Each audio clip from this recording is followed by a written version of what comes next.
Oh.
Hey, True Believers England team here. Saturday night, time for an auction. I was getting set up here. Evil Black Cat is with me. How you doing, sir? Not bad. Alrighty. I'm kind of interested in see how tonight goes. I got interesting books tonight. I gotta say, a lot of war, some Archie, some Millie the Model, and we got a whole bunch of dollar books right here. Let me set this thing going here and get the what is it? Where I always I made too many banners. I can't find the ones I need right away anymore. Okay, where is it? Where here it is. PayPal address MediaMadman1 gmail.com. Shipping is 1 to 18 books, $10 priority padded envelope, 19 to 50 regular size comics, 17 priority box, 51 and up, $20, usually a short box. And yep, there we go. Any questions, or if you want to see books closer or any kind of thing about that, by all means, let me know and I will show you. We even got a book to win. It's an Astro City tonight. So, yeah, good stuff. We'll talk about all that stuff. Astro City. There you go. You can't yell it out. Alrighty. So, why don't we get this one going? I'll go for the lot one here. Hello to Jim and Ara and Summoner. What's up? Put up the prices on those. I will. Thank you very much. And this is this is the dollar lot. Bum, bum, bum, bum. And yeah, I made a lot of banners over the years. They are all over the place. Boom. Okay, and what we got here is Camelot 3000, issue number 2. We've got a Legion of Superheroes from the Dark Years, and this is issue number 13. We've got a book called The Griffin. I think that's issue number 3. There you have Eternal Warrior number 20, and the first annual of Eternal Warner, the Eternal Warner Brothers. And then on the bottom row, starting at F, you got Vamps number 5, something called Ambush Bug Year None, and then Supreme issue number 27, 31, and also I believe that's an annual. No, that's 33. Yeah, 32 or 33. There you go. Hello to Eric. What's up? How you doing? Yeah, I'm all right. Alrighty. Well, that's good to hear. Alrighty. Let's see. Boom. We've got a. Oh, I already put up the go for. Okay. Well, and Jim says 1 on B and F. F being the Vamps. Alrighty, number 5, Jim, for $1. I have a lot of Silver Age today. Granted, it's not a lot of it's in mint. Some of it is, some of it isn't, but there's a lot of Silver Age today. I hit a Charlton War comic treasure chest, basically. It's really cool. Alrighty. Which we showed off last night on the cover ranking. And Jim, 1 on B and F. Let's see if we can't get rid of the entire. Oh, you know what? Also, why don't we run that same deal that we were doing last week? What was it? 10 books gets you 10% off the end of the night. 20 books get, or 20 to 30 gets you 20%, 30 and higher gets you 30%. We'll do that. Alrighty. Let's see. What do I need to do? All right. So what's been going on, kids? Sports and work. Sports and work. You watching sports at work? Yes. Oh, that's cool. That's like your 2 favorite things. Yeah. How are your teams doing? Is your bracket holding up? Oh God, no! I stopped looking at that at about 4:00 on first Thursday. No, now it's just about rooting against teams. Right now, the SEC is down 10, and that is cool. Okay, so how does the bracket thing work? To somebody, let's pretend like you're talking to somebody who really doesn't know much about this stuff. It basically like the ones that you do for the covers times 4. Okay. Basically, 8 teams play before the tournament starts to get it down to 64, and there's 4 brackets of 16 teams, and they play down to the final 4. And right now, we're in the Elite 8. Okay, so you're making your own bracket, right? Do you make it for all of the teams, or do you just follow one team? No, the tournament's set. Okay. So they're seeded by region and by ranking, and you fill out those brackets. And I said, and right now I said it's we're in the 4th round. This is the first game of the 4th round, and whoever wins between Florida and Texas Tech goes to the Final 4. All right. We only have the 2 bids from Jim, so let me get the 1-minute warning on these. There you go. And in all honesty, Jim got the books, except for Camelot 3000. Griffin's good. I remember actually the top row, basically. But yeah, those I would have gone for the Legion of Superheroes first on that one. Bams. Good stuff. Well, we got the 1-minute warning. I've changed it from a 5-minute clock to a 3-minute clock, and to keep the pacing going. I think it worked out pretty well last week. All right. Last when I used it, I guess it was on Tuesday when we were doing or Monday when we were doing the birthday auction. it just went really quick. So I figured that way it kind of puts Eric out of his misery a little quicker. Not in a bad way. I'm not talking like the evil black cat way. All right. And as it goes, let's see. Hello to Darth Kato as well. How are y'all doing today? 1, 2, 3, 4, 5, and we've got B. And we are planning on a huge family gathering. My family's coming over because Ashley's coming home. That's a lot of fun. When's she expected back? I do believe we're thinking it's going to be next Monday, as a matter of fact. So, pretty quick here. I like it. Of course, I'll like it for about 5 minutes before she goes, God, what the Dad? Alrighty. She's got a mouth on her. I don't know where she learned it from. Okay, so Jim has the Legion of Superheroes and the Vamps. And everything else is hitting the rejet box. 1, 2, 3, 4. We got 8 books here. I think these are supposed to be the unpublished books. That's what I think this is supposed to be. Like the what do you call it? The implosion. I don't think Ambush Bug had been created in 78. No. I think he's kind of the host. Oh, okay, I got you. I don't know where I got that idea, if I actually looked one of these up or not, but I don't know. Well, no, this is straight up Ambush Bug.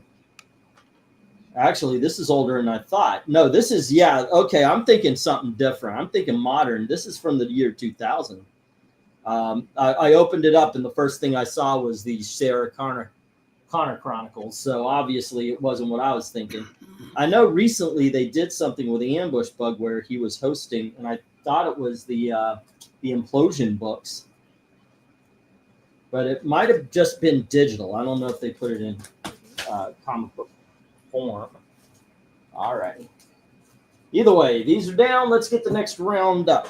Okay, we are on our way. 1, 2, 3, 4, 5, 6, 7, 8, 9, and 10. Oh, I got some light books here. Let's Batman. Let me get all these together. Excuse me just a second, guys. There we go. Some World's Finest. And then we've got one here, and a couple of Supermans. And there we go. So we have 1, 2, 3. And we have 1, 2, 3, 4, 5. That works. 1, 2, 3, 4, 5. Okay, cool. Alrighty, let me get these up. Boom. All right. Okay, here we go. Next up, we have the Kents, issue number 1. And then we have the Kents, issue number 11. And we have issue number 12. And then we have World's Finest by Carl Kessler and Dave Taylor. And this is book 4. And we have book 6. There we go. Next up, we've got Superman, Man of Steel. And this is issue number 74.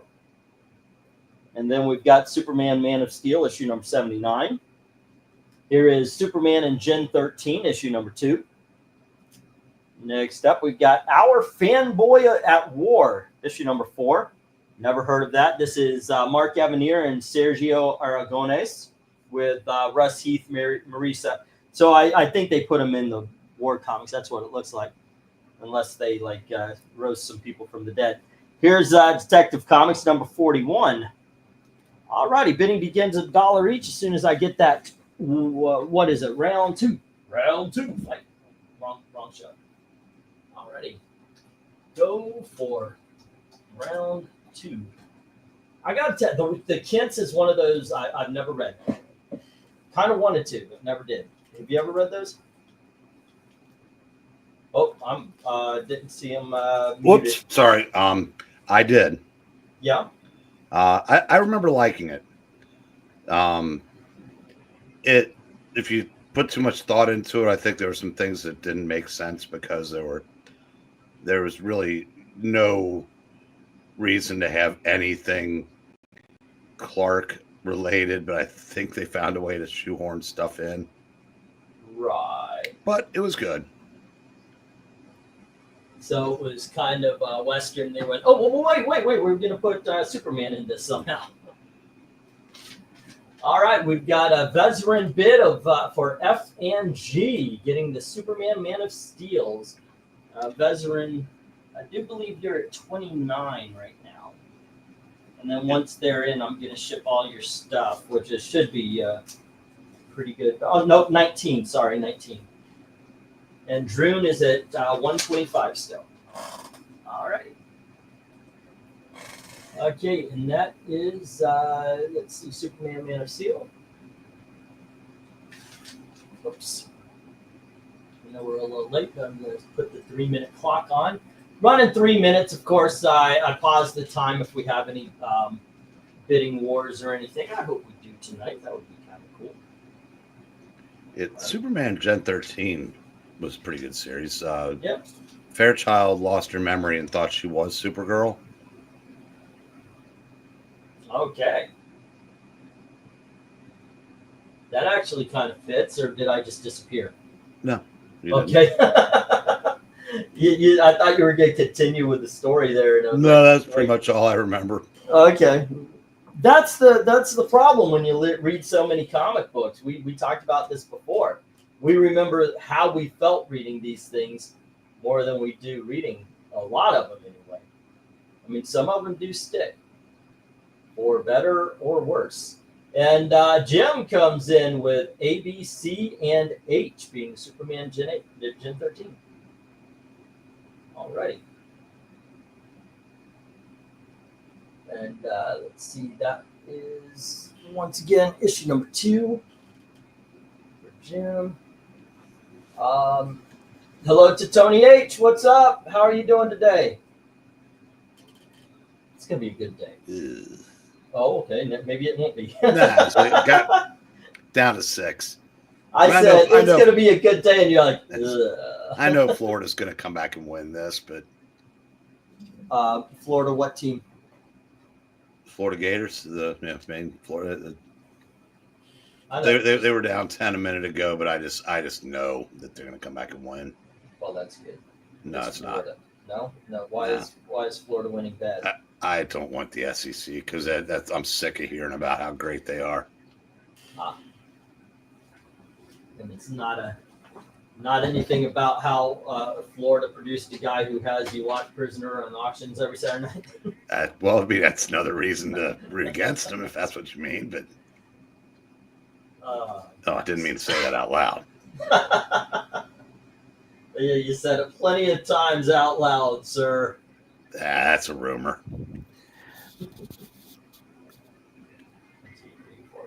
Well, you said it loud enough for it to be a whisper to you. Right. Are we on 2 or 3? We're on number 2. Okay, number 3.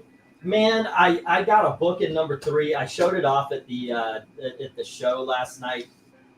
I didn't look at the condition. I just went, oh wow, it's a copy of Haunted. I'm gonna get that, and it's a $1 book.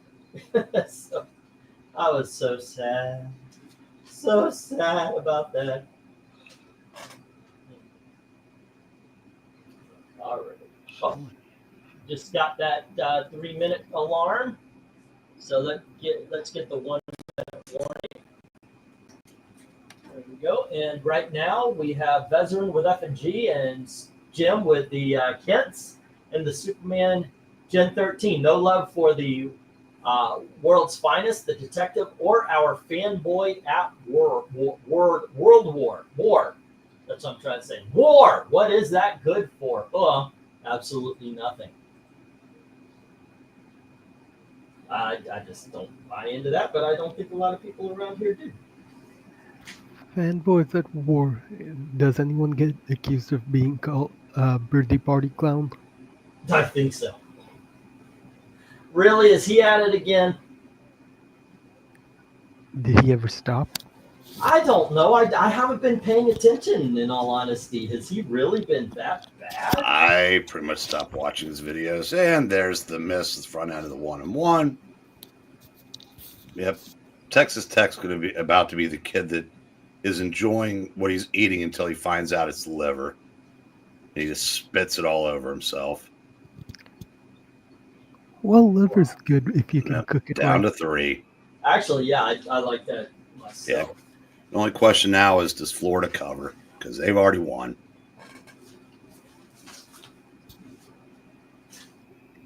Maybe they should do a surprise drug test on the Floridians. See if they have a higher count than normal levels of the white stuff in their system. Well, I mean, they're very good. I mean, the top of this conference is very good and could, legitimately have all 4 of the Final 4. But, yeah, as I said, and missed another front end of a 1-1. God, I did talk about choking one away.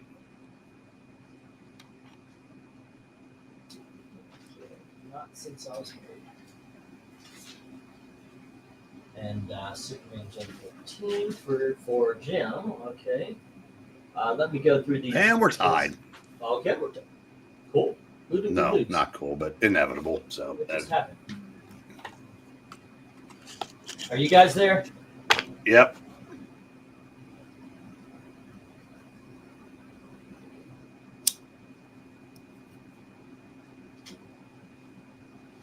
We are, but I guess you're not.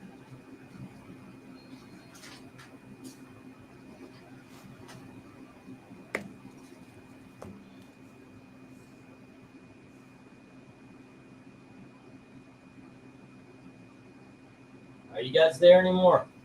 We are. You're not. It kind of feels like he still is, though, because he hasn't dropped out yet. Yeah, yes. Now he has. Hello, everybody. It is now the Evil Black Cat Show.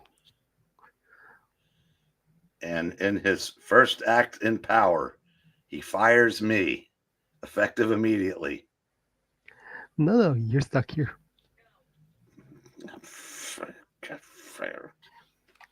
I can't afford your release. Not release, basically. Man, cats are all against me today. I think mine's the thrill's already worn off of my cat having, someone around, so it's back to being a cat. Yeah. That is fun for the 5 seconds they actually give a shit. Has it destroyed your couch yet? No, she's declawed. She's not going to destroy anything, but yeah, the only drawback in the week that I've had her is she did throw up a little bit, but that's that's probably from anxiety of being relocated, and so I don't think that's going to be a regular thing because she's not old. So I mean, I figure I've got a few years for us to worry about. Wait, who declawed her? It was done years ago, so I don't know. Yeah. And Florida's winning because, of course, they are. Okay, let's get these next ones up. Still in the dollar bin, we have Ninjak number 10. And then we have Legends of the Dark Knight, and this is issue number 26. Here is Prey number part 1. I highly recommend this. This is Legends of Dark Knight number 11. I don't care what comes up. This will probably be the best thing. Well, I don't know. Here's Starman number 6. Should have been in $2 books, but there you go. And Justice League Quarterly number 12. All righty. On the bottom row, we have Haunted issue number 17, and it deserves its dollar status. All righty. There you go. It is roughed up. Next up, we have Mad About Millie. Probably could have put this in the $2 and still got, but it's got a tear on the bottom. It's also a little messed up there. All right, that's issue number 15. Then we have Casper, and this is issue number 237, and you see it's got some problems there as well. And then we have Betty and Veronica. That's issue number 188. Yeah. And finally, we have Archer and Armstrong number 11.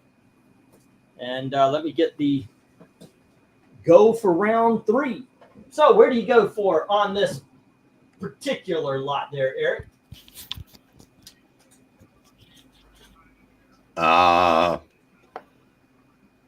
Probably the Reader, Dark Knight, then Starman, Collector, Haunted, Millie, Betty, and Veronica, I guess. Did you say Reader? Reader. Reader. Yeah. Which So one is that? No, the as a reader. Oh, as a reader. Oh, yeah. Okay. I was like, what's going on here? All righty. Jim says $1 on the lot. Yeah, I don't think actually there's a bad place to go on this one. I would probably strip the bottom row first and then go for the top row. Definitely Prey is the best thing to read up on there. I say that without hesitation or irony. But that's one of my favorite Batman stories of all time. That's the one with where Hugo Strange comes to town, and he's trying to what do they call it? Profile Batman. And as he's going through, he actually wants to become Batman. So it is pretty cool. Meyer Greenblatt, hey guys, good to see you. What's up, Meyer? How you doing? Meyer, how you doing? Eric and Boyd said, "Who you calling Casper?" It's good stuff. I was disappointed to see that Millie, the model, the Mad About Millie, is in that condition. But hey, it's still a Mad About Millie. I've read comics in worse condition. Alrighty. Let's see. Once again, Ninjak number 10. Alrighty. Then it was Hello Dark Knight, and that was issue number 26. And then issue number 11, the best thing up there, easily. And Starman number 6. That is a great series. That's one of those. I mean, we talk about the Sandman, but in my opinion, the Starman series was better. No, infinitely. Yeah. Let me tell you, I like Sandman has high highs, but it does have low lows as well. Starman was consistent all the way across. I was actually when I did the retrospective for going through all of them for the videos. I don't know. Maybe it's I'm not a 20-year-old trying to lash out at anybody anymore or whatever, but Sandman did have some flaws I didn't notice when I read it the first time as a kid. I guess that happens sometimes where you just watch something you used to like and it just doesn't hold up. But there were parts of it I thought were very good. So it's not like it was completely bad. Alrighty, I feel the same way about that TV show they made. Although don't let Dalton hear me to say. Actually, we talked about it. No, I liked it. He loved to hate it. Alrighty, and then Betty and Veronica was 168. Okay, so we're coming up to 23 before the 1 minute warning. I have a feeling we don't need a 1 minute warning this time. Jim's got it, and I don't think he's going to face any challengers.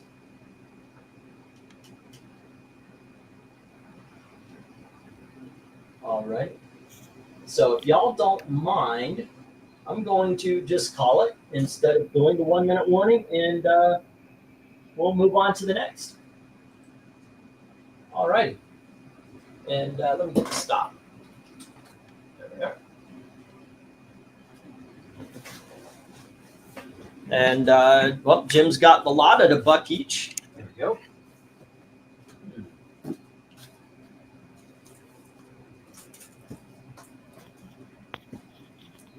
All righty. Good to see. And now let's move on to the $2 books. Yay! $2 books. Banners.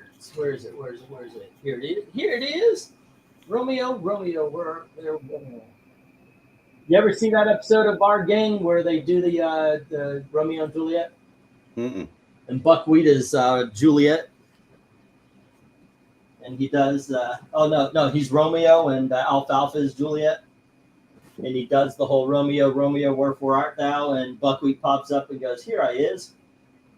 4, 5, 6, 7, 8, 9, and 10. Oh, that 1930s humor. Okay, kids, next up we have New Teen Titans, issue number 20. And then we have issue number 24. Here's New Teen Titans, issue number 26, first appearance of Tara. And we have issue number 30, the first time she joins the team. Next up, we have issue number 31. And we have issue number 36, where we find Deathstroke is banging the 16-year-old Tara. And we have one of the best written books of the Teen Titans, which means of all time, who is Donna Troy. That's issue 38. Here's issue 39, where Robin and Flash quit. And we have Captain Carrot and his Amazing Zoo Crew, issue number 14, co-starring Just a Lot of Animals. And we have issue number 20, co-starring Beast Boy, or Changeling, whatever you like to call him. Back then, he was Changeling, though. Back when everything was good. Alrighty, and let's get a go for lot. I believe this is 4. Alrighty, cool. We are cooking with gas. Alrighty. So, where do you go here?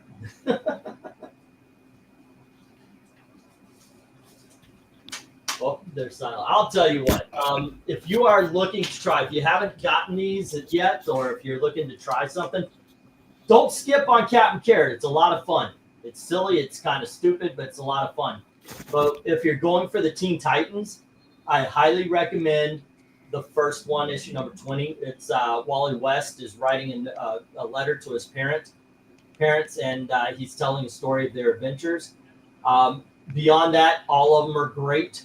But like I said, G is possibly one of the greatest stories ever told in comic book form. Oh, and Jim has $2 on the lot. All righty. How about you, Eric? The first 8. The first 8, just snag those Teen Titans. Would you risk a trip with the Zoo Crew? Oh, I'd read them, but I said that's one title I've never collected. Yeah. I well, you know what? I was 10 years behind you, so you were in your 20s at this point, and I'm 13 years old, maybe 12. So this I mean, that's the sense of humor right there. And a lot of it is animal puns, by the way. You know, like, oh, Mallard, why are you feeling down? Huh? You know, it's silly and stupid, but it's a lot of fun. A lot of fun. Eric and Boyd, we've got a lot of these kind of lots. We've got a lot of great lots. The next one, I'm just going to let Eric go to town on. But it's a good night. I got some great books. So, yeah, we've got a lot of these really cool lots here. Alrighty. And what do we got here? This is A Story of a Girl. Okay, and then that ends there.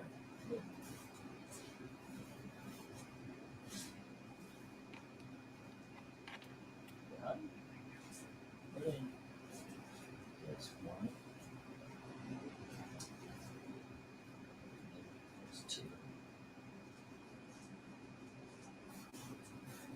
Hmm.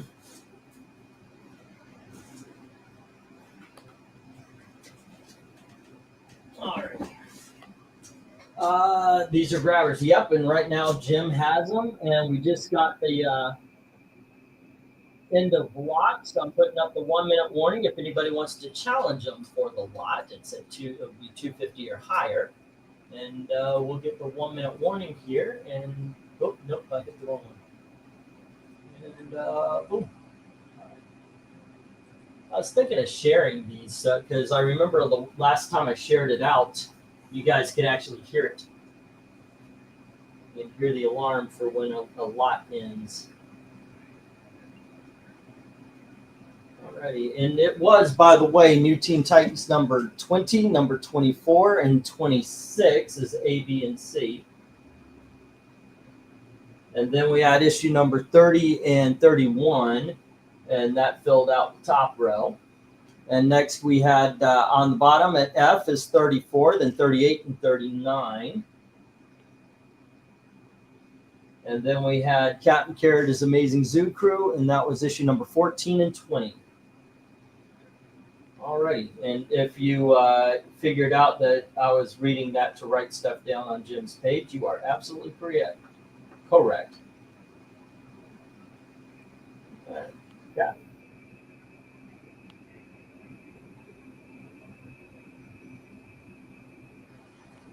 All right. And with that, let me get these down. We'll get the next round up. Cool. I don't know. What do you think about these shorter lots, Eric? What, 3 instead of 5? Yeah. All 4.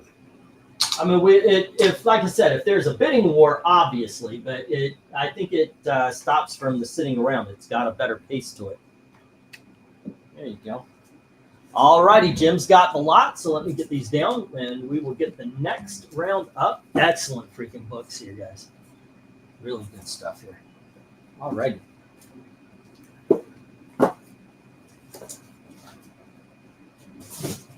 And we got one more $2 lot, and I don't have a lot to say about these, but so we'll ask Eric on this. We have Captain America issue number 22 by Ed Brubaker and somebody named Perkins. And here's issue number 23. And we have issue number 24. Next up, we have issue number 27.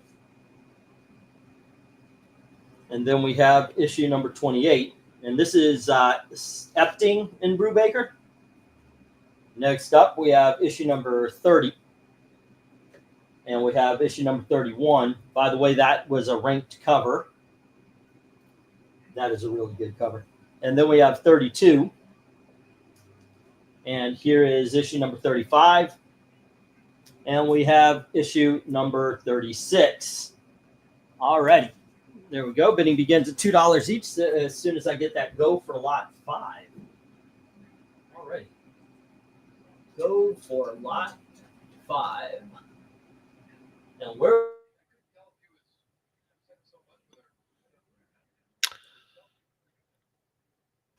And now, welcome back to the Evil Black Cat Show.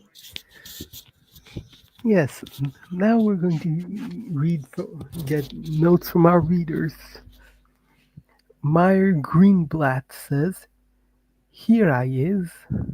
I think this is the Sartre quote.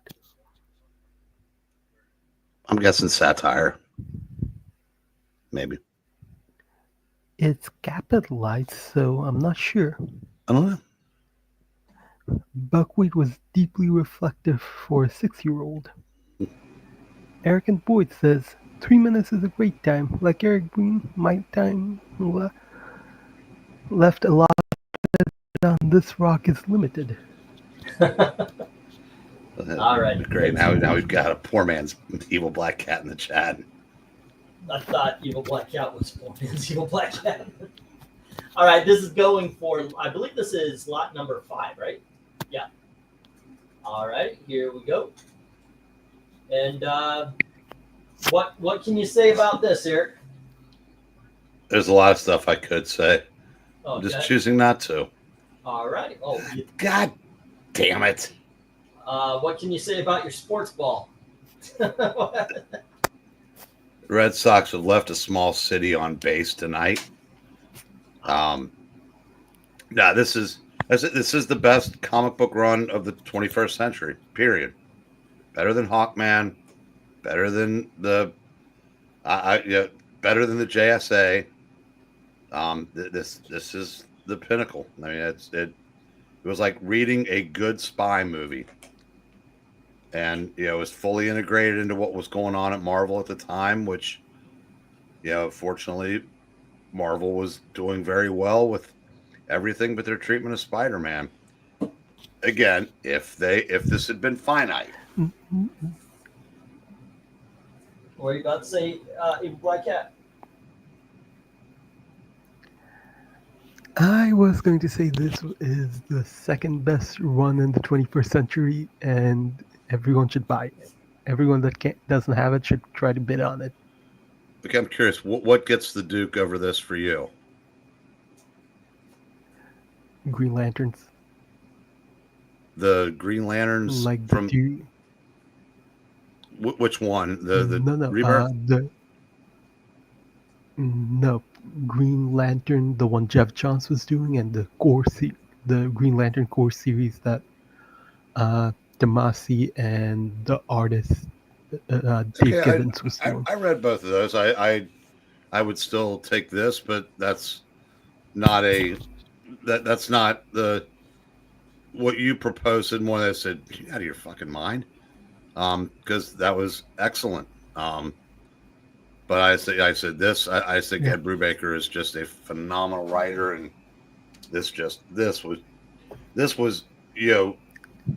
can't wait for the next issue. And there's just really nothing. There's not really nothing out there right now that's even the stuff I really like. There's nothing that's like, God, I can't wait for the next one.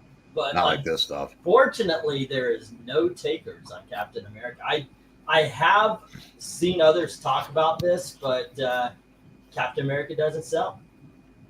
I was hoping Ed Brubaker would, because and you'll see later, I really steered into the hoping that Ed Brubaker would sell, because this ain't the only lot, kids.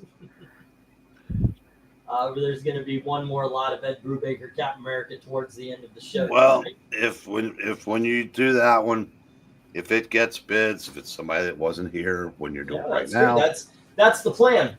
Because this is a great deal on these two. I said if I were a bidder, because I've got them all in trades, but at some point I wouldn't mind having the actual issues. But unfortunately, there's that. I like having complete sets, and number 5 is a triple figure book. Yeah, it is. Yeah, it is. Yeah, come on, you anti-American commies, open up the wallets. Bid on these. Hold on just a sec. Let me see what I got with this one. Let's do a little deal here. 1, 2, 3, 4, 5, 6, 7, 8, 9, and 10. All right. And what I've got in the next run is 30 issue number. Now we're ending here at issue number 36, right? And in the next one is issue number 37, 38. With I think this is one of the reject covers, actually. It's a really great cover, but there were a lot of really great Red Skull covers. So we have in the next one we have 37, and then we have 38. There we go. We have 39, and here's issue number 41. Issue number 42,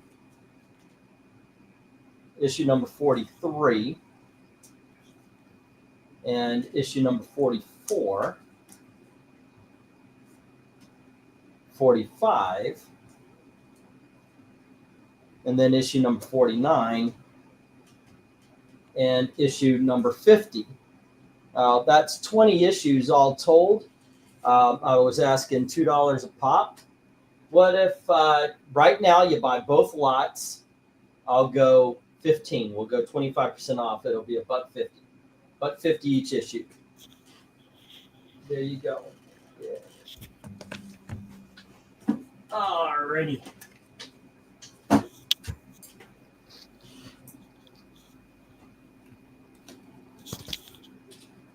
All right, let's see if anybody takes that, and that will be good all the way to the end of the night. But let me get the stop here. All right, and we will get this stop down. The cap run I'm looking for is Zis. Zis? Looking for it is Grunwald's, but Oh, is okay. Yeah, get good as that is, this is better. All right. We get these down. We'll get the next round up here. Like I said, this would be in my top maybe 3 runs in Marvel of all times. Okay. And let's move on to $3. 1, 2, 3. It's 4, definitely up there. 7, 8. 9, and I forgot some bag. Yeah, Say again. like if it's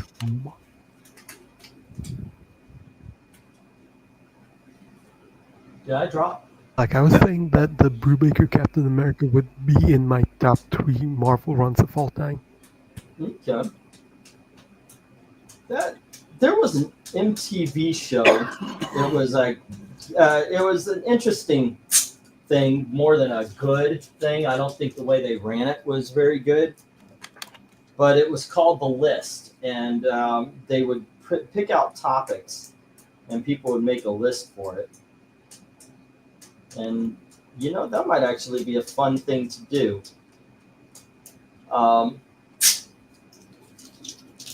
It basically what it would be is we pick a topic, and then we come up with 2 or 3 things each, depending on how many people are participating. So we get a top 10, and then we have the audience vote on. We'll make our case and then have the audience vote on it. That could be fun. 7, 10. What do you think of that? As an idea of something to do? I was texting, Oh. but not driving. So it's Yeah. At least there's that. Yeah, we want to make sure everybody's in good health always. Yeah. Alrighty. What do we got? 1, 2, 3, 4. We've got 1, 2, 3, 4. I guess we'll put that here. says the guy is about to turn 62. Right. Como caliente muerte, Jackson. Okay. Let's see. Are we still in the 2s? Or did we just start the 3s? I don't know. I'm just reading the Did little we thing have- going across like a. What did we just talk about there? We just did the Captain Americas, right? Yeah. Okay, and before that we had the we're on the 3s now. Okay, so next up, issue number 64 of Reggie and Me. You can see that there is the roll right there. Okay. And we have Patsy Walker, issue number 109. Ooh. Yeah, this has been awesome. But the cover, you can see by the staples, the cover is on, but it's loose. Alrighty. There you go. And we have Archie, issue number 168. There we go. And we have Jughead, issue number 207. All right. This I probably could have put in 5, but I mean, you got like I was talking about how put Betty and Veronica in bikinis and cha-ching. This one also has Sabrina, but there you go. Let me bury her here. Next up, we have Shazam, issue number 35. There you go. And for the bottom row, we've got Ben Bowie and his Mountain Men from Dell Comics. And then we have did I write these down? Navy War Heroes. I'm sorry, I didn't write the number down, but I will find out what it is for you if you need it. Here we go. Another Navy War Heroes. And then we have Battlefield Action. You can see the fold in the cover right there. And finally, we have the mini ghosts of Dr. Graves. All righty. Bidding begins at $3 each as soon as I get that go for lot number 5, I believe this is. All righty. Nope, it's 6. Go for lot 6. All righty. Here we go. Put them in bikinis and try to get them out of their bikinis. Well, that's something like that, yes. All right. There was no love for Captain America, so I don't have anything to write down. Cool. All righty. So, what do you say about this one? Well, books 2 and 3 would be where I would go first. 12-cent Archies. Any chance to pick those up for under $5 is a win.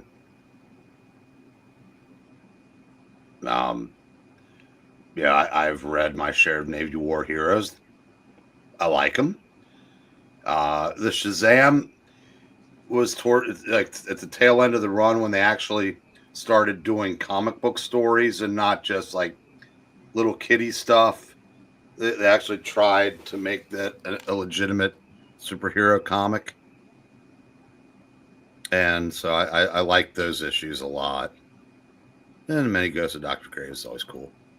That's like a Samho Kim cover, I believe that was his name. Well, from what I know about buying comics to sell, do not turn off on a Patsy Walker issue. Even if it's roughed up a little bit, I can put it there because basically this is what I paid for it. And when it came in, I realized, okay, yeah, I can't put what I want on it. But it is so hard to find Millie the Model, Patsy Walker, Patty and Me, or what is it, Patsy and Hetty? Yeah, Patsy and Hetty. It's so hard to find those at all, much less in decent condition. And if you get a chance, do not pass those up. That is something I have learned. Yeah. I must have really emphasized the Patsy Walker since Jim bid on everything on the top row but that. Well, I'll tell you what, from my experience, Jim passed up a good one. Yeah. All right. So we have what was that? Reggie and Me and the Archies and Jughead going to. All right. Reggie and Me to Jim. And then the Archie. And that was issue 168. I know that's a Silver Age Archie. There will be more. Oh, yes, there will be more. I was watching Jamie's video at Jambo Comics. Yeah. He did some dollar diving this week and found the second issue of the Monsters for $1. Oh, shit. That's somebody who didn't know what they had. No, they do. But it's conditioned. It wasn't in great shape, but this guy's just, he must have found a store that just really excels in throwing Silver Age shit in the dollar bins. I'd like to find that place once. It's probably downstate. But yeah, that's. All right. So ACDFE. Wow. What's wow? The play I saw. Well, the guy is instead of throwing the ball from second to first, he kind of like flipped it like a shot put, kind of about 60 feet and caught the runner because he didn't have time to wind up and throw. That's pretty impressive. Yeah. Red Sox are still sucking, but yeah, I'm pretty sports crabby tonight. Oh, okay. Dominic was supposed to show up. We were going to talk about stuff to do because I do want to start doing other things as well. You'll know when Dominic shows up because the next time you say, "Eric." Oh. Let's see. I recently reread one of the Avengers issues when Patsy joined. I now get the joke when they describe her outfit on one of the panels. I just read that as well. I'm reading the Squadron Supreme omnibus, and the first appearance of Patsy Walker is in that. It's part of the Squadron Sinister thing where they're what is it? The Serpent Crown. Hello, Glenzer coming in saying B, F, G, and H, leaving Battlefield and the Ghost of Graves homeless. All righty. Hello to Glenzer. How you doing? Boom, boom. And this F was Ben Bowie's Mountain Men.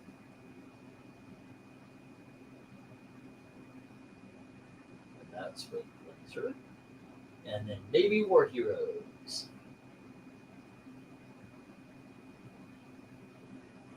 And Navy War Heroes. That is, you know what? I'll find those issue numbers here real quick. If you give me just a sec. Just have a chance, ladies and gentlemen. Alrighty. Yeah, I'm trying to keep away from any kind of modern comics anymore when I'm doing my older one ordering. Stick with the bronze, or at the very least hard to find, or something coppers and 90s. Okay, where'd they go? Navy War Heroes. There's Army Attacks, Joseph and the Pussycats, Marines. There we are.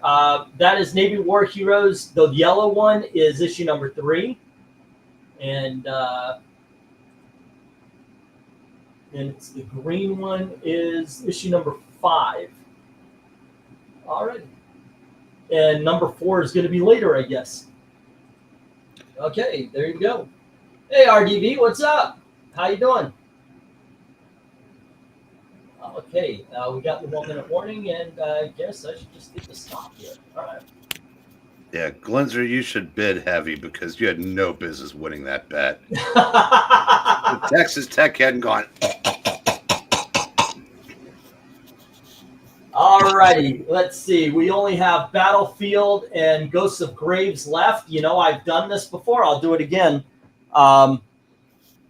Anybody want to take those last 2 books for $250?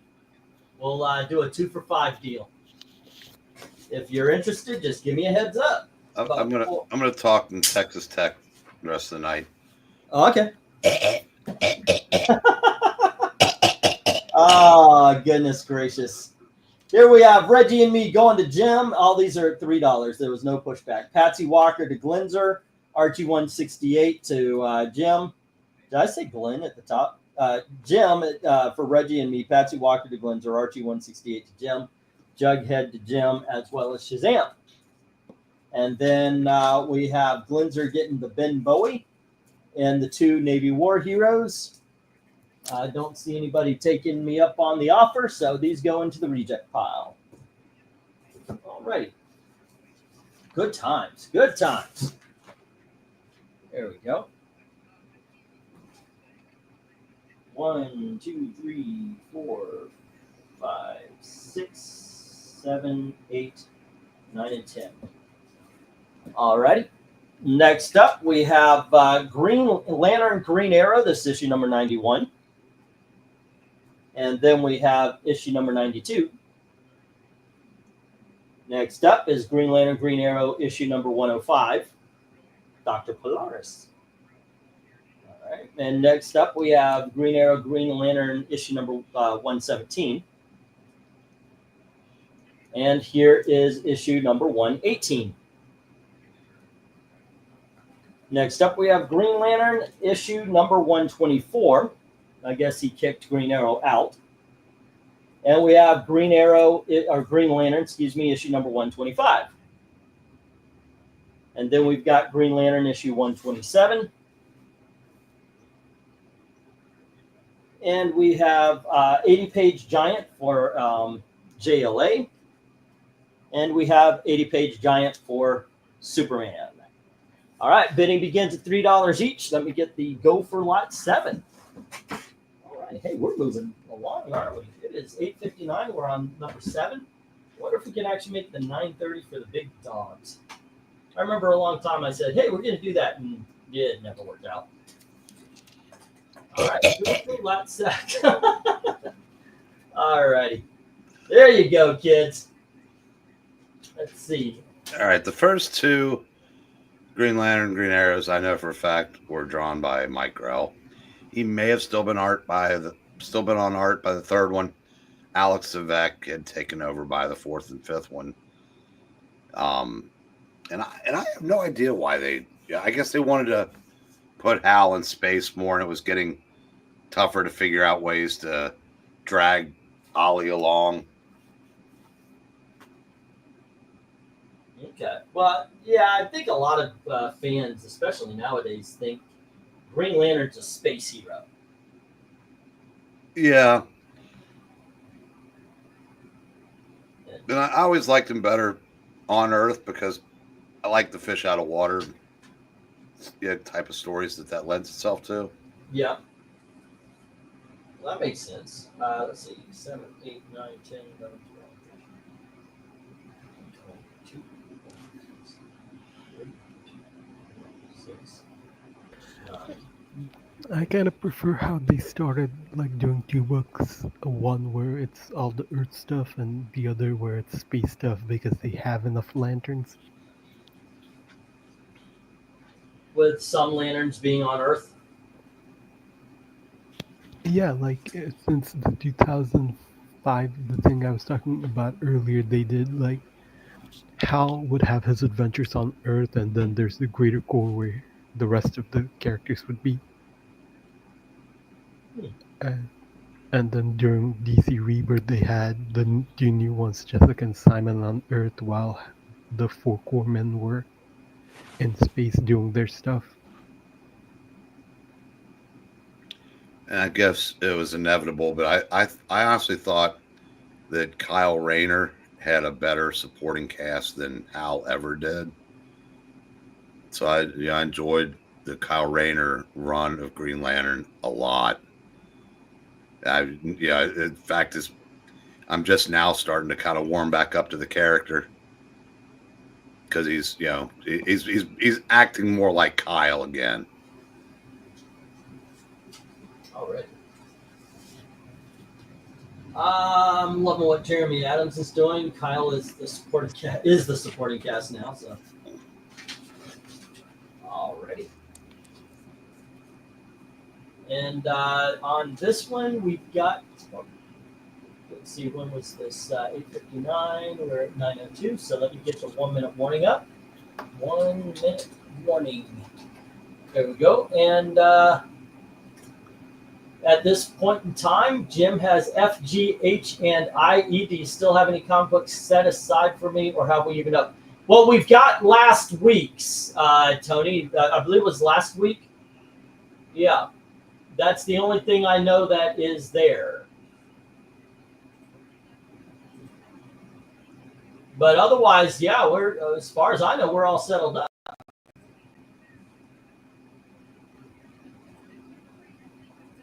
There we go. Boom. I looked and yeah, I only found one batch. So. Okay, and what was I going for? Oh man, what was I doing? I got a little distracted there. Oh, okay, so Jim Sorensen, there we are. Jim Sorensen, second lot in a row that he leaves with $2. I'm sorry. Okay, thank you. There we are.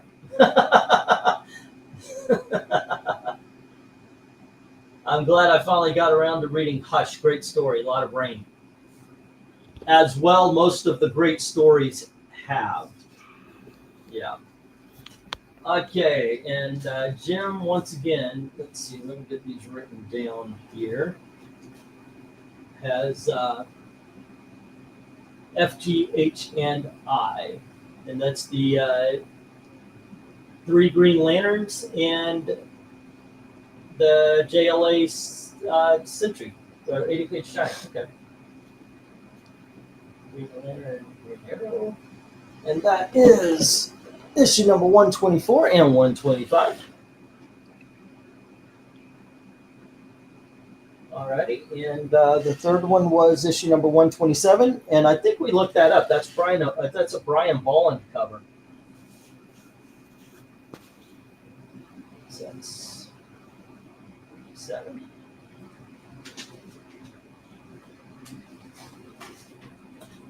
Alrighty, and let's see.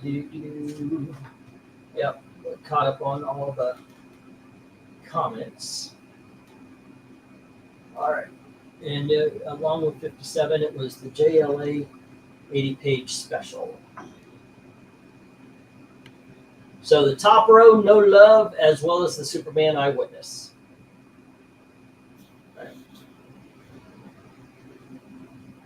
All right. Here we go. Let's get the, that should be it. So let's get the stop. And I'll get those Green Lanterns and the JLA down for Jim. All right. Boom, boom. There we go. Let's say we do $10 on the top row instead of 12. Right. 3, 6, 9, 12, 15. Oh, we'll do 12 instead of 15 on the top row. Math is hard. Math is hard. Yes, it is. Yeah, what you gonna do? Can't win them all. All righty. See if anybody takes up on that. But as it stands now, there we go. This goes into the reject box, which so far has managed to stay behind the sold box. Okay, next up, kids, we have Brave in the... Well, hold on. Is this the actual right way to go? 1, 2, 3, 4, 5. 1, 2, 3, 4, 5. Nah. That has to be here. Okay. Let's see. 1, 2, 3. And then we'll do those. Okay. There we go. I got a better run.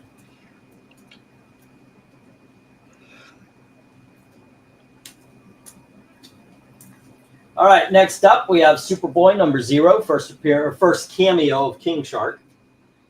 And then we have Batman, issue number 378 with the Mad Hatter. And we have All-Stars. God dang it. I hate when I do this. I left a tag on the Navy heroes as well. There we go. Right here is All-Star Squadron, issue number 26, the second appearance and origin of Infinity War, or not Infinity War, Infinity Inc. What if the X-Men had stayed in Asgard? This is book 12 of the second run. And then we have New Teen Titans, issue number 21. This is the first appearance of Night Force and Brother Blood. There we go. And we have Brave and the Bold, issue 174, with Batman teaming up with Green Lantern. We have Brave and the Bold 176, with Batman teaming up with the Swamp Thing. We have Brave and the Bold 180 with Batman teaming up with the Spectre. And then we have Justice League, issue number 128. And we have Justice League, issue number 197. Bidding begins at $3 each.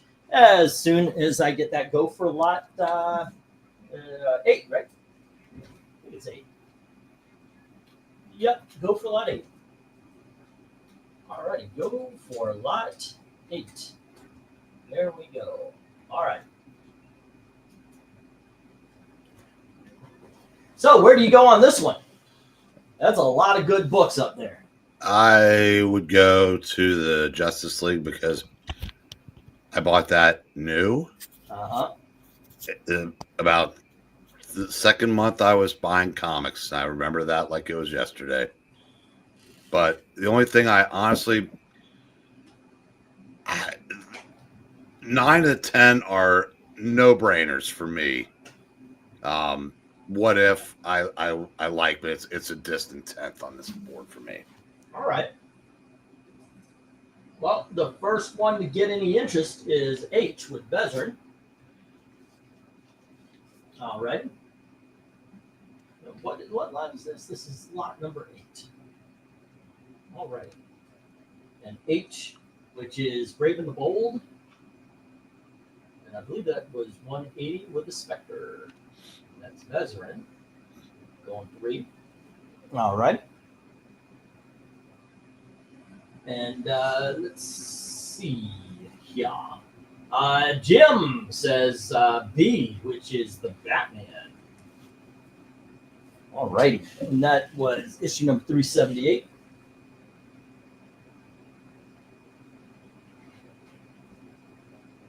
And then he says go for the G, I, and J. And G is the Brave and the Bold with Swamp Thing. 176. All right.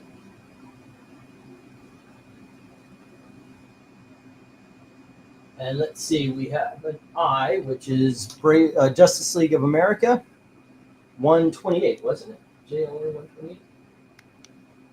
All righty. And J, which is the JLA, and that one's got the not Suicide Squad. What the fuck is their name? All-Star Squadron, right? Justice Society, 197. Jesus Lord, what is wrong with my brain? How much time you got? I can't remember. Okay. There we go. So Superboy, the All-Star Squadron, the What If, and the new Teen Titans needs to find a home, ladies and gentlemen. Don't let these poor homeless books go hungry.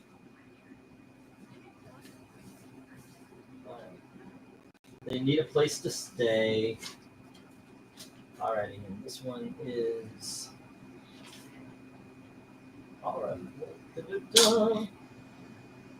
So what? He has about. Well, thank you, sir. I'm also watching AEW. Is that about root beer? That show sucks balls. Well, I can only imagine a show about root beer would. That's not true. I watch a show called The History of Food, and they did root beer one time, and it was fascinating. Well, we're about to see the most telegraphed heel turn in the history of heel turns here. So okay, so what is the heel turn? Who is heel turning? Dax from FTR. You know what? You could have said literally. That was for Tony. And I don't know if that probably won't change his opinion of tonight's episode because it's not. Well, no, it won't be tonight. It'll be next Sunday at the pay-per-view. Never mind. So this will just be there. Okay.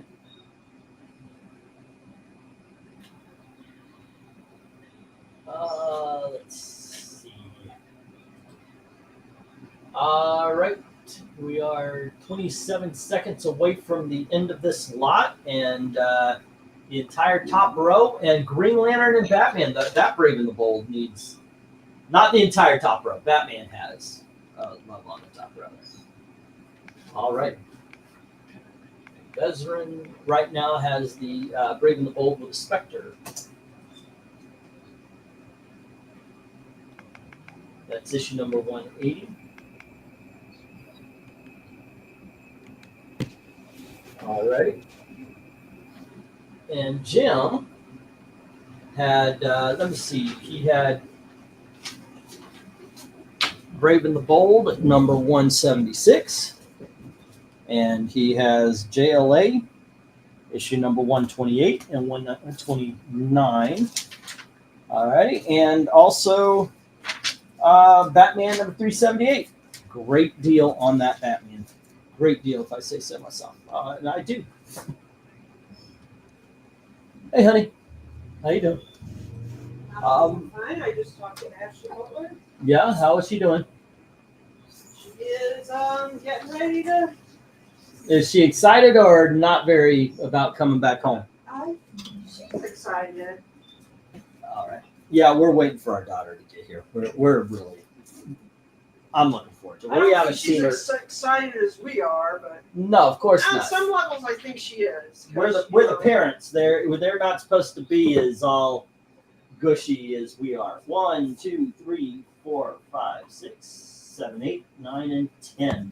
All right, we're going to move these up to the 5s. Let me change the banner so Glenzer won't laugh at me for yet another reason. There we go. And here we go. We have Wendy, the Good Little Witch. This is issue number 60 from 1970. All right. Next up, we have Weird Mystery Tales, and that's issue number 22. And here we have Weird War Tales, issue number 29. And we've got Star Spangled War Stories. As you can see, it's in $5 condition. All right. Next up, we've got, oh, no, that will not do. What else? Okay, this is Battle of the Bulge. All righty. The reason why, obviously, you could tell somebody did that. And there is a cover split to the 12 right here. All right. On the bottom row, we have, goodness gracious, I should have wrote these numbers down. We have Patsy Walker. This is issue number 103. All right. Next up, we have Patsy and Hetty, issue number 90. And then we have Navy War Heroes. And once again, I will find. Oh no, this is issue number 5. I actually talked about that one. Then we have Marines Attack. And I'm thinking this one is also issue number 5. And I'll check on Fighting Navy. Till then, though, $5 start, and this is lot number 8. Okay, cool. So what about this one there for you, sir? The two Patsies. Yeah. I told you I got some good books today. You got to admit, this is a good freaking auction so far.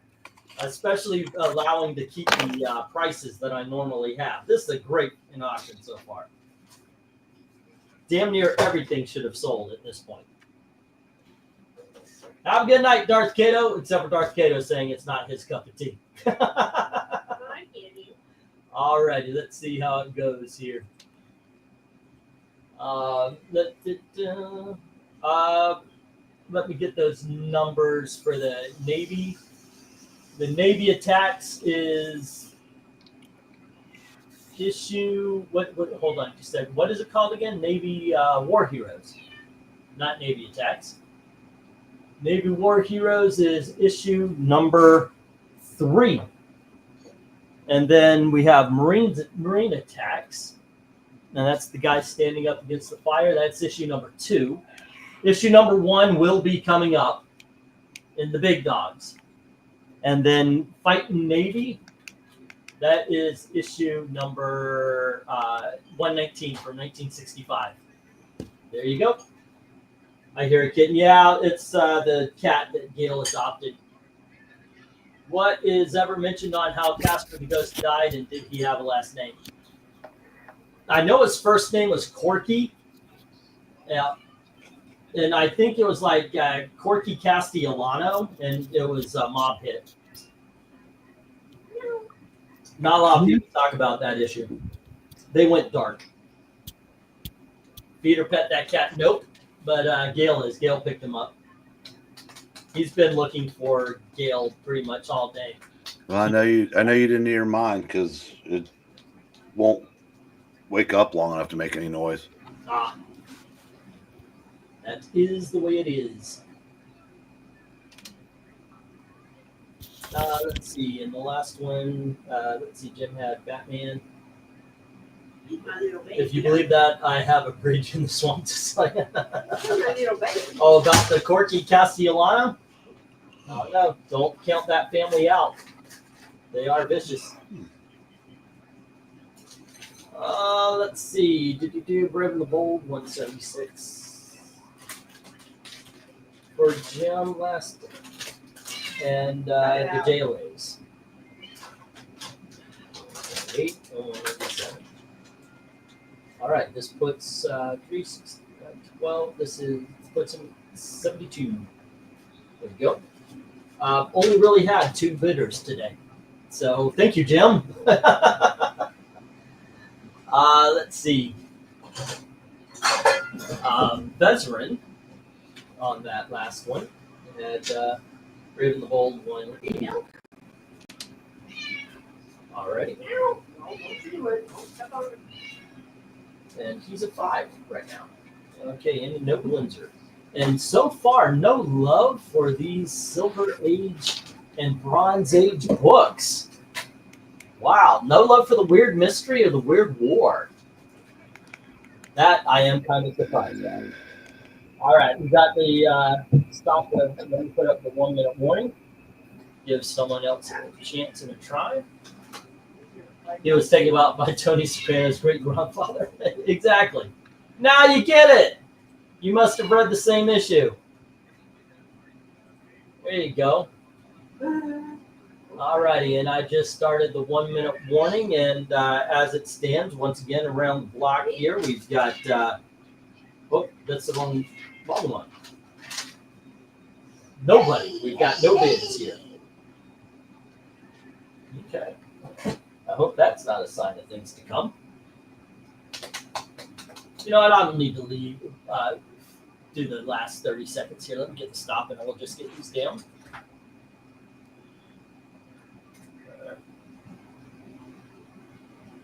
Okay. And there they go.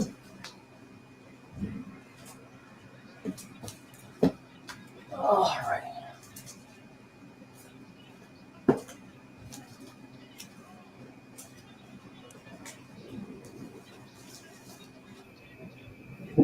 Those books were a bad call. 1, 2, 3, 4, 5, 6, 7. Oh, nope. Nope.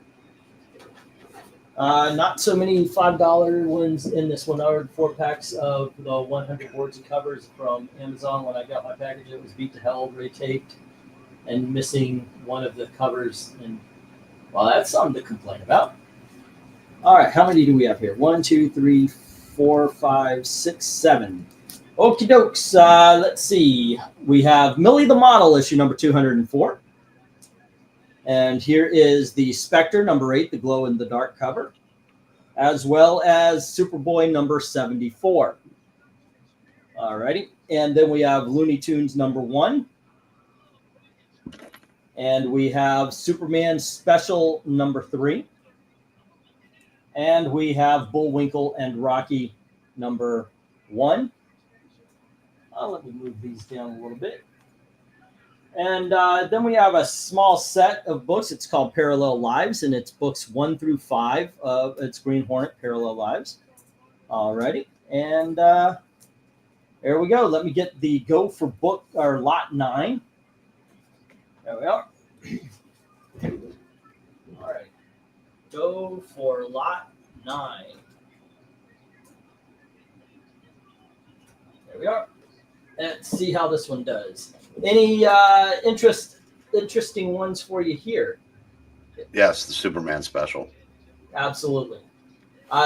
Frankly, the first 3, the Millie the Model, actually, I got to say, the Green Hornet is good, but sitting next to the other ones. Vincent, no. The cat. By the way, did you hear where I put 2 lots together? So instead of $2 a piece, it's 20 books at $1.50, so it'll be $15. All right, Jim says 5 on the Superman and the Superboy, getting that late issue Superboy. You know who I was targeting on that one? I'm guessing Bankman. Yeah. All righty. Let's see. We got A, B, C, D, E, F, G on this one. So there we go.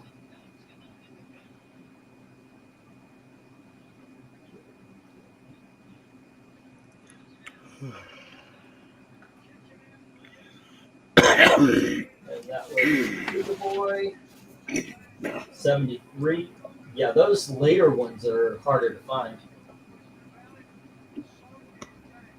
RDB said he was looking for them. Let's see. Then we have the Superman as well, and that was B. Okay. Well, look here. You sold the caps. Okay. That's 2 lots worth of books there, Vince. Superman 3 goes to Jim. Wait a minute. It says 2 lots. It's 10 Captain Americas. No. No, I was selling I was selling one lot for two. Oh shit! I see what you said. Yeah, yeah, yes. Okay, you're right. Woo, I almost fucked myself over. If you want to buy I've got another one coming up. If you want it as well, it continues off the numbers and everything. I'll do both of them for 15 each. Let me get that other one out for him. All right, 5 on the Spectre from Vincent. And that was E. The Spectre. I love this cover. Wonder if I turn the lights out, will it glow in the dark? I don't know how much buildup it needs. Well, you don't turn this into another Capone's vault. Yeah, that worked out well for him. Well, let's see. It's not like it hurt his career. Let's see. Get out of there, you dumbass cat. Nothing here for you to see. All right. All righty. And let me make a sheet for Vincent. I'm going to say cap lot 1. Just to be expedient here. Okay. And right now, the only thing with no love is the Looney Tunes, the Rocky and the Bullwinkle, the Millie, the Model, and the... Well, nope. That's it. Looney Tunes, and the Green Hornet. Somebody asked for Green Hornet. I don't know who, but apparently they're not here. So, go figure. All right, and the Spectre is... E got that. So we have Superboy, Superman, Spectre. I got the Captain America. Shall I wait or buy the second lot? Oh no, I'm offering it to you right now. Yeah, it'll just save time later. It's yeah, if you would like, I'll put it in your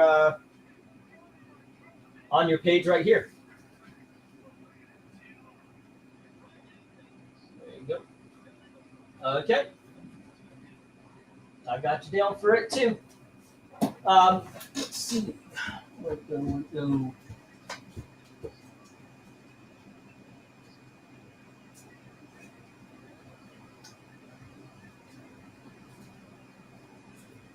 All right. Just to give you the heads up, it's issue number 50. It was issue number 49, number 45, 44, 43. What the? Oh, okay. Okay. I was wondering, what the hell is the difference? They look so similar, but there is actually a difference. Yeah. 43. Then we have 42, 41, 39, and 38, and then 37. So those are the ones in lot 2. But yeah, I don't mind doing this at all. There you go.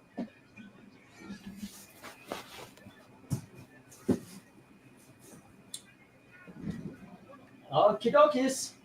That is cool.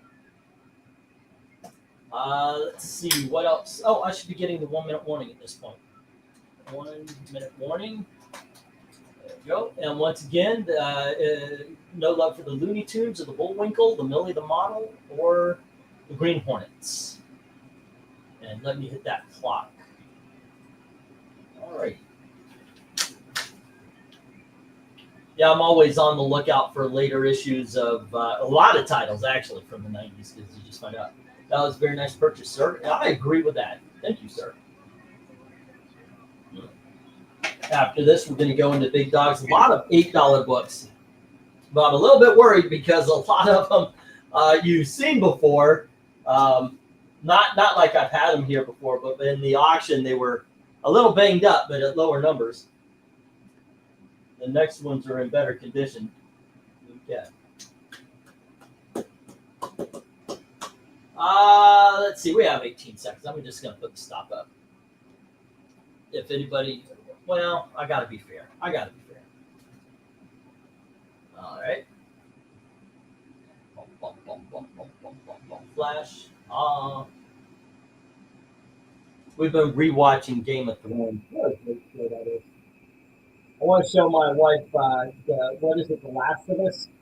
I remember watching it, but they're doing that next season, so I want to get all geared up for it.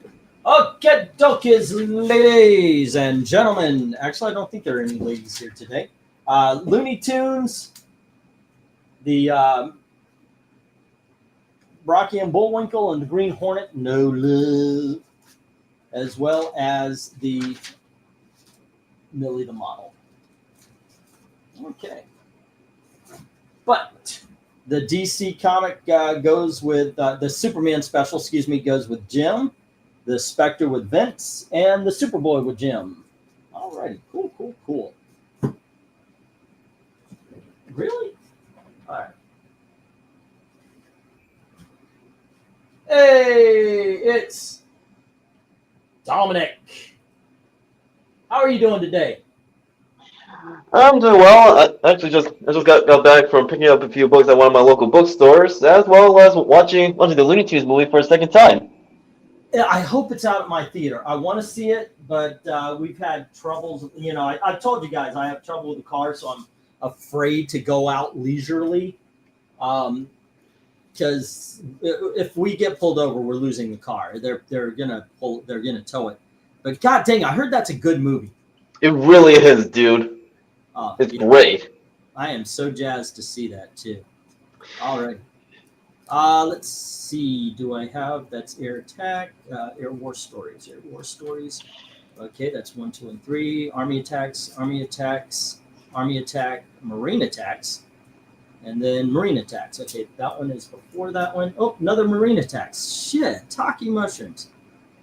Well, that one's gotta stay back because that is definitely a front row book. Okay, I actually go through this, by the way, when I'm planning the big dogs and everything. What's going to be on the bottom row? What's going to be on the top row? What needs to be in the middle? What needs to be on, And then I don't think it matters one bit. In all honesty, this is it's something I do for myself, I guess. The word you're looking for was scintilla. Scintilla. What's scintilla? Yes, it doesn't matter one scintilla. Oh, there you go. Yeah, but I do that all the time. Like, which one's the best in the middle? Which one's I don't want to put the really cool book on the sides. All right, so here we have Army Attack issue number 39 from Charlton Comics. And then we have Army Attack issue number 2. And next up we have issue number 4. And here is Army Attack issue number 43. And finally, we have Marines Attack, and this is issue number 7. And there is a centerfold, a subscription fold in the middle. All right. Next up, we have the Marines Attack, issue number 1. This is actually more valuable mint, but it's you see there, it's got a torn corner as well as color breaking ticks here. All righty. And let's see, Marines Attack number 2. And you can see that there's a little roll, not a big one. I opened it up, everything's working. Air War Stories number 1 from Dell. And we have Air War Stories number 4. And Air War Stories number 5. Go, bidding begins. As soon as I get that go for lot number 10, and as you can tell, all the prices are marked. I see you can't really see. So if you have any questions about prices and all, just give me a heads up and a question. Change the scroll. Put the little doggy up in the right-hand corner. Oh, that's right. I forgot all about all that. Damn. I should have been using it. You know what? I'm going to use it for the rest of the thing, but here you go. We've got the big dog. That's to change the scroll. Yes, sir. I said change the scroll. I'm not just going to change it. Come on. Yeah, I'm doing that. I'm just trying to find it. Big dog scroll. Let's see, big dog scroll. Get comic book giveaway. Oh, that one will do. Comic book giveaway. Every $10 spent gets a spot on the wheel to win one of 2 prizes. One of them is a trade paperback of the week, and the other is $5 credit for next week. The $5 was going to be a second place, but it was pointed out, what if they want that more? So I'll give you the choice. The trade paperback I had picked out is by a writer named Kurt Busiek, who I say trust his writing, just don't talk to him about politics. It's called Astro City, The Tarnished Angel. Astro City. I don't think you have to whisper there, Eric, but yeah, unless you're trying not to wake up the cat. I came like, hey, did you know that Dominic has a superhero name? He does? The comic wizard? No, Dominic the Liberator. The Liberator. Yes. Okay. For he. Hold on, just go for lot 10. Dominic the Liberator. Yes, for he has liberated your boy. Oh, you're gonna go get something to eat, I take it. Yeah, I'm going to sign off for a while. I will more than likely be back, but I'm just going to go ahead and check out. But I said I'm going to eat and watch the rest of this game, and I'll be back probably later on tonight. All right. All right. All right. For now. You enjoy, sir. It is a. See you soon. I'm in a good mood today. This is one of the most more stressful because there's a lot riding with the bills and the books, and also my parents are coming in, so we want to buy a couch. We might even do an auction, but you know what? I'm in a good mood today. I am. It's just one of those days, you know? Yeah, I hear you. All right, but so far, no interest for the Charlton and Dell war stories. That is a little bit, that's a little bit sad. A little bit sad. All right. Let's see. Sometimes you make your bet and you lose, and this is what I bet on for this week. Last one. Other than these books, like how many have found a home so far? Actually, we're doing better than here. We're doing better than normal. This is the reject box right here, and this is the sold box. So we're actually selling more. Yeah. That's good. It's just the big dogs haven't been going. Let's see. Glenzer says, missed the last couple of lots. Could I get the Patsy Walker and Patsy Hetty books for the $5? Yep. Can do. Let's see. There's a lot of good books that hit the reject pile. All right. Patsy and Patsy. They're Patsy and Patsy. Whoa. I was actually like, holy shit, I can't believe I got a chance to get these. I mean, these are hard to get at a price that I usually sell books at. So, yeah, this is a good buy, kids. Not like a farewell goodbye, but like a good purchase. I didn't know if that was.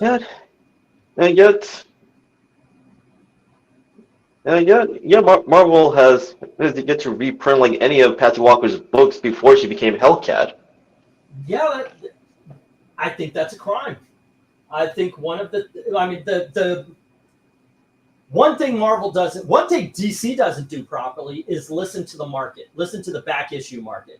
The back issue market would tell people what they are interested in modern day. If people are buying a whole bunch of recent back issues, then yeah, what you're doing is good. But if they're buying up a whole bunch of, like right now, this kind of thing, romance is hard to find out. It's, and they're not paying attention to that. Horror is kicking ass. So I don't know. You would think it would something that they go for. No, especially if you do like go into the history of more the other publishers like back in the day. Like even like in the Platinum and the Golden Age, it's like they didn't limit themselves to just cape fiction. They have done other genres of fiction, romance being one of them. Yep. I don't know how romance would do today, of course, but there is something for it. But there would be an adjective behind the romance. Yeah, I think there would be too. I was about to say, unfortunately, I think it'd be that they would write it the wrong way. And part of the wrong way being is it wouldn't be universal. They would be very specific about the romance they were writing. And all of that. All right. So yeah, I told you I think it would be kind of fun if you joined in. We could talk about the plans and such, and because I would like to start doing the videos. A message I got actually from Evil Black Cat. We were talking at an auction, and he says we used to do nights. You know, like it's movie night, it's Team Up Tuesday, or What If Wednesday, or something like that. Jeopardy every Sunday. You know, that kind of thing. And I kind of wanted to get back to that. I like doing the covers, but I wanted to expand a little bit on those days. Hanna-Barbera and Harvey Comics never get TPBs and Omnis or anything, says Glenzer. I think that Harvey definitely needs it. Harvey, it amazes me how they let that die. Harvey should not go the way of the dodo. But I can tell what is going the way of the dodo is Charlton War Comics. So I'm going to get the 1 minute warning here. Give any last minuters a chance, just to be fair, but there we go. All righty. And see how it does. But we were talking about doing the Throwback Thursdays and everything. I would love to do that again. The question would be video. Oh, Dominic's gone. He dropped out. Or did I? I have no idea.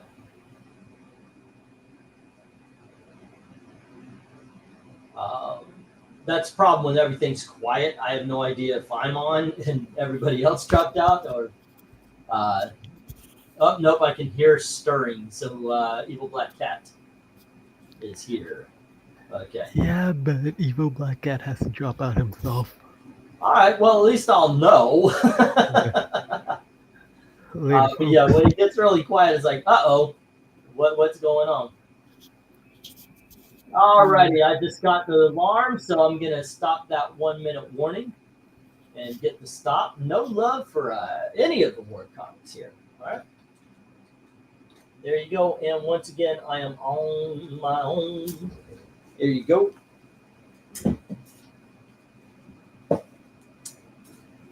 There we are. Okay.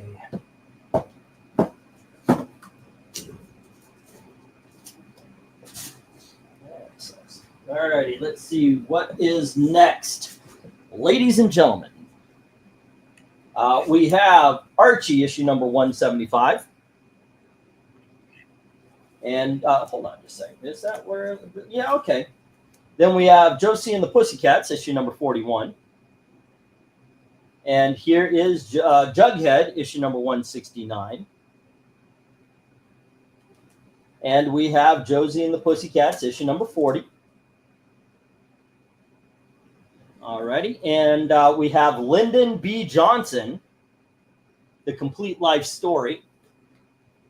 Next up, we have Patsy and Hetty, issue number 110. And here we have Archie, issue number 166. And then we have Patsy and Hetty, issue number 99. And we have Betty and Veronica, issue number 162. Give me just a second here before we go ahead and put let me get this set up properly. Okay. Well, that's 175 and 166. And then we have Josie and the Pussycats issue number 40 and 41. And then we have the Lyndon Johnson. And then we have Jughead, and that's issue 169. We have Betty and Veronica, which is 162. Then Patsy and Hetty, issue number 99 and 110. I need something for the end there. Well, it's old. It's a cartoon comic, but it's a hardcover. It's Little Lulu, the Fuzzy Thing Poopy. There you are. Bidding begins as soon as I get that go for lot 10. Eric Carmentine loves comics all by myself. All right, go for lot 11. See if there's any love for these. Is that song while sitting in the dark in the corner with a blanket over? Yeah, that's how it's supposed to go. All right.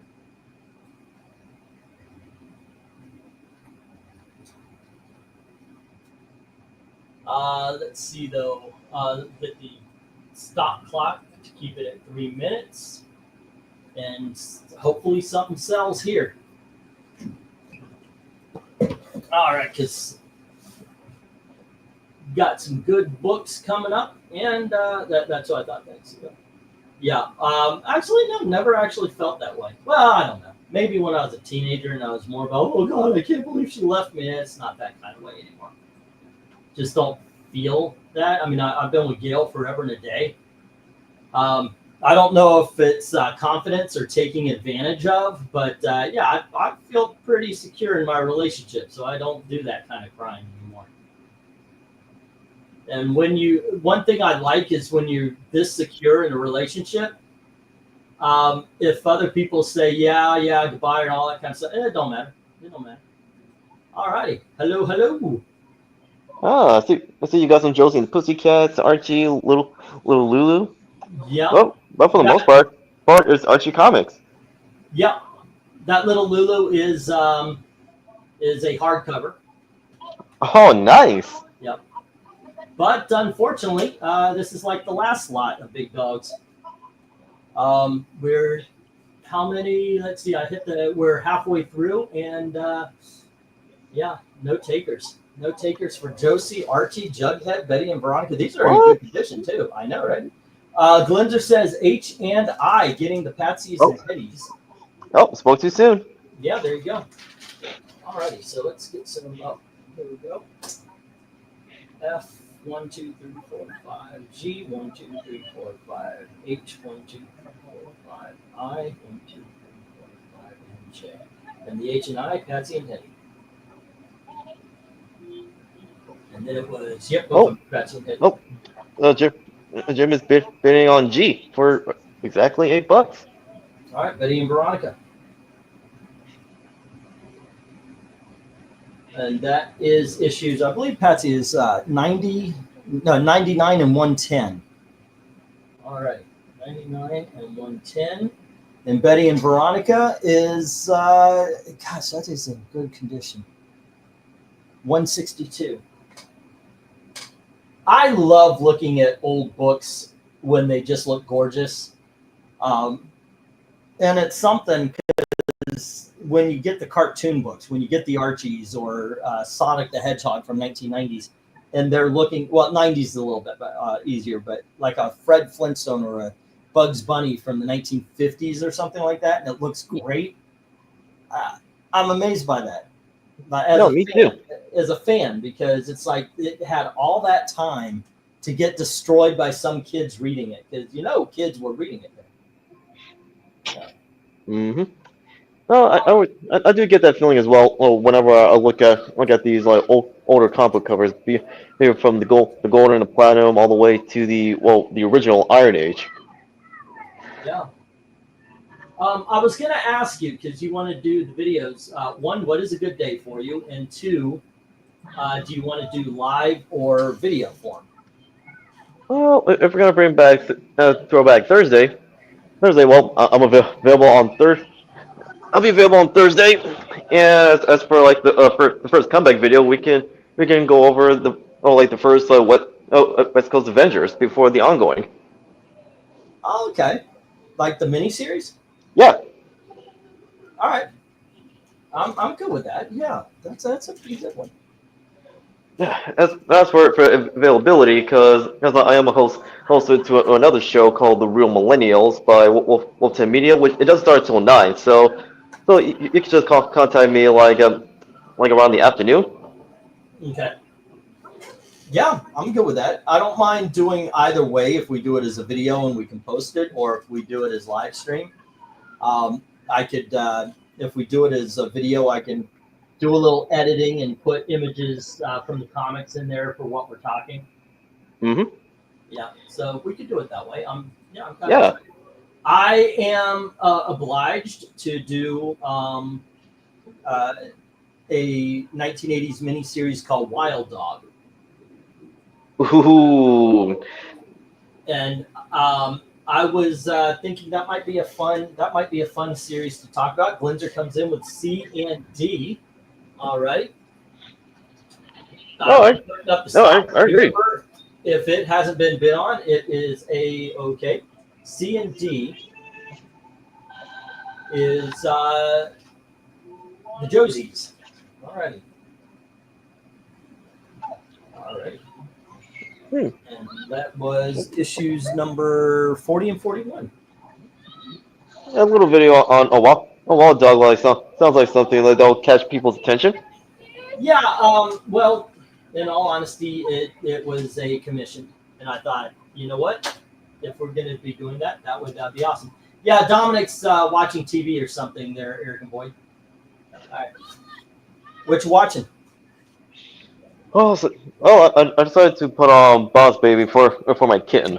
Ah, for your kitten. Yeah. Okay. All right. Let's see. Glenzer on the top row has the Josie and the Pussycats, or it just says Josie, so the Pussycats on this one. Then on the bottom row, we have Betty and Veronica, and that was for, oh, goodness gracious. Betty and Veronica was for Jim. Okay. I actually put it down, and I didn't write the bid. So let's see. Glinter had H and I, and that's the that was the Patsies. Okay. And those were 8 each, right? There we go. And Jim had the Betty and Veronica. Okay. And the rest are hitting the reject pile. There we go. That is that. All right. For now. For now, yeah. There we go. Let's see. I do believe I have one more of the big dog lot. Let's see. 1, 2, 3, 4, 5, 6, 7.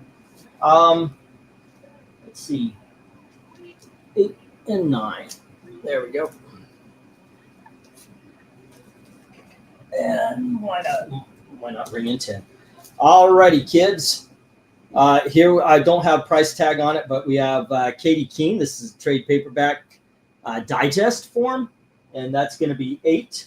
And then we've got Batman, the Batman's 9 lives. And I think it would be better if I did it this way. This is a noirish kind of detective story. You can tell by the cover there. I highly recommend it. It is just 10 kinds of awesome. I keep trying to unload this. This is Scotty Young's Middle West. Great story. Very, what do they call it? Wizard of Oz-esque. And then we've got the Silver Age Omnibus of Volume 1 of the original Suicide Squad. There we go. I don't know why it's doing the leaning forward bit. There we go. And let's see. 1, 2, 3, 4, 5, 6. Okay, what should go on the front row? And you know what? One of these things kind of stands out. And here is Archie Punisher. Archie meets the Punisher. All right. Then we have some Batman books and a couple of not Batman books. All righty. I'm going to put it this way. Next up, we have Batman. What is this? 608, I believe it is. 604, one of those. This is the first chapter of Hush, but it's the New York Post exclusive copy. I guess it was a giveaway or something. And then we have the Batman 89 adaptation. You know what? I'm going to move it like this. I'm going to put the Batman in. This is the prestige format version. And then we've got the regular version of Batman Forever. Next up, we have Little Shop of Horrors, one-shot movie adaptation. And we have All-Star Squadron number 1. All righty, let me get the go for lot. What are we on, 12 now? Yep. 12. Okay, go for lot 12. Go for lot 12. Okay. Where's darkness comes to outbid me. I don't know. I'm on a budget tonight, and I'm already there thanks to this darn pussycat. Stop showing good old comics. It stops now, sir. It also depends on what you mean by old. And by the way, I showed a lot more good old comics with those Charltons and all that. Those are some freaking good old comics, man. All right, let's see if there's any love for these. What's this? Oh, shit.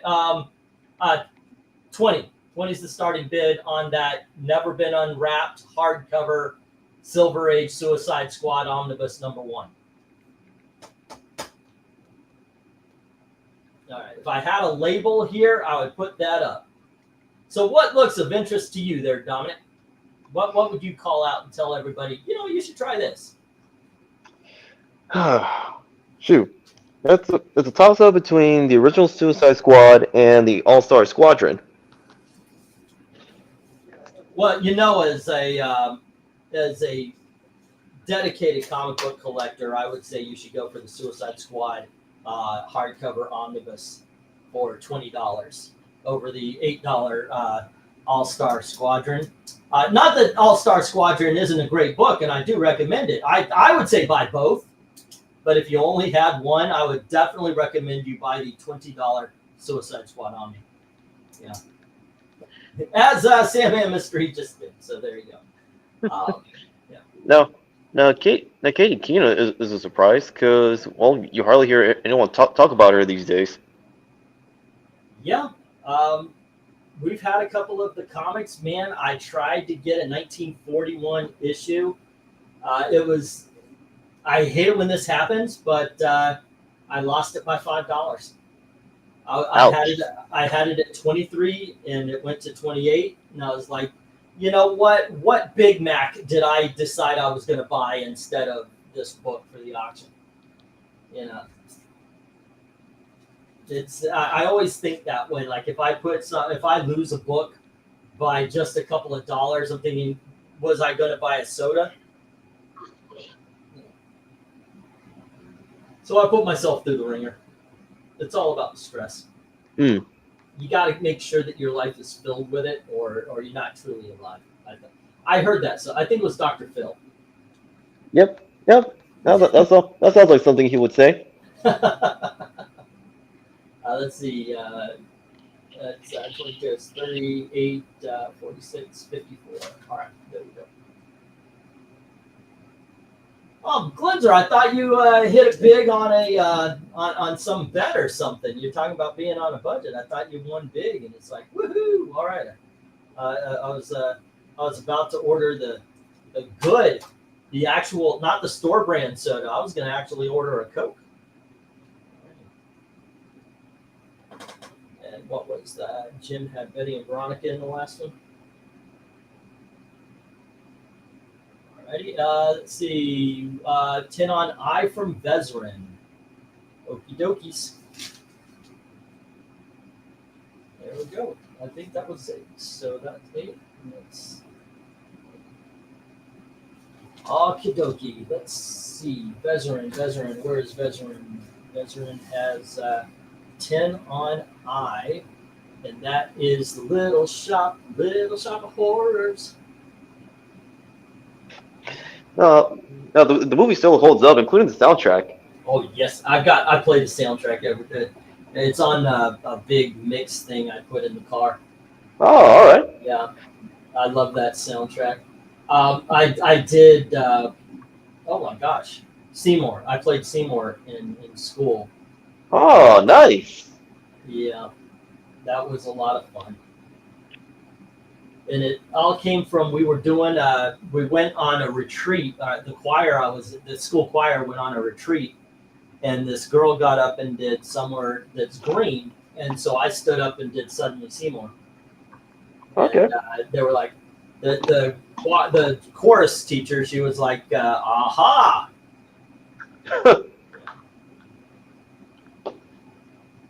Okay, that was, that's 15, all right. That is 15. There we go. Okay, cool. We are cooking with gas. I hit Florida, but it's in a teaser with Duke minus 3.5 and a U1 78.5. I need all 3, like all slots hit. I have no idea what you're talking about, sir. I am not a bidding guy. I am a bidding guy. I'm not a betting guy, is what I tried to say. Good Lord. My brain goes on automatic pilot a lot. Way too much for me to be functional in this world.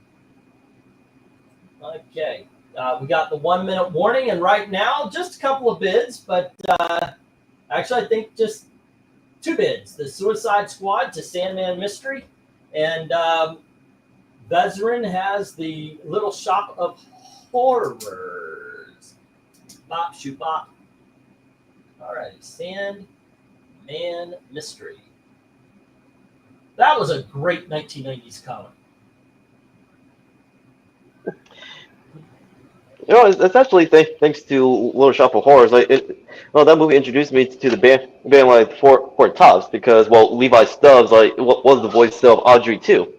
Yep. Sang it at the auction, or the auction. God damn it, Oscars as well. Yeah, that's a lot of fun. And I gotta tell you, there was more than one car concert I gave myself to that song. But it is well known I am a musical movie fan. Alrighty, that was the 1 minute warning. I just got the buzz, so let me get these down. We'll get the next round up. The first ever musical movie on. Say again? Oh, he bounced out a little bit. Oh dang. Well, how I was introduced to musicals was technically through the Disney Renaissance. Oh, yeah, I'm pretty sure. That was huge back in the day. Alrighty. Let me get these down. And once again, we had Vezerin with the Little Shop and Sandman Mystery with the Suicide Squad. All right. And rejects on the rest. Let me get these down. This one might go on my wall. I love that cover. And here we go. Are you still there, Dom? Still here. Okay, yeah, I heard you. You were in the middle of talking. I don't know if you muted yourself or if you just went. No, I was talking to my kid. I was talking to my kitten because she shouldn't jump on the counter. Ah. Now you are talking about an actual cat and not your girlfriend, right? Yes. I've got questions otherwise. No, I'm talking about my pet. Ah, okay. Well, the rest of them are going to be relatively cheap tonight. We are going to drop that back down to $2 books. There we go. And that's going to go for a while until we hit a few $1 books. What are we on? We're on book number 13. So we've got 7 lots left for the night, and we are only at 10 o'clock. Wow, we are buzzing through these. Here we have the Mighty Avengers, issue number 242. And we have issue number 251. And here is issue number 252. And we have issue number 263. Next up, we have issue number 256. And we have issue number 258. And there is issue number 260. And we have issue number 262. And we have issue number 263. And finally, issue number 264. Bidding begins at $2 each as soon as I get that go for lot number 13. Yeah. 13. Yeah. All right. Yeah, 13. And if memory serves me right, book J actually features the first appearance of the second Yellow Jacket, Rita Damara. There's the letters he's talking about. Hey, can you entertain the troops for just a bit? I have to hit the head, man. Sure, no problem. I will be right back. Well, England's taking care of what he needs to do. Out of all these books, which issue of the Avengers do you see yourself like picking up or want to read sometime in the future if you decide to bid on them? Oh, all right, two on G, good choice, Tony Hayes.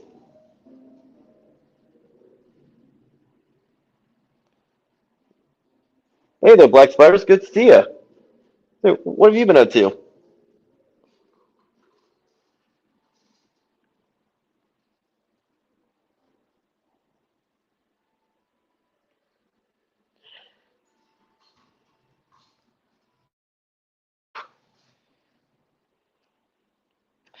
Yeah, I tell you, looking at like, all these like classic covers like for the Avengers.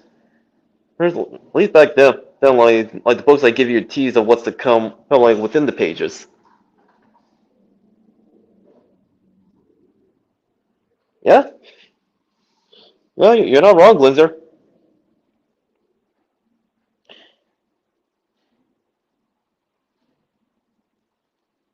Yeah, if I had to ask like what is which of these like each of the Avengers like also have the best covers besides H? I would I would have to go with J.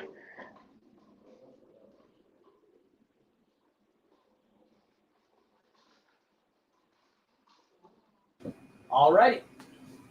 Hello again. Tony's saying 2 on G. All righty. Yeah, and right, and Glinzer said that out of all the covers, the best one is H. H, which contains a good story, and he's not wrong.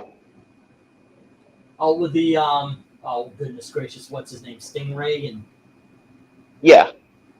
which continues into I. Hmm. Which, if you ask me, like Stingray is a rather underrated superhero within the Marvel universe. Do they ever use him anymore? He's hardly ever used. Yeah, that's actually kind of sad. I noticed some characters have just dropped. Like they don't use them anymore, and yeah. One slick. Yeah, there's a lot left. At the end of the night, I'll do one of those. I'll go back through them. So, um, I had a lot of war books from Charlton that didn't sell. The last lot had a few decent books that didn't sell. So, yeah. Let's see. And the 260 was to Tony Hayes. Tony Hayes. All right. And let's see any more. Good set of Avengers. I have most of it. Says Black Spiders. One of the I actually was talking about this. One of the reasons I do DC more than Marvel is because modern Marvel people don't want, and older Marvel people already have. And by that I mean the 80s and 90s stuff. If I can get the silver and bronze, that's a different story. But so you'll see me get DC stuff around this era more than Marvel. Alrighty, and we had 2 on E from Tony Hayes as well. Alrighty. 1, 2, So, 3, 4, 5. while you're away, like I asked everyone, like out of all the covers, or like for the Avengers, like which one has the best one? Glinzer replied with H. So what says you, England team? Of these, which one is the best cover? I'm going with J. I like the yellow jacket and the wasp fight. I think the size difference. I would like to have seen I get it. They want both characters to stand out, but a smaller wasp giving a good wallop. I think that would be pretty good. And I also kind of like the silhouetted Vision on A. Oh, Yeah, the cover for A. Hey, like it does a good job of teasing what's to come. there you go. I want my $2. That one's too big. You can actually. Can I Oh. move the? And Jim Sorensen said $2 on the rest of the books. All right, cool. So we let me see what E was the other one Tony Hayes got. All right, and that was number 256. All righty, Tony Hayes for $2, and then let's see. Then Jim came in with a lot. All righty, cool. And it is issues 242, 251, 252. The books came in, and I had no time to write stuff down, so I am trying to do that as we go, which is sometimes a little bit messy. And then it's 253. Let's see, and then it's Jim at 2. There we go. So I came up with another idea for a game, Dominic. All right. That's Jim. You know, I like doing like the Jeopardy and all that kind of stuff in games and stuff Oh, that wow. actually gets the audience into it as well. Wow, So Comic Book Jeopardy. We haven't done that in a good long while. I know, right? But mine was it's based on an MTV show. Eric thought of something or said something about the best run, and then they had a little. He and Evil Black Cat had a little discussion, and it reminded me of a show from MTV that lasted maybe a week. And I think it's because they didn't do it properly. You need to encourage. Uh, conversation, debate, and such. But what I thought would be kind of cool is to get a couple of players, and you pick a topic. In this case, it was best comic book runs. Now, if let's say you, me, and Eric are playing, we each pick 3, and then maybe we'll do a random, or somebody will get an extra point or something like that, and we come up with 10, and then we make our it's almost like Comic Book Thunderdome. We make our cases for each of the runs, and the audience then scores it. All right. And based on the score, we put it in the top 10, and whoever has the highest amount of points wins. It's Now, arbitrary winning, but it might be fun. I don't know, but right now I just thought about it. So, all right. Now, do you recall the name of that series from MTV? I don't know. It's a top 10 list. It might be called Top 10. I don't know. But yeah, it's just something that popped in my head. So, But literally, it just popped in my head. So it's way in the conception stage, Right.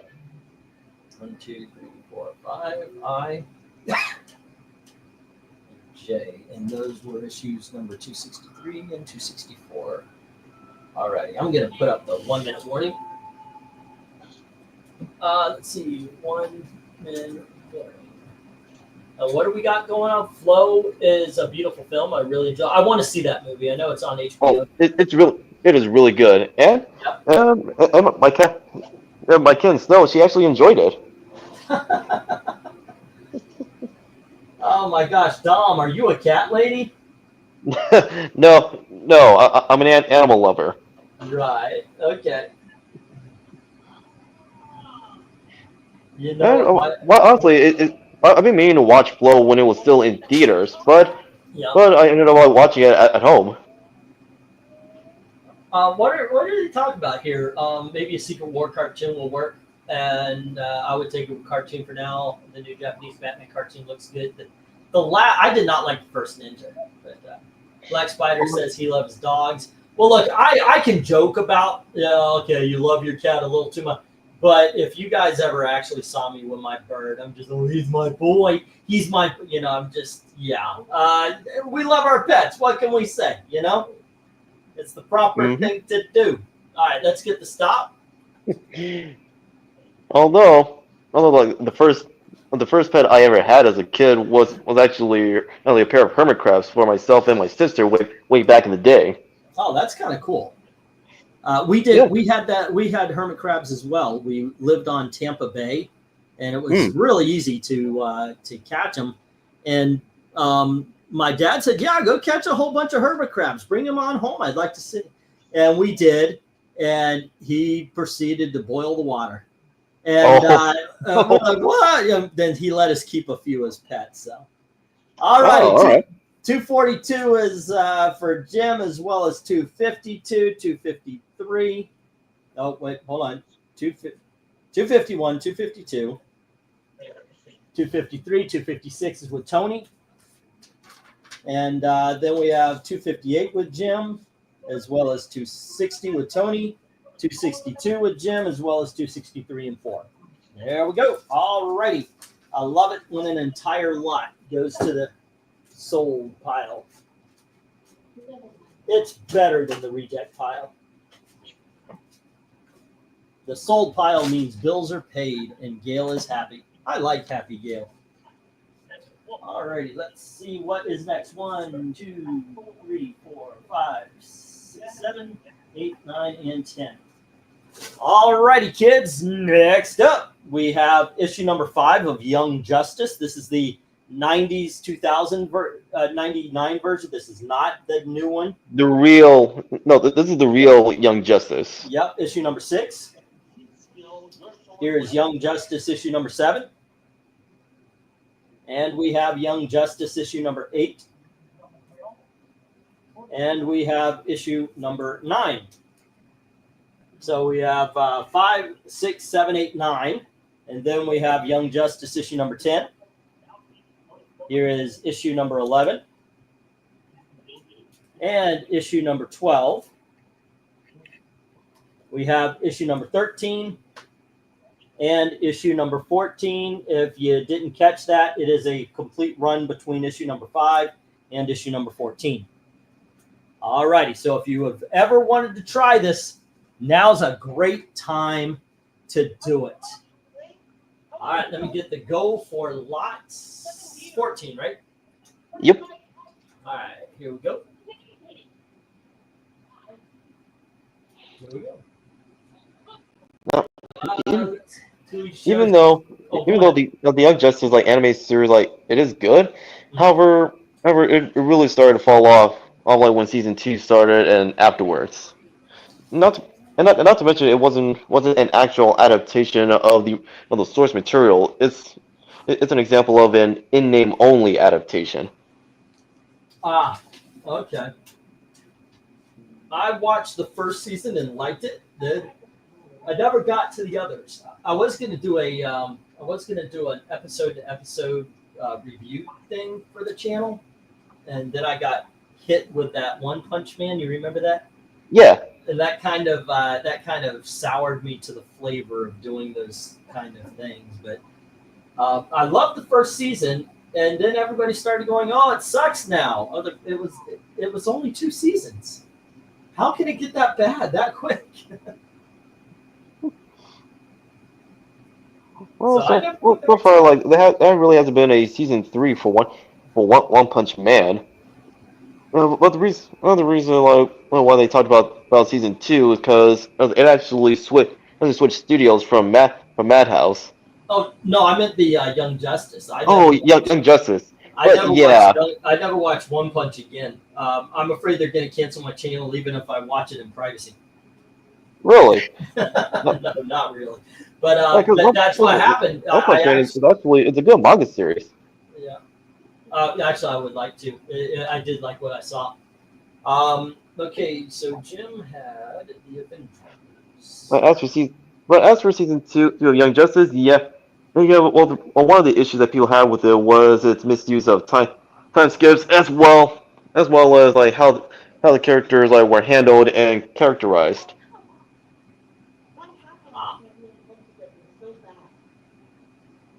Yeah, I only made it through that first season.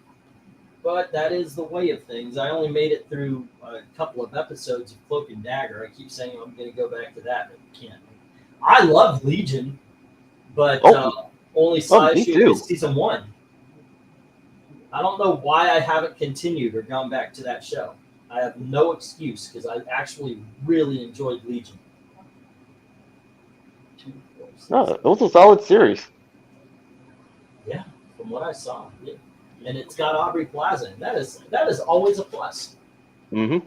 Aubrey Plaza has never been the weak spot of any show. And Jim says $2 on the lot. He hasn't been challenged. I'm going to hit that 1-minute warning. All righty. And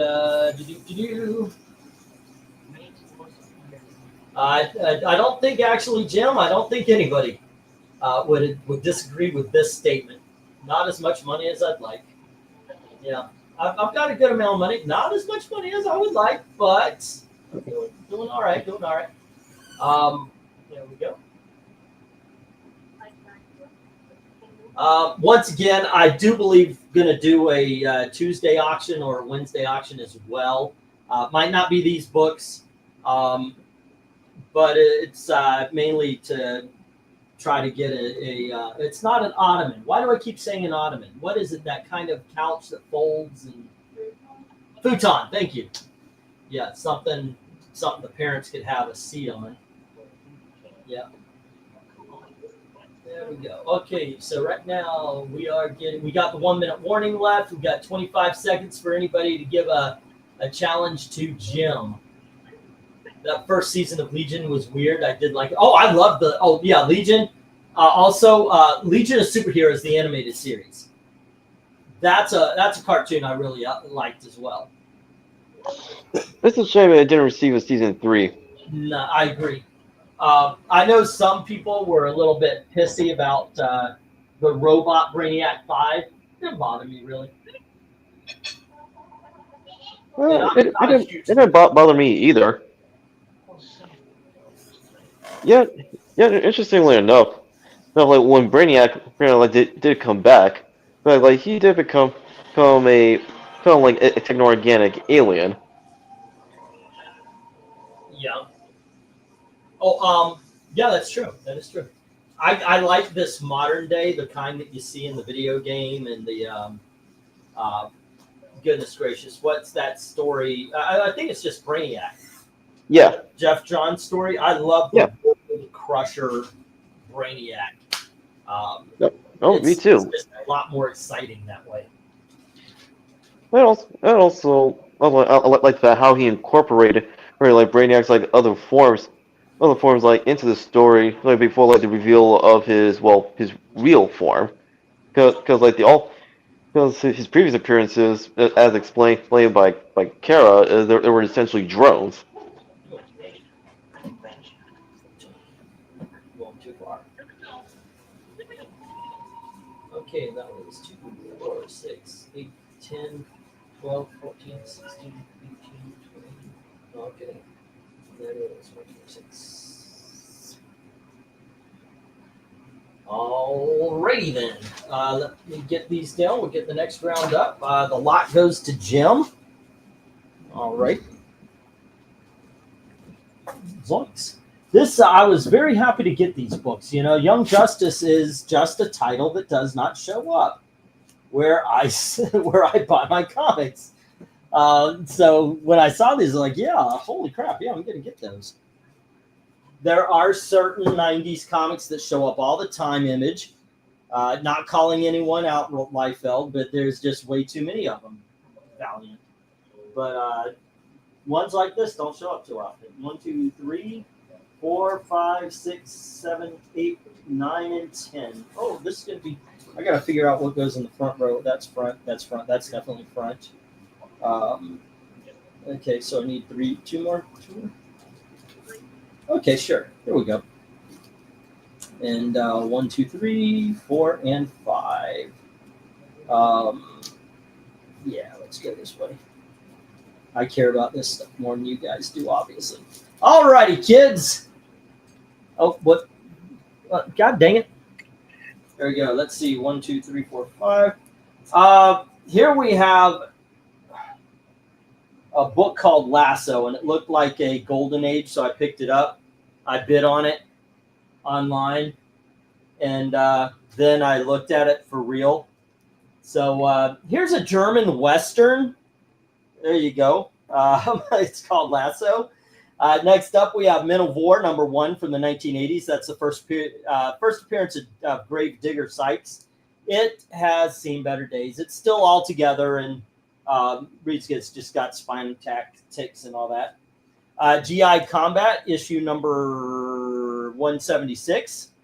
And this one, it's got a cover split right here. So, and some ticks and all that. So it's in the $2.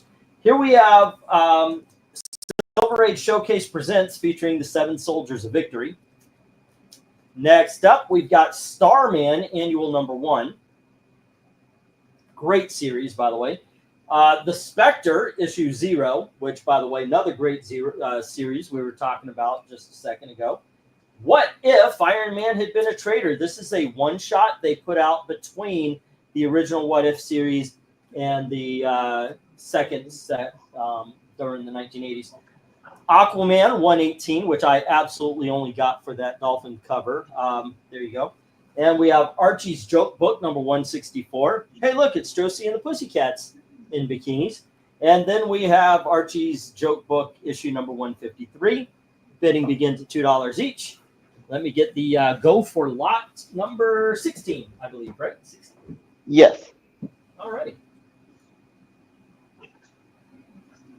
All righty, let's get the go for lot 16. All right, I've gotta wait until the go for just to make. Yeah, I was gonna say, wait a minute. Yeah, You gotta wait until the go is out, guys. yeah. Once the go is, that's actually something I hadn't had to say in a long time, but we've got a new guy. Sorry, Sandman. That is one of the rules. It has to be after just to make it fair on everybody. So everybody's at the same start point.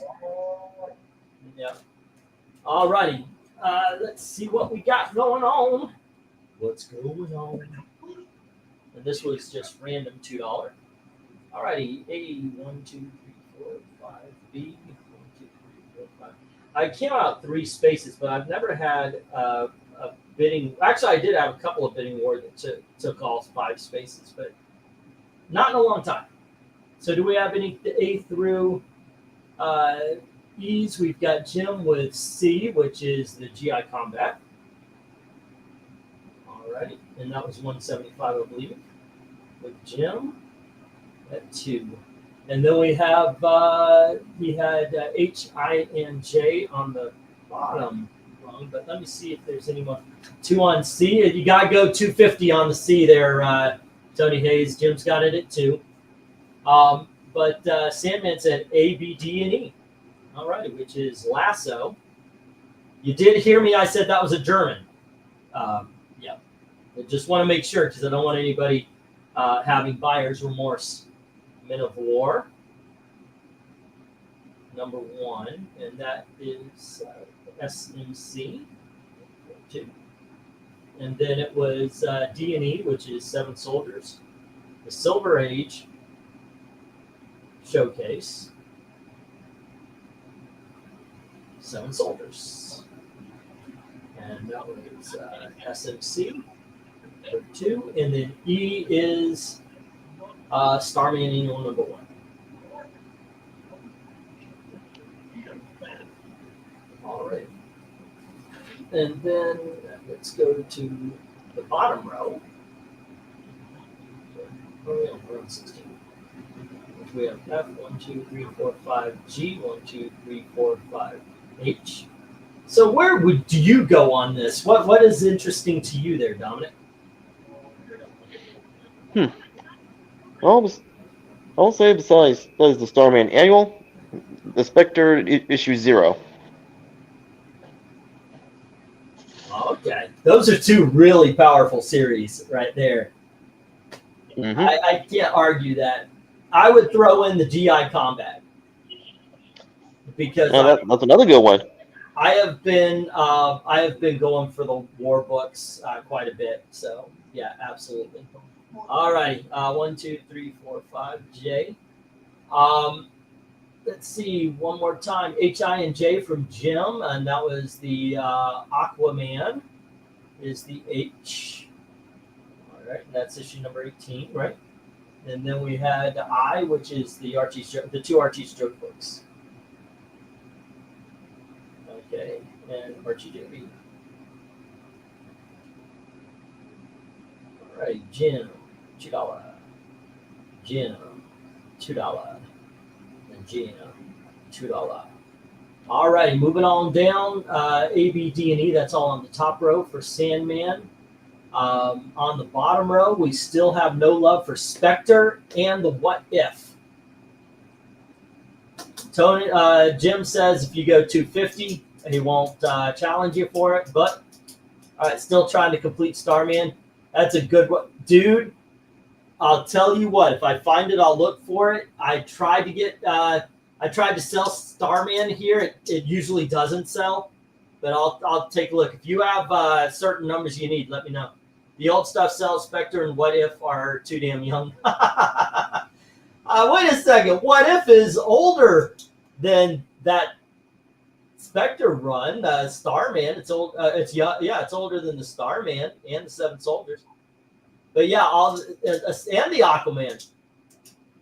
The only thing it's not older than is the first three on the top row. That's true. All righty. Let me get the 1 minute warning here. Okay. So what other stories would you like to talk about?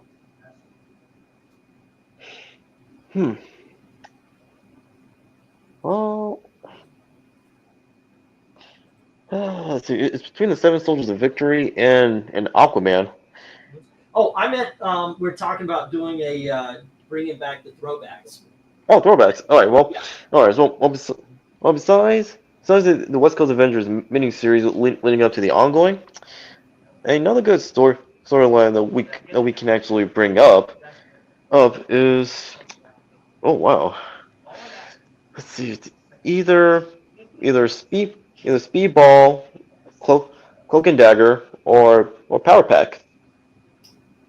I like the cut of your jib. Do I still have that Cloak and Dagger mini or omnibus up there? But yeah, I like that. I like the idea of the Cloak and Dagger. Now I do offer if somebody goes to Ko-fi and they drop $5 in the tip jar, they can control a video. So if that happens, just be ready for, oh, okay, we're doing that one this week. Because whatever they want, so long as it's not something like Cherry Pop-Tart or something that'll get the channel shut down. I do offer that. I'll keep that in mind. Yep. Henry took advantage of that, and he has got a whole month of cover rankings that he wanted to have happen. So, all right. I always felt the original Crisis was better than the original sequel. Yeah, that is without a doubt there, Sandman. What do you think about that? Which one do you think was better, Secret Wars or Crisis on Infinite Earths?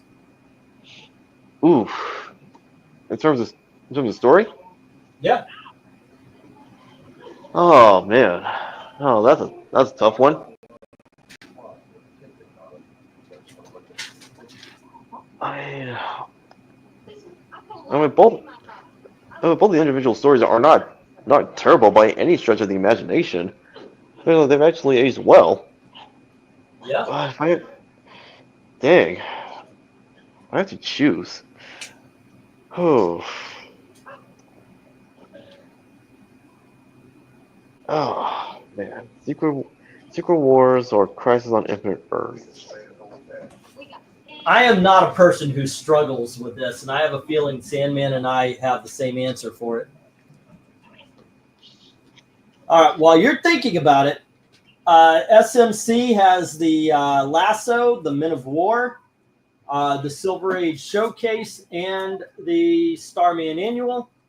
And then Jim has the GI Combat, the Aquaman, and both of the Archie Joke books. And I as a kindness, Tony Hayes decided to try Spectre and the one-shot What If. Dude, you are not going to be disappointed by that Spectre run. That is some great stuff. That is great comics. Not good comics. That is great comics. All righty. Let me get the next round up. Like I said, we're doing $2 books for a while here. 1, 2, 3, 4, 5, 6, 7, 8, 9. All right. Okay. All right. I made up my mind, but after much consideration. Keep that thought as I get these books up, and then we'll talk. Okay. Sure. Next up, we have Superboy number 23, and we have issue number 24, and we have issue number 25. Here's Superboy number 26. And we have Superboy number 27. There you go. And we have Superboy number 28. And here is issue number 29. Number 30. We've got Superboy number 31. And we've got Superboy Annual number 4, the Pulp Annual. There you go. A bidding begins at $2 each. Let me get that go for lighting. Right? Um, 17. All right, 17. All right, go for lot 17. Now, which one do you choose and why? Well, I would go for the Pulp Heroes annual. No, because if you ask me, that's really like the Pulp annual is for not just Superboy, but the other DC titles at the time are criminally underrated. Yeah. Sandman, yeah, it's PayPal. I don't usually invoice. Uh, I trust you. Send it along. If you request an invoice, I'll send you one. Um, but yeah, everybody just pays in, really. Um, go through. You could also go through Ko-fi if you want, and in desperate situations, money orders. Yeah. Either one of those. Jeff, first time here, but we'll be back regular for sure. Well, thank you very much. I hope you enjoy the chat, because that's what we've always tried to make these things, like a little hangout where I'm selling comics. My channel got shadow banned, so this is the way I'm helping my family, is doing these comic book auctions. But I saw a lot of slabs. I don't have that kind of money, so I thought there's readers out there too, man. So let's do that. All righty. But yeah, thank you very much. Yeah, if you need a what we were talking about, invoice, let me know. If you don't, just go right on ahead. Yeah, you just pay up.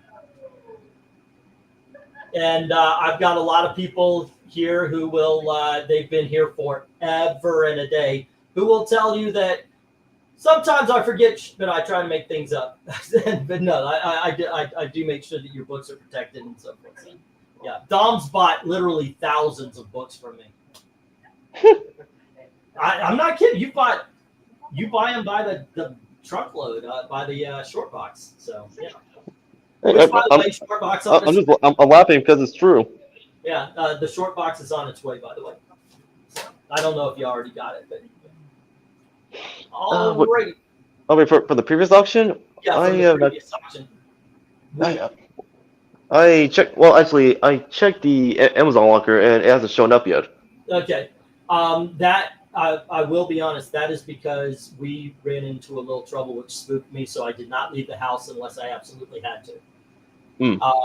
We were followed by a cop for half a mile.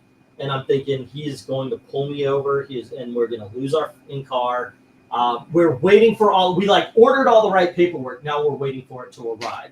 And I am a paranoid because I don't want my wife to get arrested. I don't want to, so she can't drive. And I'm paranoid because if I get pulled over again, since I got the ticket, they're going to take the car away from us. So, yeah. So I was about 5 days later than what I said it was going to be about. So there you go. I apologize for the lateness, the tardiness, but it is on its way. No hard feelings. Gail says I'm way too fucking paranoid, by the way. All righty, so Jim got the lot here. Glenzer, thank you for the $5 super chat. Iron Fist versus Wrecking Crew, Days of Future Past, Doom Quest are 2-issue storylines, 2 issues, new comics, stretch out stories. Way too far. Sometimes. Yeah, you're right. Yeah, because with most of today's creators, and I use that term loosely, they took the wrong lessons from not just like Claremont, but they also adhere to Brian Michael Bendis's method of storytelling like too much, not knowing like it actually harms. Lose me.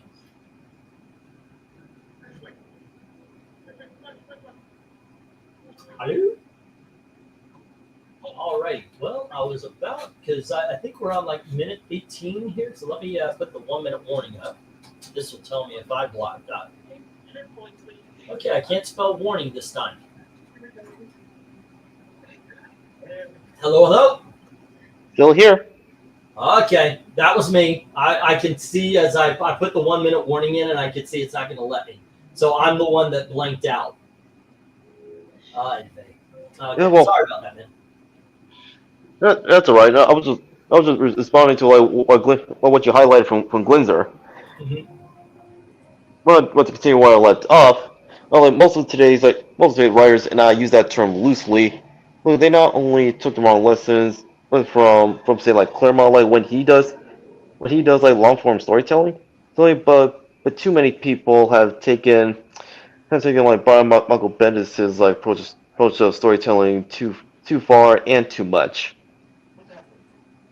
Oh, also, yeah, the one slick dude is a regular buyer as well. He mentions PayPal MediaMadmin1 at gmail.com. Be sure to list the books you won and your YouTube ID and mail it, because I know your mama didn't name you Sandman Mystery Comics, and if it only says Sandman Mystery Comics, I really don't want to send books that I might accidentally send to somebody else. So there you go. So let me know who you are as well. It's an equally assured destruction. So like I'm doxing myself to YouTube when I send the books. Let's see, he has gotten a lot of my money, and I want more, Tony. That's the important part to remember. Let's see. I love it. A small community, myself, small channel, and just did a $1, $2, $2 sale. Do weird reviews on obscure indies and 80s and kaiju, and of course Golden Age. Yeah, we're a bunch of old farts that love old comics. Occasionally something new will pop through, but yeah. Thanks, one slip. Oh, there you go. And Tony Hayes says, "I don't want strip searched." Well, it depends on who's doing the searching. Sandman for easier. But okay, this popped into my head. It has nothing to do with strip search, but my wife is in front of me, and you guys know I love to say things to get my wife pissed at me. But one time, as I'm approaching the age 40, I'm 54 now, about to turn 55. I remember telling Gail, she goes, "You need to find a doctor." And I told her, "Yeah, I want to find I'm going to find a little Vietnamese chick because my thinking was the fingers, because you got to have your prostate checked. Why would you pick a 6'4" doctor?" By the way, the doctor that was recommended to me ended up being a 6'4" banana-handed. No fucking way am I getting my prostate checked with this guy. I don't know why I told that story. It's a fucking nutso kind of channel. Here we go. Let's get back to comics. Gail's looking at me like she wants a divorce.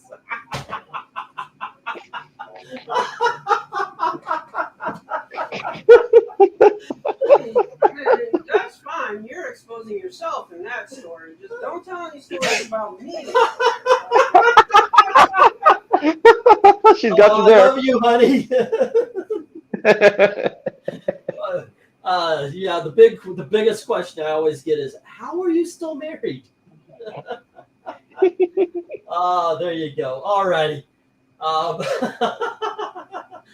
never change my name to I Love Cavity Searches. That's true. That is true. All righty. I tried to get the 1 minute warning. I'm just going to put up the stop and let's move to the next one here. Hello, Mr. Eglantine. I'm Dr. O'Neill Shack's big.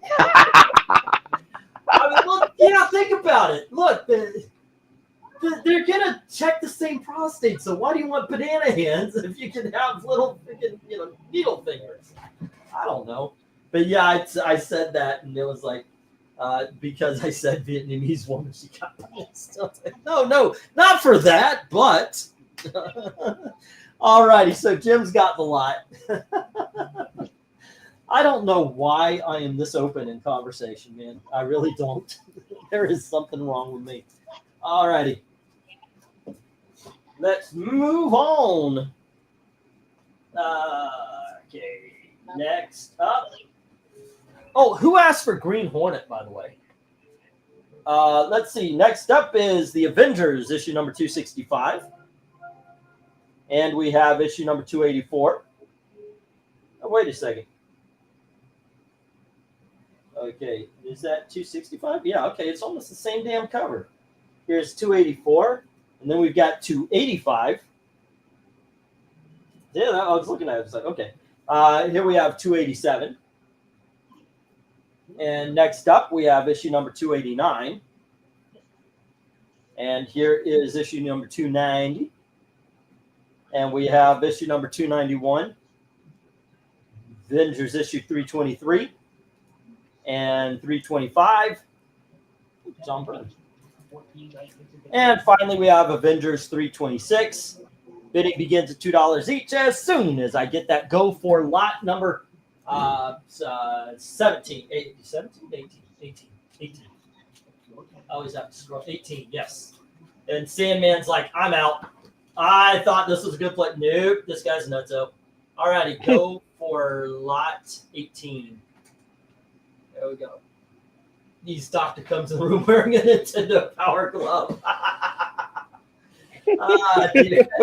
Did your doctor have both his hands on you?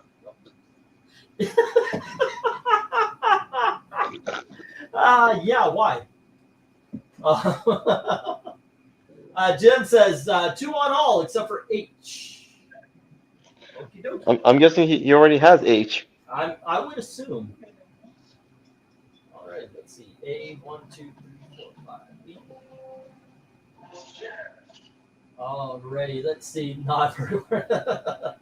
Yeah, we have our ongoing jokes.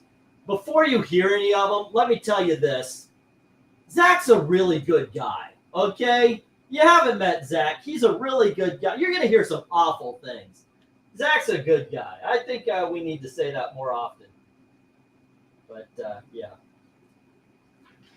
But because occasionally somebody does something stupid, we have a lot of running jokes in this office. There you go.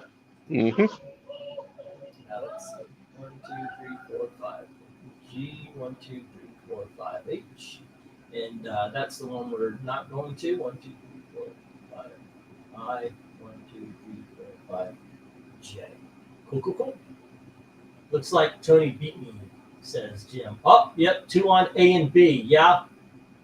So you've got the other ones, and still no love on H. All right. What is next? What? Oh, yeah, we're going to start the dollar books after this. And we got a few dollar book lots. And then you want me to do the usual back. I was going to do it anyway, but you want me to do the go over all the books that didn't sell? Mm-hmm. Okay. As usual. As usual. Let's see. And the numbers again were 265 and 284 for 265, 284, and that is for Tony. All right, and the rest are with Jim, which is on the top row 285, 287, and 289. Okay. 287, and he has 289. There we go. There we go. All right. Cool. What? I think one of the things I'm in a good mood, and I think I'm going to see my daughter. I haven't seen her in like a year, and the time I did see her was just saying goodbye at the airport kind of thing. My family's coming up from Florida, and they offered to drive me back home. So if I wanted to leave Elizabeth and Ashley, Elizabeth and Gail up here. They said, well, we'd rather have Elizabeth. So, yeah, that's where my parents are. Take the grandkid. 291, 297. I'm A-okay if she wants to go back to Florida. She's not doing as well up here because they don't give it. Nobody's hired her. It reminds me when we moved to Tallahassee, which is also a college town. It was tough as shit for me to find a job because I was competing with all the college kids. And what happens is jobs don't want to piss off the college by hiring a whole bunch of locals so they hire the college students. College is happy, town is happy. Yeah. You don't know what you're gonna get. Like when you hire college kids. I thought that would be a selling point. I told Elizabeth, I said, when you talk to anybody at a job interview, you have to stress that you have an open schedule because you're not a college student, and you can start tomorrow. I said that is your 2 bullets in this particular argument. Let's see, 1 minute warning. Alrighty, so how many of you guys also saw the Snow White movie? Everybody else agree with me that it was the best movie ever? Oh, you're too funny. No, nobody agrees with me that it was the best movie ever. It didn't have any of those themes like love or human connection or good versus evil. Well, it tried to do that, but both of them were kind of evil. Or am I really the only person that saw the movie? I avoided the live action Snow White movie as well because I would rather rewatch the classic. Yeah, I'll tell you what. We were talking about it the other night at the last auction. Me and Dalton were talking about it, and I said I would really have loved to have heard the interviewer when he said, "Yeah, we're not going to have that Prince falling in love shit." I would have loved for the interviewer to go, "Really, you're not going to use the themes and the storyline that made the original a classic for 80 years? Great strategy, Cotton. I hope it works out for you." I just wanted to hear that. Hey, Rhaegar, what's up? Okay. Jim can have him. Okay, I'll put him on. I'll put him down for him. And did I put the one there morning, or did I just think that? Okay, I did. All right, let me mark this down for Jim. Tony, thank you. I'm sure he thanks you as well. And there you go. All righty. And you know what? I'll get to stop here. Vincent, what's up? I did watch Deadpool and Wolverine last night. Great movie. I enjoyed that. Yeah, that's pretty good. It was no Snow White remake, but it was good. Won't give my money to Disney since they killed Star Wars, but that's another topic, says Sandman. I just don't watch Star Wars. Like, everybody was telling me how The Acolyte was really good, and I was like, you know what? I know you like your witches, lesbians, but I don't know. If I'm not big into that. Alrighty. Star Wars. Say again? No, The Acolyte it's not really Star Wars. Oh, it's not the greatest Star Wars TV show of all time? No. That's what I hear. Yeah, because the show, because there's another example of how like Disney like butcher like George Lucas's baby. All I hear is blah blah blah. You're a racist. That's all I'm hearing, Tom. Serious. And you hate women, apparently. I don't know. The one I wanted to see, what was the other one? Arendelle or something like that with the dude from Rogue One or something like that. Wait, are you talking about Andor? Yeah. What did I say? Arendelle. That's Frozen. Okay, no, I didn't mean that. I meant Andor. I heard that was good. But I'll tell you what, I liked Rogue One. As far as the Disney stuff is concerned, I actually did. I actually liked the Rogue One. Rogue One was actually not bad. Alrighty. Let's see. I stopped it when the guy was bathing in a lake. Yeah, I thought it was Andor was the one that was good. You actually know people who unironically like The Acolyte. I am absolutely being cold and facetious. I'm trying not to have any emotion, so it just actually sounds like I'm being sincere. But in all honesty, I haven't watched Star Wars since Jack Black and Lizzo in Mandalorian. Well, no, I finished that season. That's a lie. I did finish the season. But when they made Mandalorian boring to me, I was like, okay, I'm done. I might watch some of it. Like, I do kind of want to go back and watch the sequel trilogy. Now that all the hype is on, I want to see exactly how bad it was. Because I remember watching in the theaters what a beautiful disaster Rise of the Skywalker is. And I still want to know why nobody cares about all those dead horses. Nobody even mentions the dead horses. Do you even know what I'm talking about, Dom? You don't know what I'm talking about, do you? Okay, so the dead horses. At the end of the movie, the big fight against the Star Destroyers. They come out of a box on big-ass, funny-looking Star Wars horses, and they're riding like the fucking cavalry on the outside of a Star Destroyer, right? Well, then that fucking Star Destroyer, that Star Destroyer gets shot, and everything tips over the side, and all their, oh, I caught myself. I'm like, do you know who didn't? Those dead fucking horses. Nobody gives a shit about those horses. Yes. Nobody cares about the dead horses in Star Wars. All righty, let me get this up. Here we have Green Hornet by Kevin Smith. That's issue number 1. And we have the other Green Hornet. This is issue number 12, the not by Kevin Smith version. And then we have issue number 16. You know what I really like about the Green Hornet this run? They handled the switch from Daddy Kato to Daughter Kato really well. Here's I agree. Number 17. And then we have Dark Tomorrow. This is a Green Hornet story, Dark Tomorrow. That's issue number 1. And we have the Green Hornet, The Odyssey of the Crimson Wasp. This is issue number 12 from the Now era. Oh, nice. And we have The Sting of the Green Hornet from the Now era. That's issue number 2. And then we have issue number 3. And with a giant poster inside. And issue number 4. Both of these feel thick, so I think the poster is in there.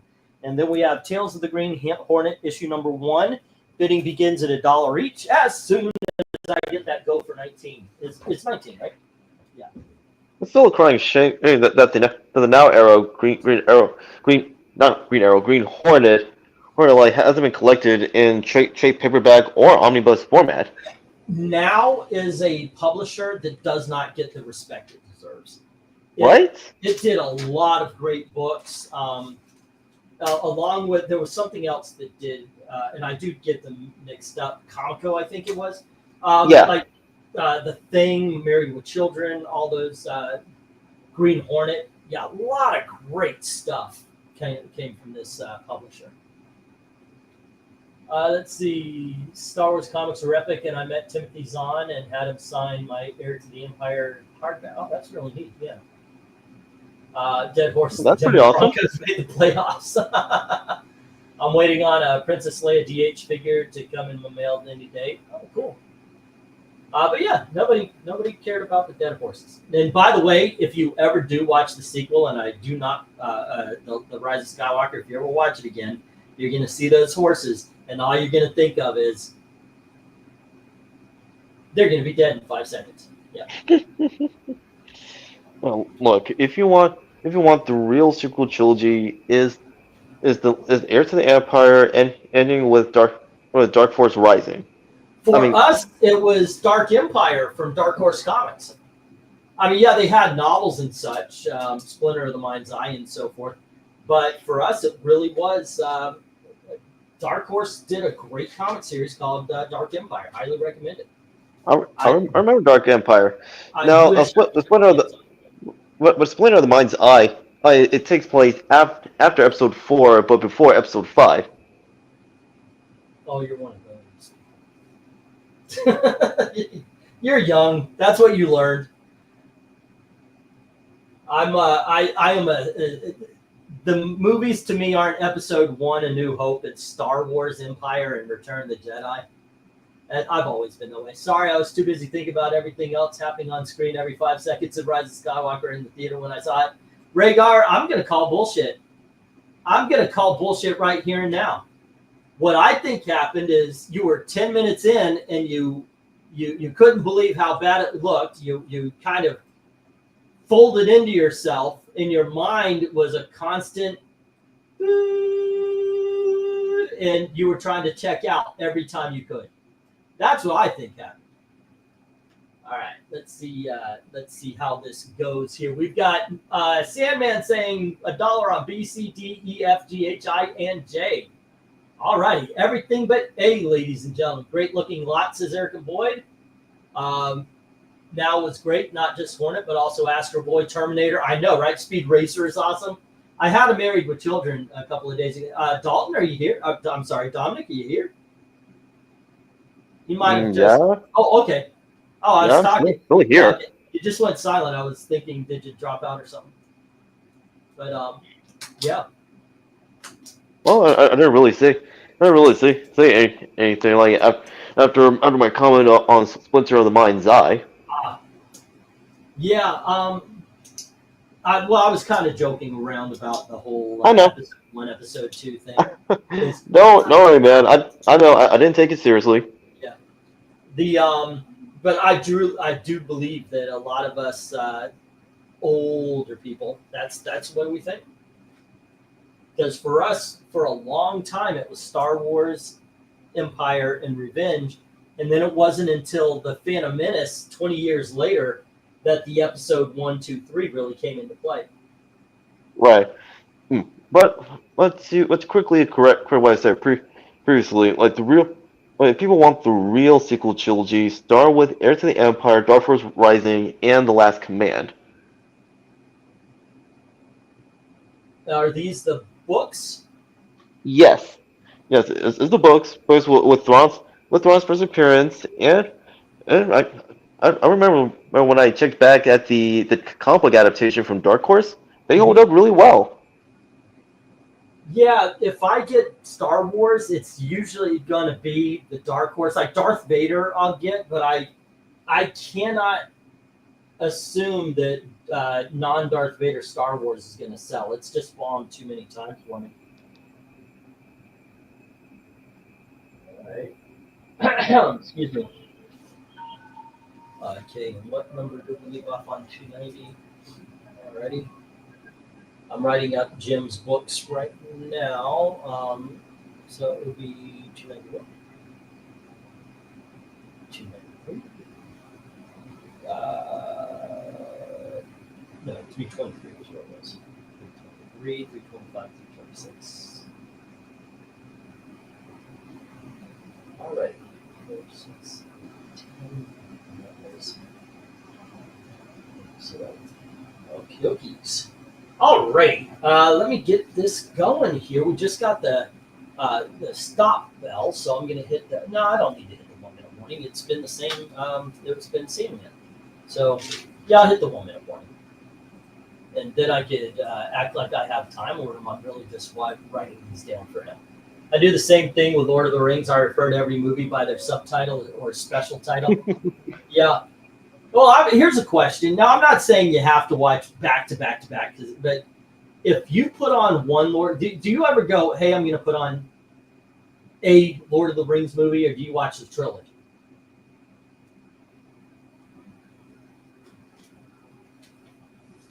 Because I can't watch it without the whole thing. I got to watch the whole trilogy. That is just the way of things. And in all honesty, I can't do that with Star Wars either, or Raiders of the Lost Ark. Definitely not Back to the Future. You got to watch. There are just certain movie franchises you have to watch. What you watch in order. Exactly. Do you ever just go, yeah, I'm going to watch Two Towers? No. I would watch. No, I would watch or read a series like in order. Yeah, and here's the other question then. You put on. Oh goodness! Wait a second. What I was going to say. Oh, never mind. I lost my train of thought. Old man disease. Let's see. Oh, here you go. Yeah, this is it. You watch Lord of the Rings. Are you watching the theatrical version or the extended? That's a good question for the chat too, because the extended is commitment. But do you prefer the extended versions or the theatrical? The extended cut. Yeah, me too. It is such a great movie, and with all that extra stuff in it, it's yeah. Oh, it enhances the experience. I agree. 12, 16, 17. All right. 12, 16, 17, 1. 12, 2, 3, 4.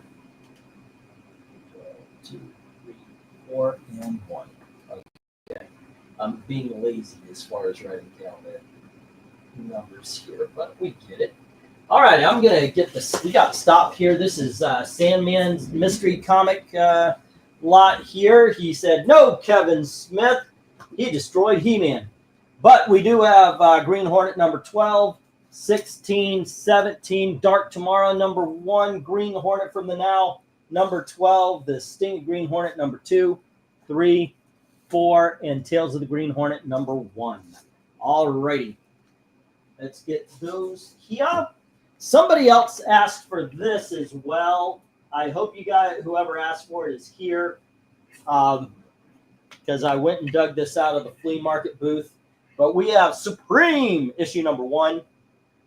And we have issue number 4. Here is issue number 5. And then we have issue number 6. Issue number 8. Issue number 9. There you go. Then we have issue number 20. And issue number 24. Here is issue number 26. And finally, we have issue number 28. Bidding begins at $1 a pop.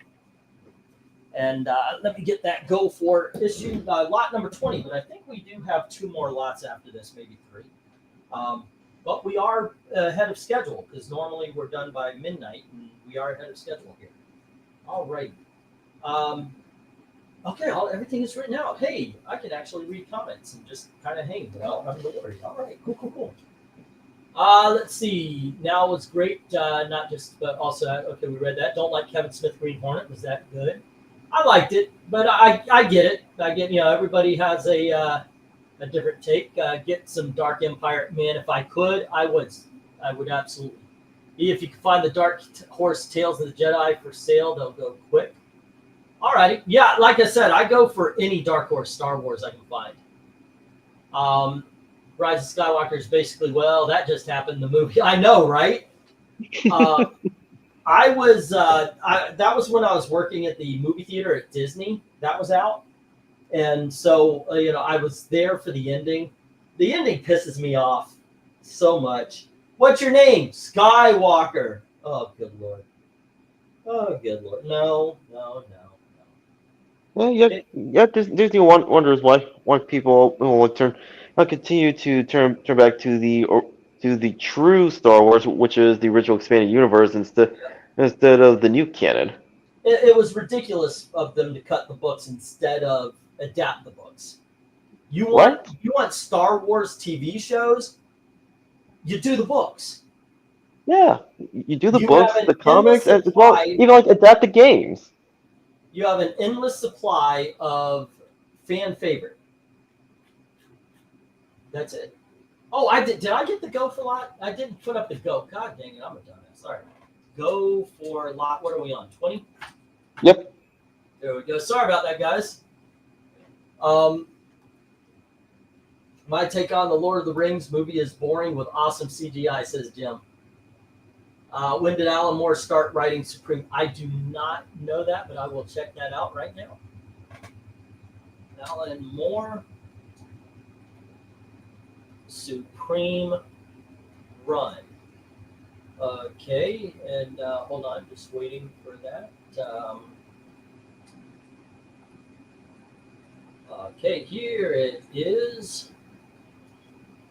Okay, it says All Hail Glycon.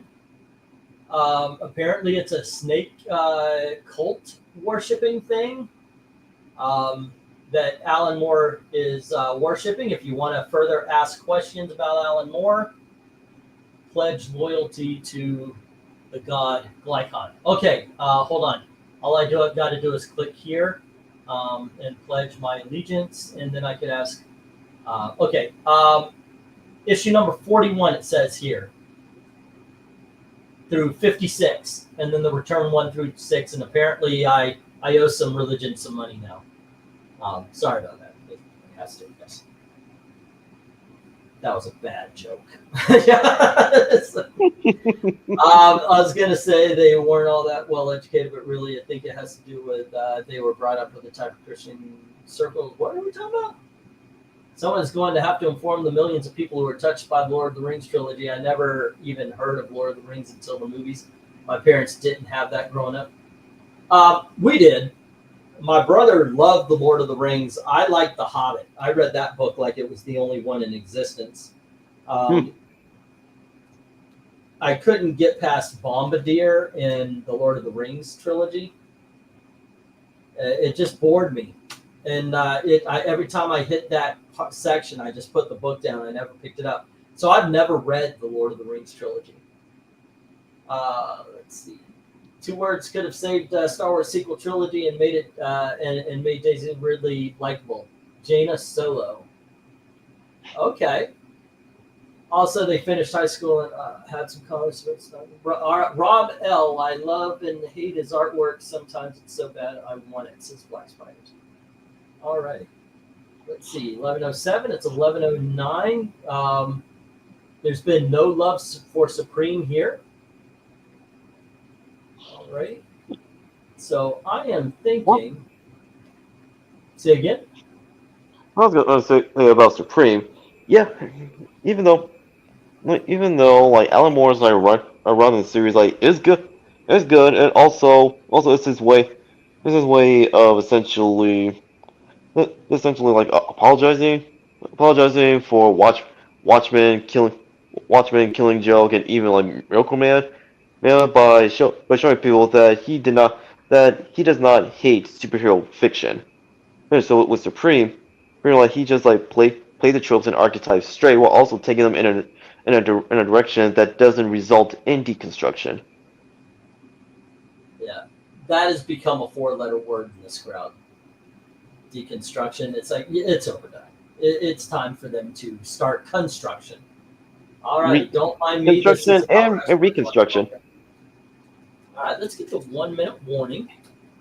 Well, but what I was getting at is that his run is solid. So, however, like everything else that came before Alan Moore, it shouldn't be dismissed. Yeah, I heard. I haven't read these, but I heard Supreme is one of the better Image titles all around. Oh yeah, it really is. Yes, and when Alan Moore like took over the title, so like it enhanced it by essentially like making Supreme like more like Clark, like in terms of character. Yeah. Hello to RDV. Hey Vigman, how's it going? I guess Green must have left. Yeah, he took off to grab something to eat, but it's been about an hour now. And he ain't come back. Yeah. I was kind of ticked. I was looking up my books and I'm like, oh dang it, he put the stop button already. So I was gonna back up the bids on the Green Hornet. The Green Hornet. There was two issues I needed from the Sting. The Sting. Sting of the Green Hornet. It was already sold though. Yeah. What issues of the Sting are you looking for? The Sting of the Green Hornet. 2 and 3. 2 and 3. I'll keep an eye out. And then also number 1, if you find that as well. I am always looking for Green Hornet is a seller here. So yeah, I'm always looking for. And shout out to the new guy I've never seen before. The Sandman Mystery Comics. Yep. Hello, and yeah, welcome. Let's see. I think Jim bought this lot as well. Did he? I don't think so. I don't think anybody did. 2 words. Yeah, no interest in Supreme. All right, let me get him down, and we'll get the next round up. I think it's only like I said, you're missing 2 things. What? You're either missing Diana or Taco. Yeah, exactly. Oh, I was hoping you would be here. I had in the $5 books, I had a Superboy number 73. I might already have that one. You have that one? No, okay. That's I don't know. I might. Yeah. So I know I was planning stuff for tomorrow as far as the later ones are the harder ones to get. Yeah. Now I contemplated this should be in the $2. I think you guys are gonna. You look at this, you'll probably go, yeah, this would have gone in the $2. But here you go. It's going to be in the dollar books. We got Batgirl, issue number 22, the Puckett Scott run, and then we have Batgirl number 24, and we have issue number 26. Here is issue number 27. Next up, issue number 28. Here we have issue number 29. Hey, look, Nightwing's going to shoot her. And then we have issue number 36. Hey, look, Point Blank is going to shoot her. And then we have issue number 37. Is that Rick Grayson? Is it? And we have issue number 39, and finally we have issue number 40. Bidding begins at $1 each as soon as I get the go for lot 21. What number was that, Superboy? Was it 73? 73. You already sold it? Yeah, that's what I was saying. Okay, I That is had a what I need, late Superboy, but yeah. Yeah, that was what I needed. I pretty much need 67 all the way through into the 90s. Those later ones are harder to find. Well, yeah, I had 73 at $5. I don't think they're harder to find. It is they're just more expensive. Because they're harder to find. There's less of them, man. Yeah. Especially if they're in good condition. Oh, they were. Now, if you're a Cassia fan, or say Cassandra, this is a Kane. This is a good series kit because this has the bullet logo. DC. I agree. Anything after the bullet logo, steer back. You've gone too far. Yeah, Cassandra. Yeah, Cassandra. For me though, Cassandra Cain though, I like her in No Man's Land. I never really went out and was like, oh my gosh, I got to read her stuff. I was more like, where's Barbara Gordon? Is this between? She's still in the chair. Yeah, she was in the chair at this time. Yeah, I mean, a lot of fans who are a fan of Barbara Gordon and then putting her as Oracle. I guess a lot. I'm pretty sure there's a handful of people that were just pissed off. But I do like Oracle. Yeah. Oracle was really well though because it helped her branch out with the Birds of Prey. Mm-hmm.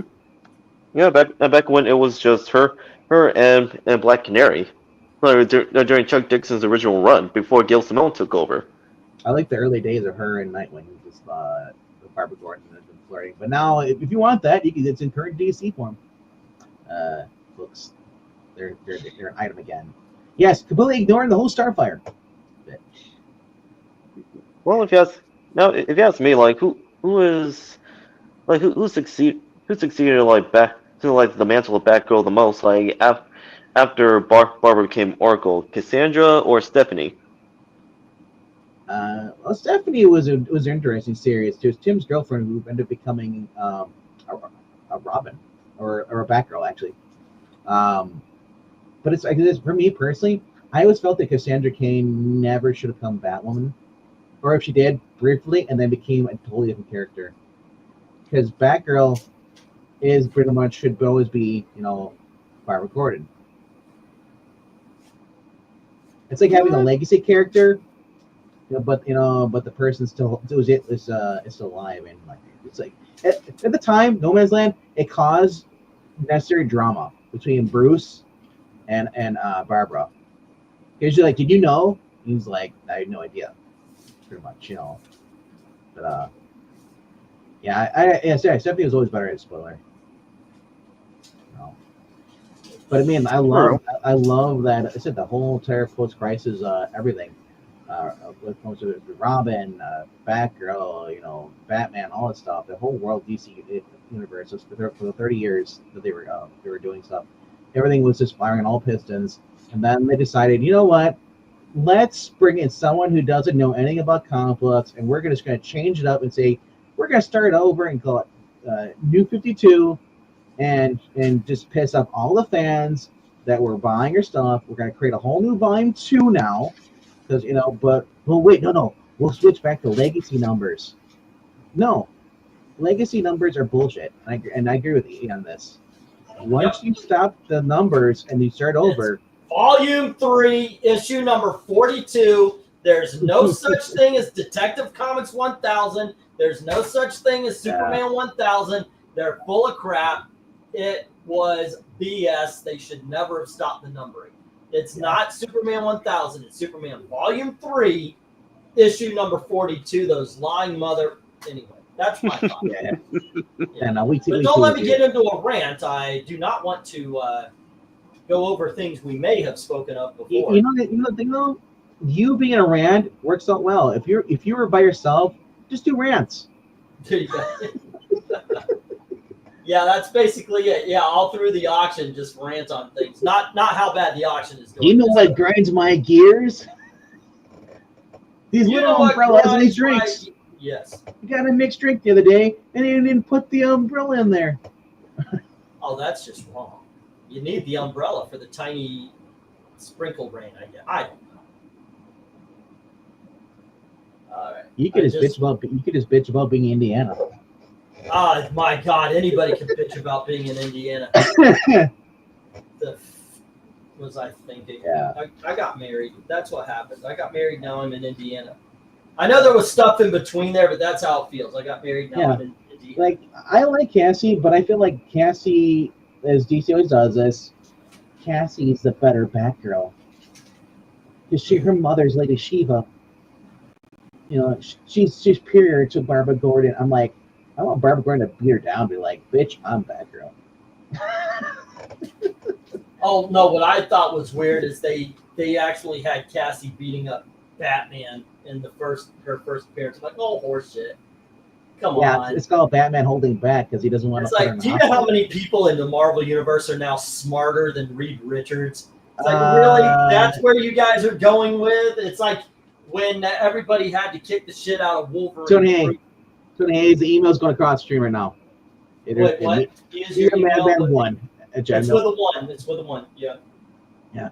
Yeah. Active mail. I'm writing stuff down, so I'm actually not looking at the chat right now. No. That's what I was telling you. I It's literally appreciate going it. across the screen. I found I found a lot of comics that I didn't write the books down on, so I'm going through it, and yep. All right. Yep, it's on a ticker going across the bottom of your screen. Oh yeah, it is. It is the ticker It's there. the third word.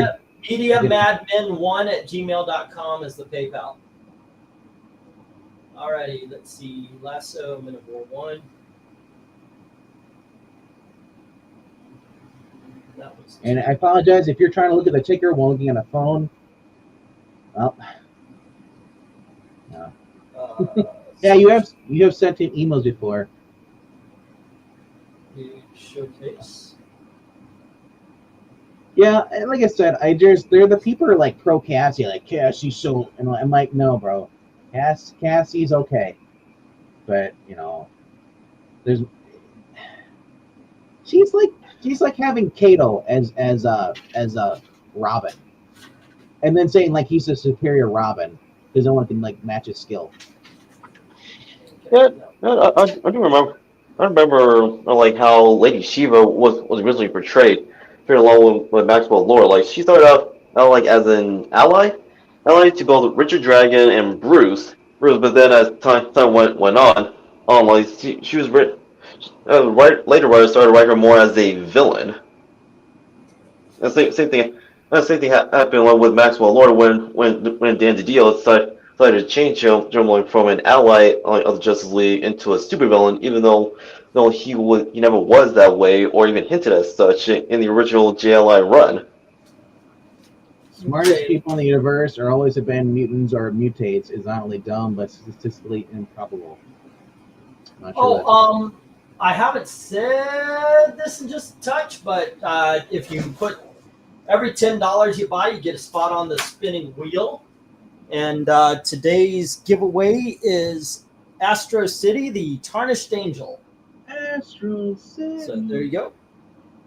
Astro City. Yep. Got any Shadow Strikes runs from DC? No, but I will check for that. I do remember seeing some. Let me get this stopped. This has been up here for a little bit, or at least the 1 minute warning. Do I have anything to write down here? I don't know. Donnie, the lot is over when you see the stop sign. So Tony Hayes has $1 on the lot. All right. All right. I'm gonna put the stop up, kids. It's been up for a while while I was writing stuff down. There you go. Is hold on, wait. Is that lot over? It is, Tony. It's yours. All right. There we go. And let me get these down, and we'll get the next round up. Sorry about the time it took. I was doing the math and adding everybody's names to the wheel. All right. We have 5 people, I think, but Jim tends to not be on the wheel, so it's I'll count as 5 if we get 5 more, but I don't think we will with only 2 lots left. I do apologize. I have stickers from the booth still on these bags, except for 2 of them. So I do apologize on this one. But here is Robin, issue number 33. This is Chuck Dixon Robin. And then we have issue number 34. And we have Robin issue number 35, speaking of spoiler. We have Robin issue number 56. Here is Robin number 60. Next up, Robin number 61. Here is 62. And we have issue number 63. And annual number 4. What can I put up there? What can we do? Hold on just a second. What do we got left? I'll get the Go 4. There we go. Go for lot 22.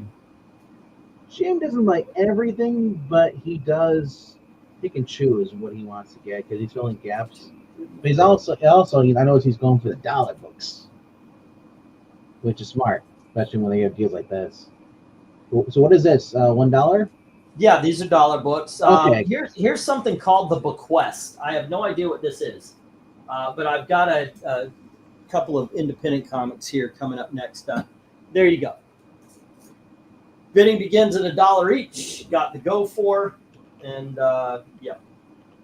All right. Jim Sorensen says at $1 for the whole lot.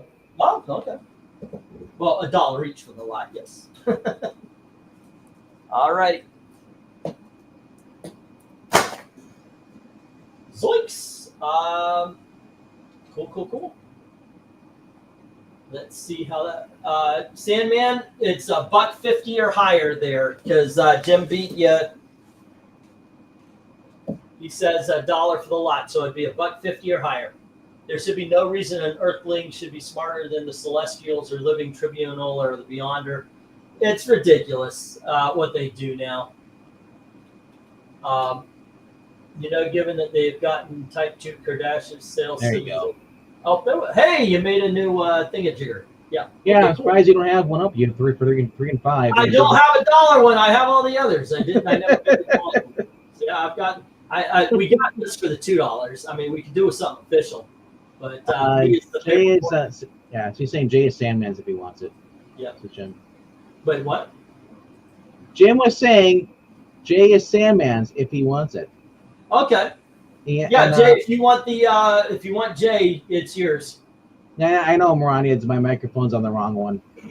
I just haven't got a chance to change it. Alrighty. 1125. How do I sound now? Hey, it's him. Yeah. No, my microphone. I have a new camera.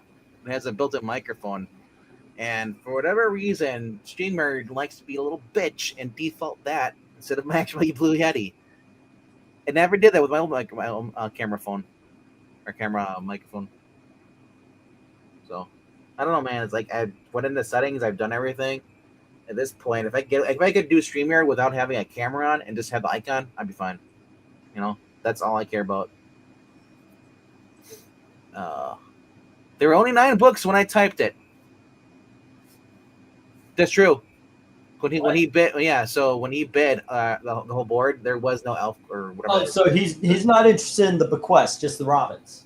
Pretty much, yeah. All right, no worries. He was saying that, yeah. They're true because you only had that one Robin. Okay, there. so I'll give the Sandman, the J to Sandman, and that's fine. That's fine. All right. I thought there was ElfQuest at first. We saw good people around here. Yeah. Right. Yeah, the Flash in Gotham City, man. Superman and Flash. Awesome crossovers. That's what I loved about when you watch cartoons. Whenever you have Batman, and then like the Flash or Green Arrow would show up. I love that. Those are cool crossovers. And then Robin. That's why I like the 2-buck books of the 1980s and 70s. Yeah, like Robin, you get to be like Robin geeking out because oh my gosh, like the Flash, like Superman, holy crap. That's why I love those cartoon series in the Batman animated series when they have like the Flash would show up or Superman showed up when Bruce was missing. Yeah. Like I love that episode, the whole thing, whether like Superman mimicking Batman, being wearing the costume, and then he go against Riddler, Mad Hatter, and Bane. I don't remember. I don't remember. It's been a while. That would make one of my favorite episodes from Batman the Animated Series. Yeah, the Batman series. Yeah, so basically, Bane throws this big giant like stone head, not stone heads, but those what do they call? They call the dum dum heads. They're from Easter Island Islands. Easter Island, yeah. Yeah, he throws one of those, and it throws against Batman, and Batman gets crushed, and then all of a sudden, he's like, "What the heck?" The stone statue is moving, and then it flies from him. He's like, "It's impossible," because it's Superman as Batman, dressed as Batman, and he's mimicking his voice. And like he just goes after him, like Mad Hatter with super speed. it's like so now like everyone's like super like after that I'd be deathly afraid of Batman. Like there's no way. I feel like I'm retiring. You know, Rhaegar, I remember there was a Wonder Woman issue where was it Wonder Woman? I think it was Wonder Woman. It might have been Secret Six. Anyway, Mad Hatter meets up with Dr. Psycho, and Dr. Psycho knocks the hat off of his head, and we find out Mad Hatter's actually psychic. He just uses the hats as a focal point, and he brain drops Dr. Psycho. I thought that was a really, really good don't fuck with Mad Hatter kind of moment. Yep. All right, we just got the 1 minute warning alarm, so let me get the stop. A live action version would be freaking creepy. Him going after Alice and torturing her, and like that is like he is just like a sexual predator. You ever play? You ever play Batman: Arkham Origins? A long time ago. I love that game. I've played that game so many times. But one thing that always bothered me about it was when you go through the Mad Hatter thing, and he's got my Alice, and there's actually a girl there, and she's crying. And Batman says, "Oh, have the hospital or police come for you. You've been through a crisis," kind of RoboCop-ish. And if you go back at the end of the game, that bitch is still there. I know, right? And she's still crying. All righty, let me get this lot down, and it's poor girl. And we've got the Robins to Jim, the bequest to Sandman. Alrighty, there we go. I don't know how well this last lot's going to do because it literally is a bunch of independent comics, but can't sell them if you don't show them. That is a good rule to live by. All right.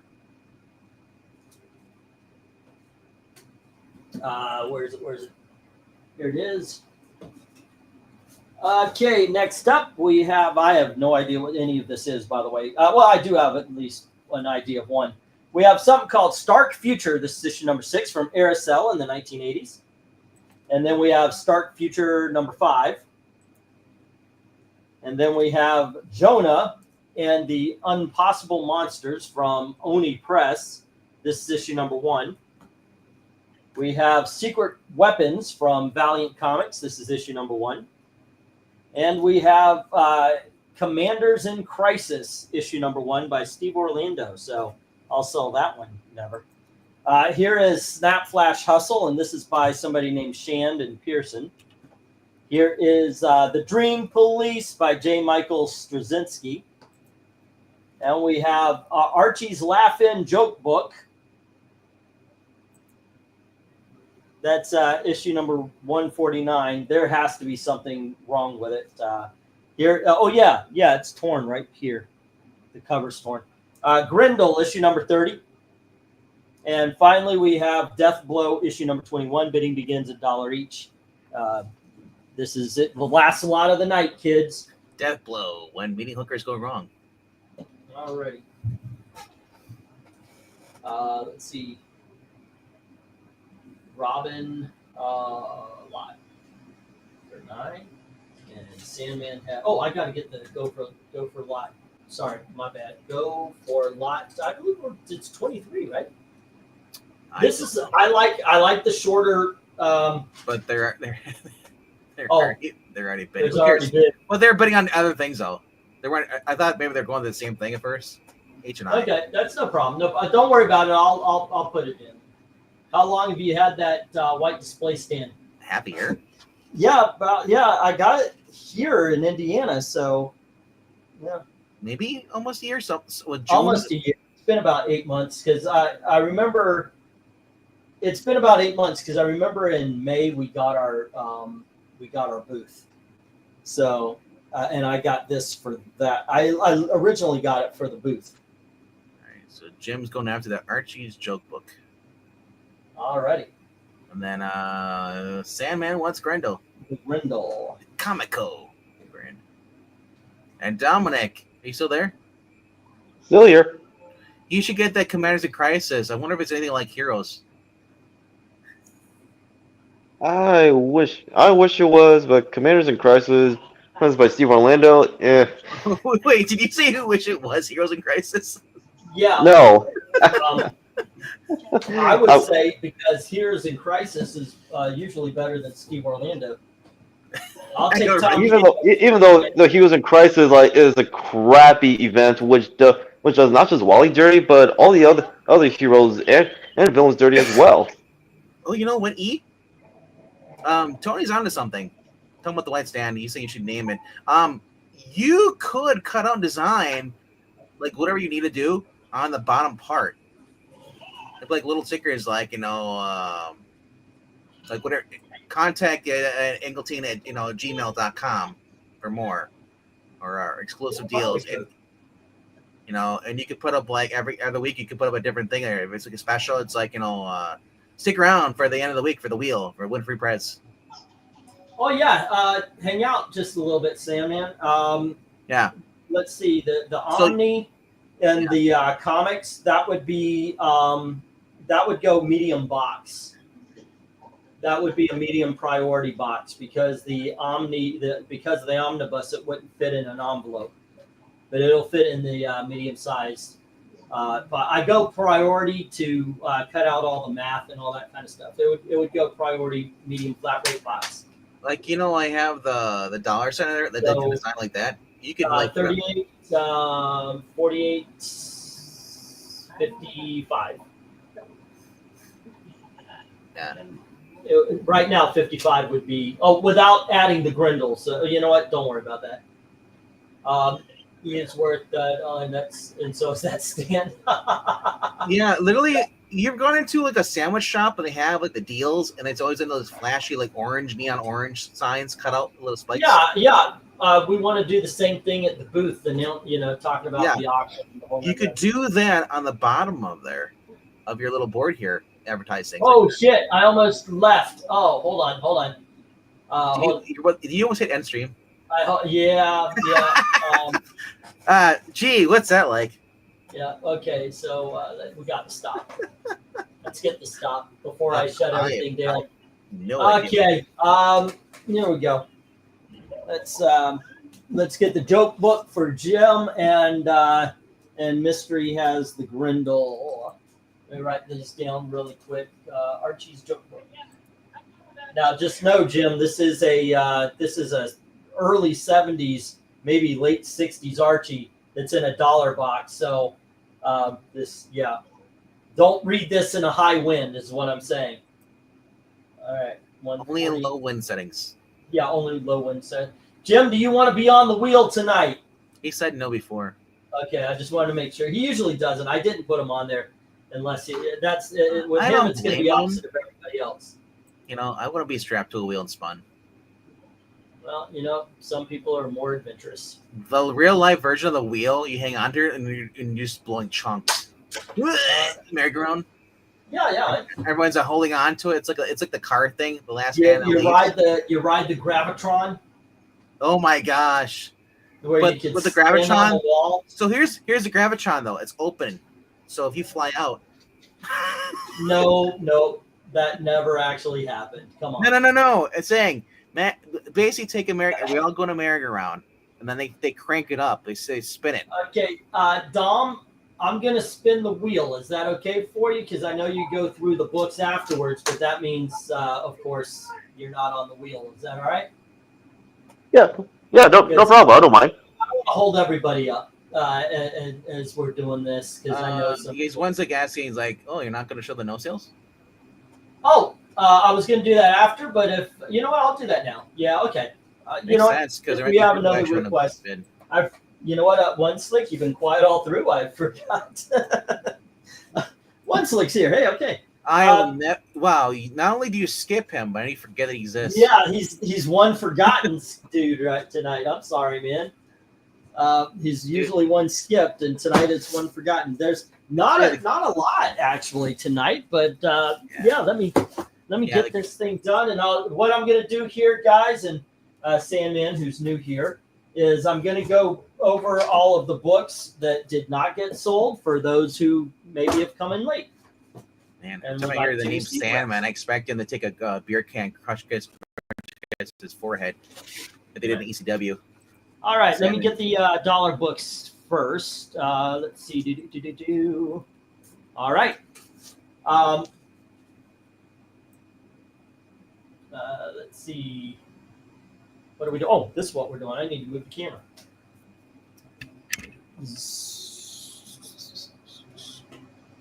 All righty. Yeah. There we go. Show off my messy ass house.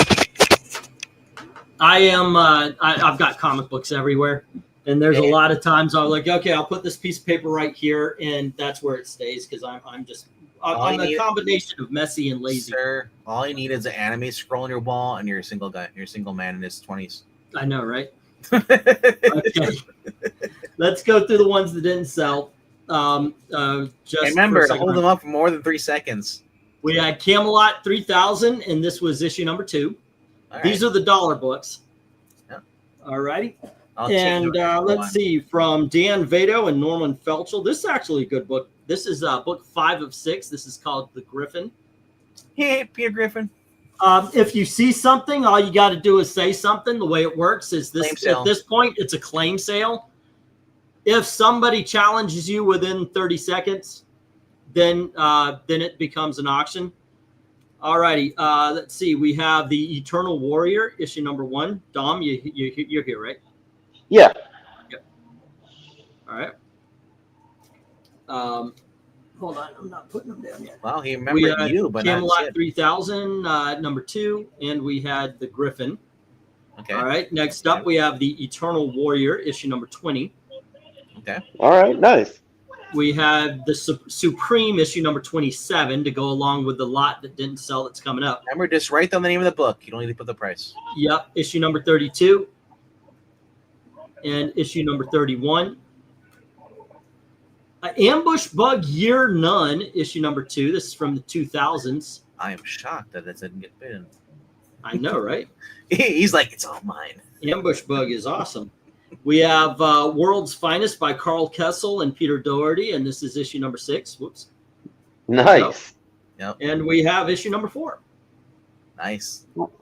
And then we have Batman Detective Comics by Buccellato and Manipal. This is issue number 41. What kind of gelato is that? Buccellato? And then we had something by Mark Evanier, Sergio Aragonés, with Russ Heath, Marie Severin, and Jordi Bernay. Wow. And it's called Our Fanboy at War. That's kind of cool. Yeah. Marie Severin's on that? Nice. Yeah, what I was thinking was they interjected this guy into actual war comics somehow. So that was the dollar lot. Sandman just said he paid up. Let me know when you get this information. Okay, cool. Sandman, what happened? Let me show you. Let me present something here to you guys. Since you're new, everybody else knows it, but every $10 you spent got you a spot on this wheel. Okay, something I do for fun. It hasn't proven to actually increase sales. It's just something fun to do. I put you on the wheel, and you get a chance to win a trade paperback. In this case, Astro City. It's by Kurt Busiek. If you don't want the trade paperback, $5 credit for the next auction. All right, we got Tony saying $5 on the Detective Comics 41. All right, and at 53 seconds. It is his. All right, people have 53 seconds to challenge, or it's straight up Tony's. Let me. Remember, hold your peace. Yep. Let me get that into the box. All right, it is his. All right, Detcom 41 for $1. All righty. There we go. Dominic, any? Oh, let's see. Well, since Tony Hayes claim on the Detective Comics, I'll like all the dollar books that you showed. All of them? Yeah, all of them except for the Detective Comics, since Tony already claimed it. Of course. But remember, you gotta put it down in the actual YouTube chat. Can't just verbally say. It's okay. Really? Trust me. Yeah, for this, he waits until everybody else makes their bids. That's what he does. So the reason why also is because he just claimed 15 books. It will be here all night. So that's why I make that special case. He goes after everybody else, but anybody has any chance to, he has 30 seconds to challenge. That still goes. All right. They're on an 8-second delay though. Yeah. Okay, 38 seconds. That's actually a good point. No, that you made a good point. It has to be 38 seconds, so we'll make it an even 40. It just is easier for me to keep track. But there you go. Okay, these are $3 books that did not sell. Hold on. I'm gonna switch it over the banner. Boop. There you go. All righty. It would be funny if there was a bidding war. If there is, there is. That is a possibility. Okay, so Detective Comics went there. I will have yours here, and the rejects are. If there was a bidding war, we'd be quoting Boondock Saints. Who? Yeah, the Boondock Saints. Boondog Saints. Okay. Yes, the Boondock Saints. Boondock Saints. There was a firefight. The 8-second delay is why Marani used to be a timekeeper. Okay, the mini ghosts of Dr. Graves. This is issue number 40. We're on $3 books, by the way. I guess I could still put that. It already is up there. Oh, well, thank you, sir. All the $2 books sold, at least the first time. Okay, Right. So we have the Ghosts of Dr. Graves, issue number 46. Hi, my name's Tom. Hi, Tom. Then we have Battlefield Action, and this is issue number 46 from 1963. It, as you can see, it's got like it's got a fold and a scratch. You can see it going right here. Yeah. That's why it's in the $3. Then we have 80-page Giant Superman. It's called Eyewitness. There you go. And apparently, What did you witness? oh, it's not taped. I thought it was taped. Okay, I was wondering what it's falling out. Once again, all you got to do is say, "Hey, that book." Hi. Hi, that book. All right. Let's see. Next up, we have Green Lantern, Green Arrow, issue number 106. If you do take off, just remind me. If you win the book, I will let you know. This is issue number 105, and then we have Green Lantern, Green Arrow, issue number 92. We have issue number 91. Nice. And we have issue number 118. Here is issue number 117. If the then we have Superboy number 0. First cameo of King Shark. And then we have the All-Star Squadron, second appearance of Infinity Inc., as well as the origin story. And also Phantom Lady. Of course. New Teen Titans, issue number 21, first appearance of the Night Force and Baron Blood. Then we have What If, issue number 12, starring the X-Men. What if they had stayed in Asgard? Featuring, of course, Thor Storm. And Brave and the Bold, number 174, featuring Batman and Green Lantern. Alrighty. Those were the $3 books that didn't go. Any? All of All of them? Okay. All right. Once again, I'm going to give 38 seconds just to be fair. Hey, no, awesome. that's fine. Tony said 3 on what if. Tony, it would be $3.50. All those 8 seconds add up, and running as a result is now talking distant past. That's funny. Yep. It's $3.50 or more there, Tony. Tony can have that issue of what if. Okay. All right. I'll put him down for that. Don't put him down. He's a nice guy. And Sandman says $3.50 on All-Star. Tony, he backed out on the what if, so you're good. He backed out. What if number 12? All right. And let's see. Sandman challenged you on the All-Star Squadron at $3.50. Are you going to go after it? Dom. Oh, you're welcome, Tony. Okay. Are you going to challenge him back? No, you can have it. Sandman on All-Star Squadron? Yeah, no, Okay. it's his. All right. Tony, Okay. you can challenge back to raise the bid. Hey, how are you doing, sir? It is a Dominic. Or Dalton. The other Dominic. Whoa! Wow! I thought you. This is Yeah. like the 12th time he's confused I us. do that. I thought he got over it, man. I do that every time. Now we have Double D in the house. Dominic Dalton. I feel like at this point I should be quoting Courage the Cowardly Dog. The things I do for love. Okay, give me just a second. I'm gonna make a Dom page here. That's as bad as saying like, yeah, we're gonna read Dr. Fate, and they're like Jared Stevens. No. Okay, Yeah, 1, yeah. 2, I will someday murder all of you for continually 8, 9, reminding me 10, that 11. aborted Hey, Dom? character exists. I'm making Yep. you a page just to keep some sort of track. There's 11 $1 books. All right. Sure, no problem. That way I don't have to write down all the titles because Yeah, I'm I think dealing confused with which Dr. Fate's 1, which. 2, 3, Jared. 4, 5, 6, 7, 8, 9, 10, 11. Also 11 $3 books. Okay. Because I said, hey, did you see what Rhaegar said? Because I said Double D. He's like, this live stream's gonna need a bigger bra. Honestly, I always felt connected to the character of Double D from Ed and Eddie, so I don't even mind being roped in there.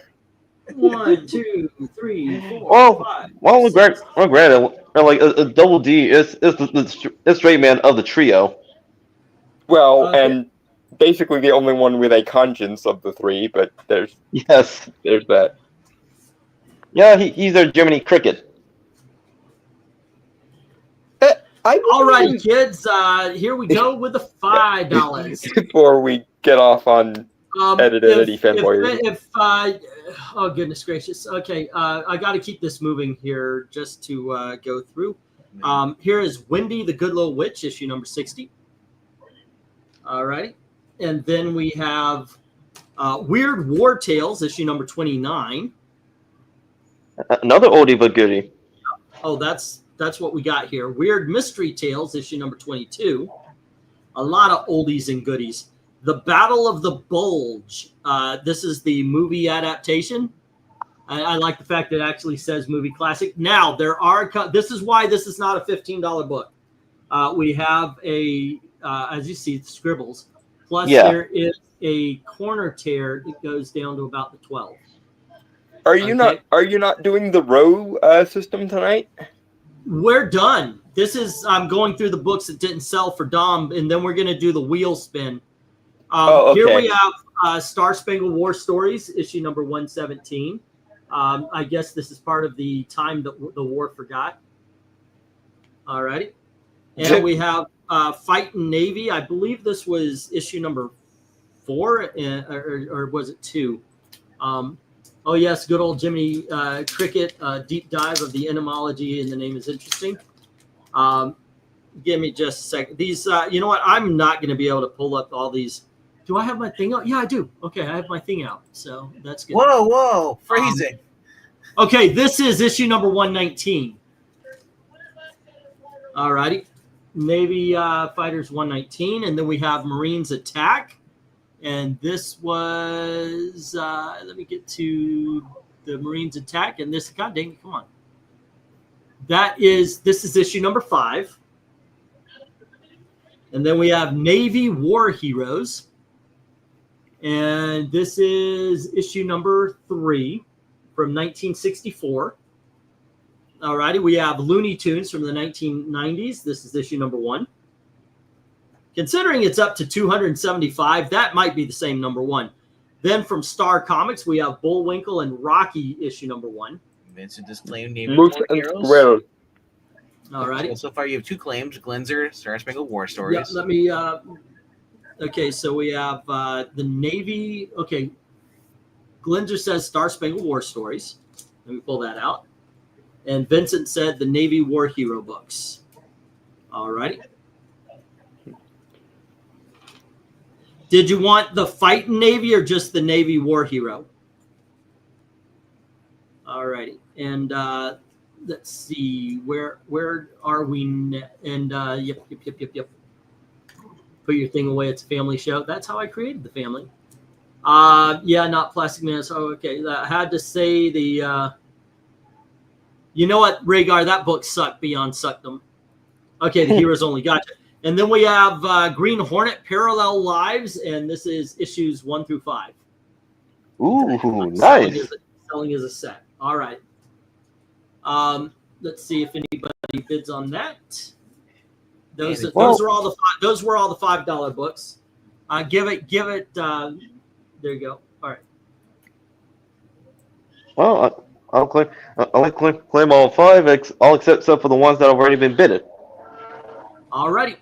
I already pulled those out. So claim the other war books as war book. Well, One Slick, he said that after you did.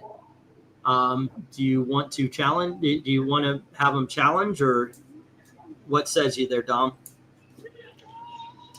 Well, the question is, like, which other war book is he referring to? He says other war books. So that would be, there were 3 of them. Marines Attack, the Fighting Navy, and the Battle of the Bulge. All right. Once like Duke can have them. Okay. Let me get the pages out here. We had One Slick Dude. We had Vincent and Glinzer, right? Okay. One Slick, here's Vincent. Whoops. Vincent, Glinzer, and One Slick Dude. Now, I know One Slick was here before. Oh, well, no, he didn't bid on anything yet. Okay. I do that so many times. It's like, oh, where's his page? And then I can't, it's because he didn't bid on anything yet. Yeah. Or he didn't win it, at least. He didn't win it. He has yet to justify creating a page for him yet. So his books were Marines Attack, and that was, I believe, issued. I'm just going to write them down here, One Slick. I'll find the names, numbers in just a little bit. Marines Attack. And I do believe this is issue number 2. Okay, yeah, I'm going to look them up. Marines Attack, and that was issue number 5. And then Fighting Navy. Fighting Navy, where is it? G.I. Joe, that was 119. And then Battle of the Bulge. That'd be Fighting Old Navy. And that was 119. And then Battle Bulge. Who's got the TV on the background? And that's One Slick. I'm not One Slick. God dang it! Now it's One Slick. Yeah. Yeah. You know what? I'm gonna call you every name except yours, Dominic. Terminal tongue-tiedness tonight. You literally could just call him Nick or Dom. Yes, I know. I literally or could. Nicodemus. Then we had Vincent with the Navy War Heroes. Alrighty, and that's 5. And then we had Glinzer with the Star Spangled War stories. Excuse me, just or I like to call him Dominic Republic.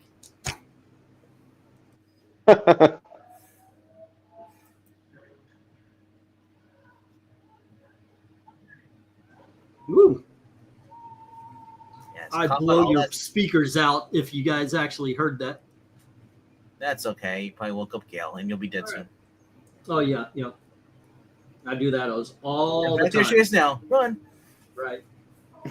Star Spangled, and that is 117, and that is on Glinzer's page. All right. Everybody's taken care of, and you want the rest, right? Yes. Okay, so that is 1, 2, 3, 4, 5, 6 books. All right. 6 $5 books.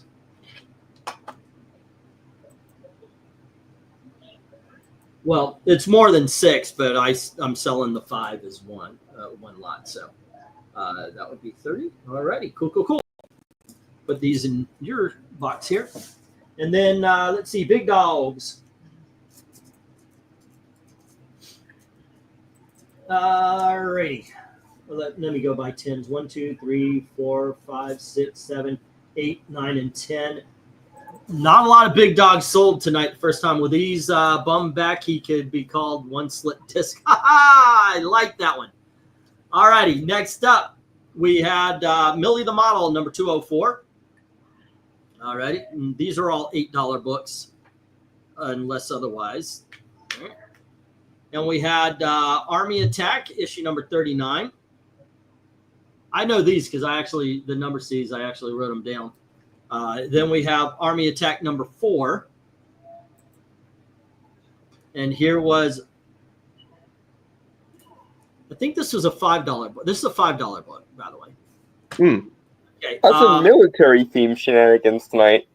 Yep. Got to support war. Army Attack number 2. People can't die without war. Army Attack number 2. That's right. Without war, everyone lives forever.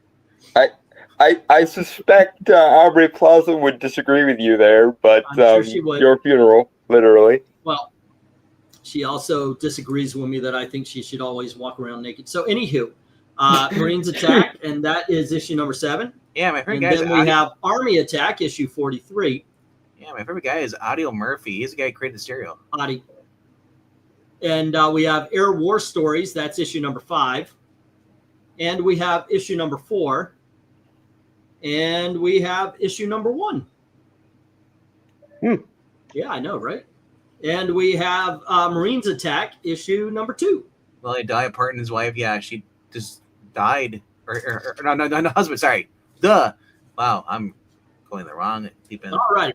Yeah, all of Dollywood now wants to kill you, Venkman. Well done. You know what, though? Add him to the list. Okay, and there we go. Dolly Parton's husband just died. 8 seconds is up there, Dalton. So we've got. And I hope He did it again. No. What I do? Dominic again. Dominic, the Dang 8 it. seconds are up. Well, don't worry. What I'm doing is I'm reading them off, and then I'm giving 8 seconds for everybody else to respond, and then I'm letting you Okay, well, respond. I have Millie the Model, though. Okay, so RDV said Millie first, so he's got the claim, and the next claim was One Slick at 12:02, so that was 2 minutes after you. So you've got Millie. All right. So Aubrey Plaza, I thought her husband offed himself. did he? I don't think it was a cancer. They never because they were giving a hush. Dom I had have no Army attacks, idea. Marine attacks, and when you say those, you mean all of those? One Slick. Army attacks, because that's Tony said he did. Okay. Yeah.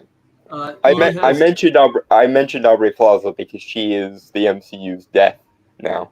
Wait, I think Tony's talking about what we're talking So about. okay, hold on just a second. One Slick claimed the Army attacks. So let me get all of those. Read the numbers again. Number 2, number 4, 39. And then he claimed Marines Attack, which was issue number 2. And then the Air War Stories, which was 1, 4, and 5. Are you? There you go, Dominic. You got competition this time. No, And yep. and I encourage competition. All right. So maybe you should get into the chat because I don't want you to be, write them down. I don't want you to be hindered on this because that might be. So Army Attack and Sugar Ants. Marines Attack. Okay, so basically that's all of them for One Slick already. Let me write these down. One Slick, when it comes to this kind of thing, I'm just going to write down War Book lot, and I'm just going to put up the price. Tony, there. I think it's more because we live in a world where feminism is like the big thing. If you're dealing with Hollywood, that's even more messed up. People get. You don't even have to be on drugs. It's just the prices of One Slick Dude were all $8. Except for Air War Stories number 1, which was 10. So True. it's 1, 2, yeah. 3, Yeah. 4, 5, 6, 7, 8 $8 books and a $10 book. There are people who are popping Xanax and then drinking a bottle of champagne afterwards. There's people You still want? Yeah. Oh yes. No, he's the one that got him. So that's why I'm saying maybe if you go, maybe you do want to write him down to make things fair. Yeah, go in the Actually, chat. Yeah. Yeah, you confirmed it here once. Okay.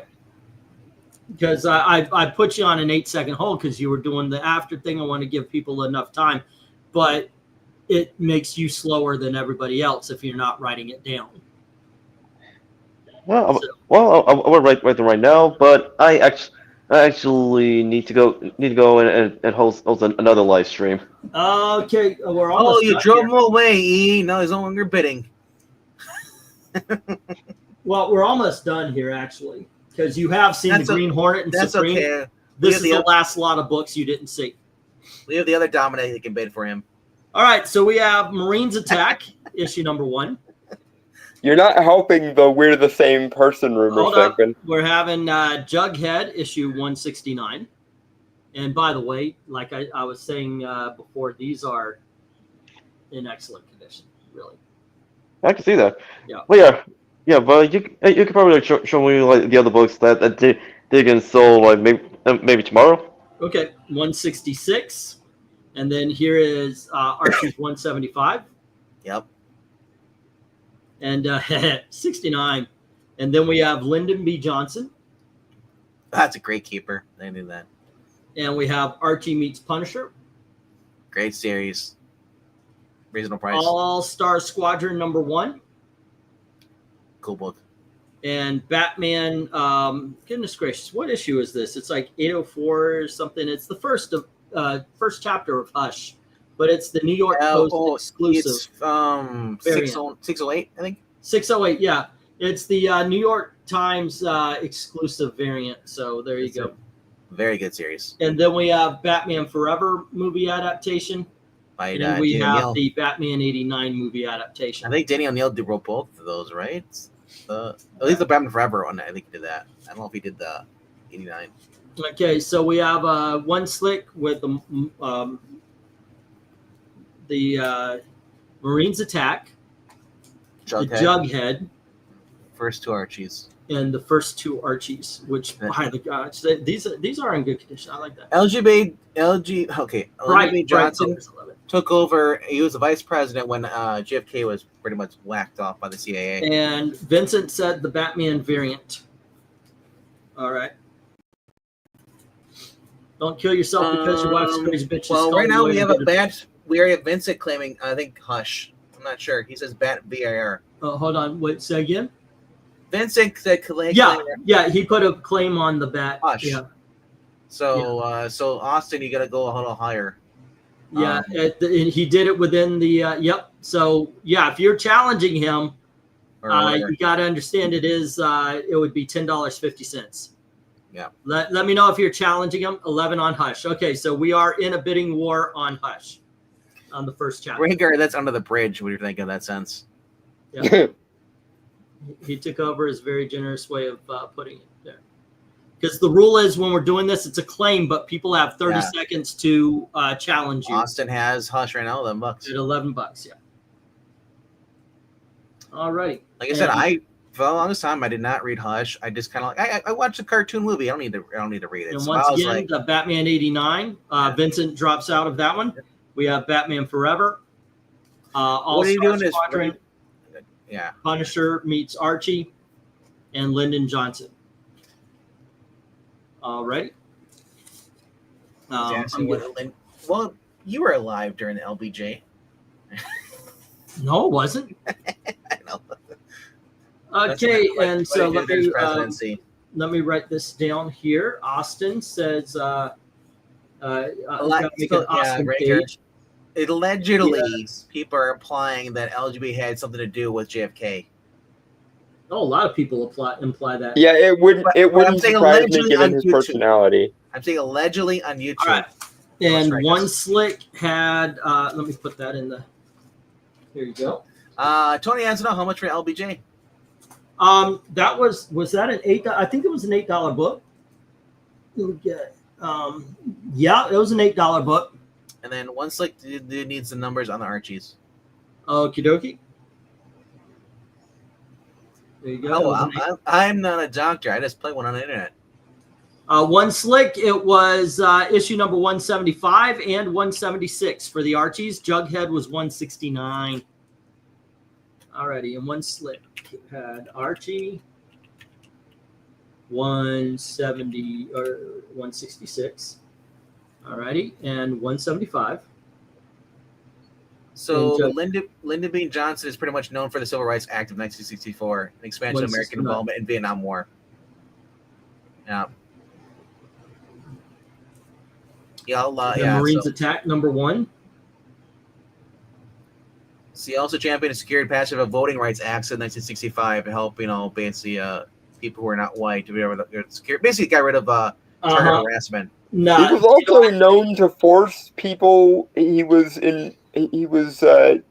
diplomatically associated with to have meetings in the bathroom. Nobody's claimed the LBJ. Well, no, Tony. I know no one has, but Tony was asking. Yeah, he's asking too. Yeah, nobody's claimed it yet, there, Tony. And then the final books were the Supreme lot and the Green Hornet. You saw that loan? You saw One Sick Dude saying he got $121 is what I have right now so far. Okay, let me add that up myself here. I don't see it being any different, but let's see, because we just did these. So like LB. Tony, did you want the LGB? Oh, and by the way, if you think LBJ was a good guy, they don't say what he said when he signed the. Think about what you just asked, Tony. Do you want the LGB? Did I say LGB? Yeah, you did. Yes. 1, 2, 3, 4. I was like, did he really just say that? One Slick. What am I missing? Because I've got Marines Attack, the Fight Navy 119, Battle of the Bulge. And all those 3 are $5, so that's 15. But then I just have the 8. Did you order something before? Because I guess I either lost, I might have moved it somewhere. Sometimes that happens. It gets mixed up in here. Because I've got you right now, and then the Archie 166, 175, 169, and Marines Attack. And that is 1, 2, 3, 4. So that's 32. So I've actually got you at 47. So I'm missing a lot here. What am I missing there, One Slick? Let me see if I can't find a missing page. Oh, and Tony did take the LBJ. All righty. Yeah, LBJ, how many babies are going to kill today? That was a chance. Yeah, how many? Hey, LBJ, how many kids did you kill today? Is the famous. Yeah, people are basically protesting the Vietnam Vincent, War. Tony, Vezerin. Oh, I need Tony. Man, I think if Kennedy had not been killed, we would have won the Vietnam War. Jim. Yeah, you're not alone in that opinion. I would agree. Hey, broadly. One Slick, what am I missing from you, man?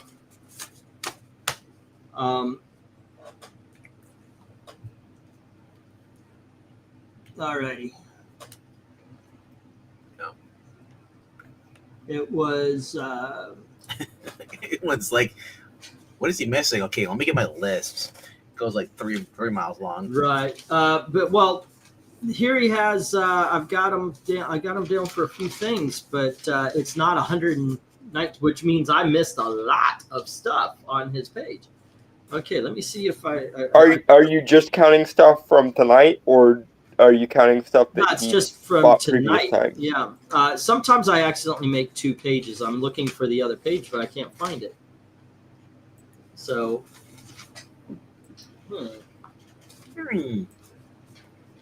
okay. So I've got Tony with the LBJ. All right. Let me find that. Okay. Wow. Usually it's just the Dominic doing this. This is something. Alrighty. So here we have LBJ. And that is 8 as well. Nope, not one slick. It was Tony. Where's Tony? Tony. Windsor, Dom, Vincent, Sandman, Vezerin, Jim. Jim has 2 pages. And let's see, Tony, LBJ. And that was 8. And what I've got, Tony has Avengers 260 and 256 for $2 each. Spectre Zero for $2. What If One Shot for $2. Detective Comics 41 for $1. Then What If number 12 for $3 and LBJ for 8. So that's 8, 11, 12, 14, 16, 18, 20. Alrighty, that gets you 2 spots on the wheel there, Tony. One slick. I have Marines Attack number 5 at 5. I have Fighting Navy 119 at 5. Battle of the Bulge at 5. And then Archie 166 at 8. 175 at 8. Jughead 169 at 8. And then Marines Attack number 1 at 8. That's 1, 2, 3, 4. So it's 32, 42, 47 is what I've got for you. So I'm missing a lot from one slick. Alrighty. Is one slick still here? Did he bow out?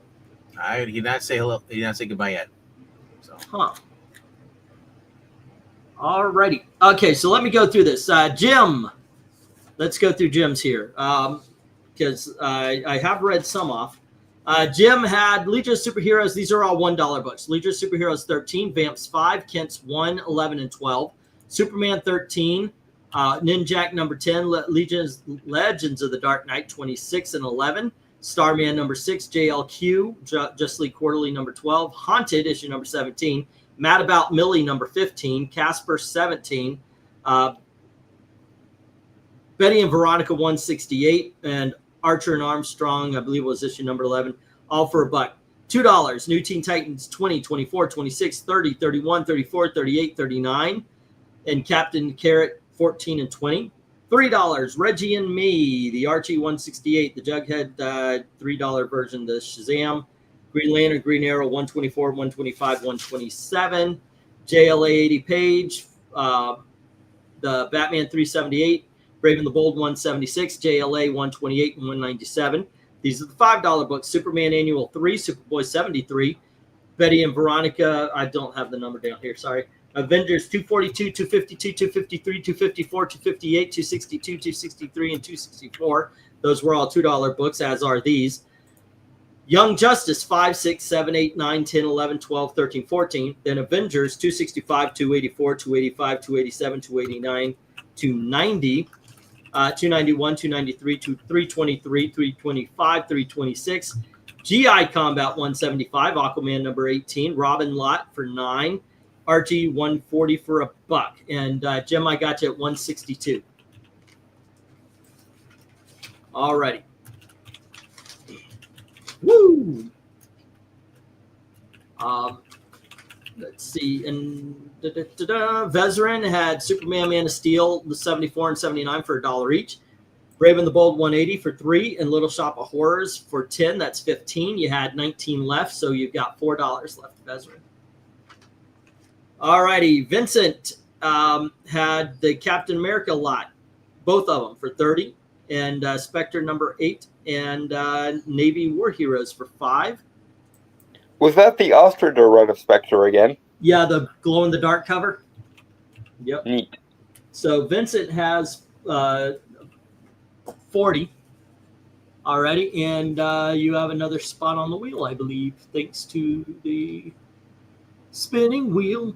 Oh, there it is. Where is it? Here it is. Morality. Turn. Wheel of And that's the Morality. lesson that we should learn. That is such a great cartoon. Yep, you're not kidding. All right, and Vincent gets another spot on the wheel. VINCE.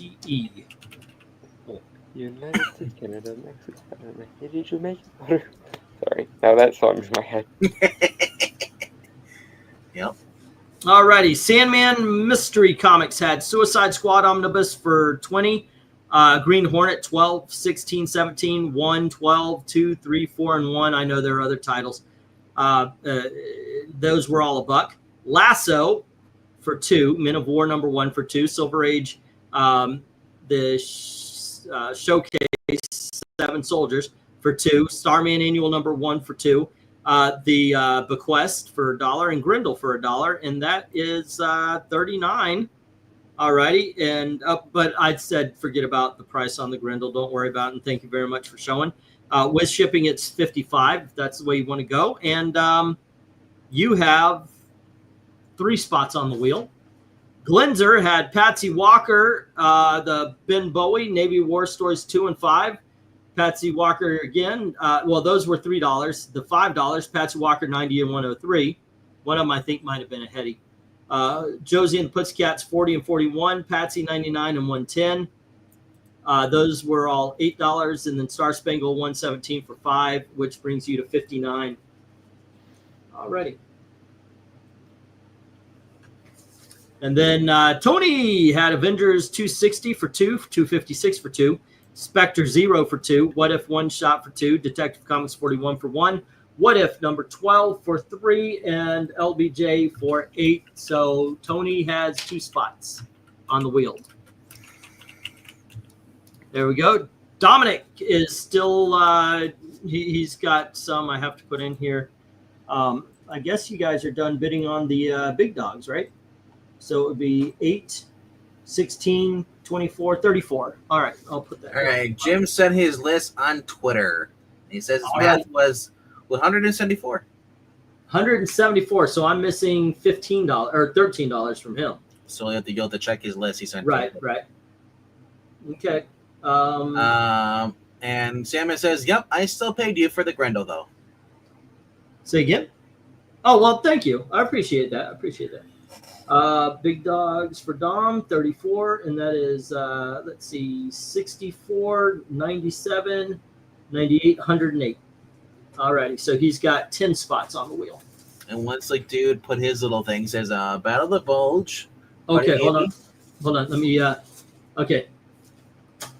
All right. All right, here. Oh. There you go. There you go, right there. 1, 2. Hold on just a second.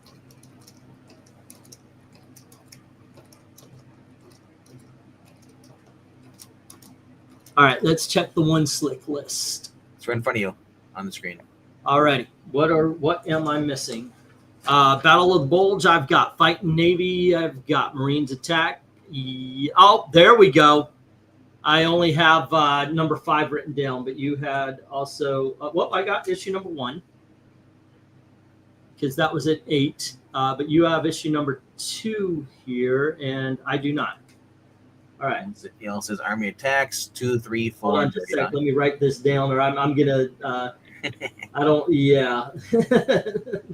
This is why we had to double check. Yep. Oh yeah, that's why we do the end part. Yep. Then we have Air War Stories 1, 4, and 5. I've got Air War Stories. No, I found it. Air War Stories. Air War Stories. It was 1, 4, and 5. I know that number 1 was 10, and the others were 8.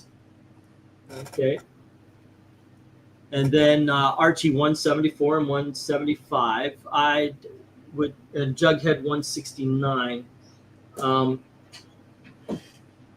going to check those numbers to make sure they're right there.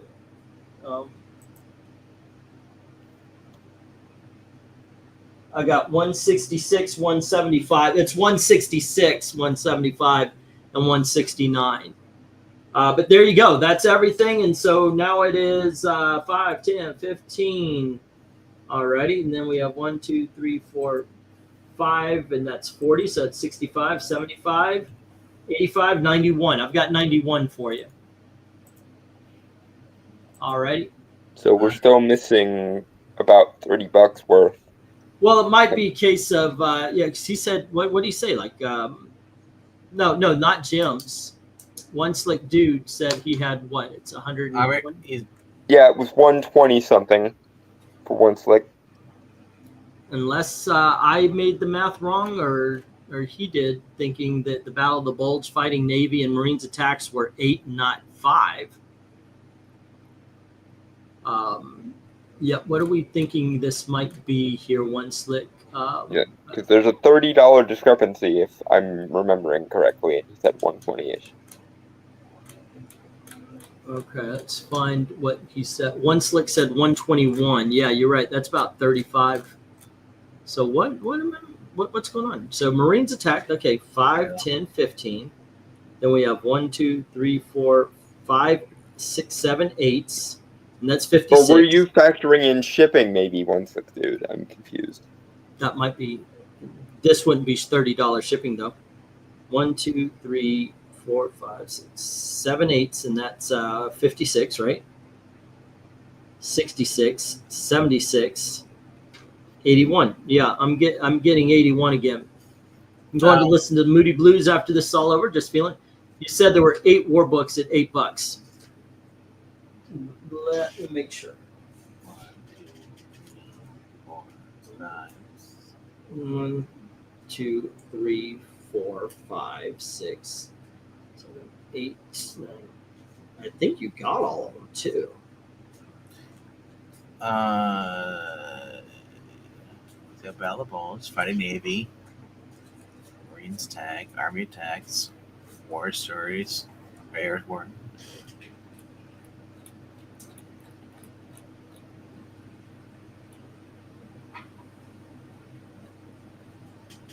Okay. Start that one with Glenzer. Okay, I'm getting through this. Alrighty. So let's see. Navy War Heroes, was that on? Well, he said he claimed Millie after I did my Millie, so I don't know if that was. Yeah, he claimed Millie after. Yep. So he got the Millie then? No, you did. Okay. You got first. I want to make sure that he's not adding that into his thing. Okay, so we had Air War Stories 1, 2. Okay, that was 10. And then we had 1, 2, and then we had Marines Attack number 2, right? Yep. Marines Attack, Army Attack number 2. Yep. Army Attack number 4. And then we have Army Attack number 39. And then we have Army Attack number 43. Did that come in? Nope. Because Vincent took the heroes only. Yep, I know. Marines Attack number 7. Did we have that one? Nope. And Marines Attack number 1, which we have issue number 1, 2, and 5. Okay, so where is Marines Attack? 2, 3. Yeah. Alrighty.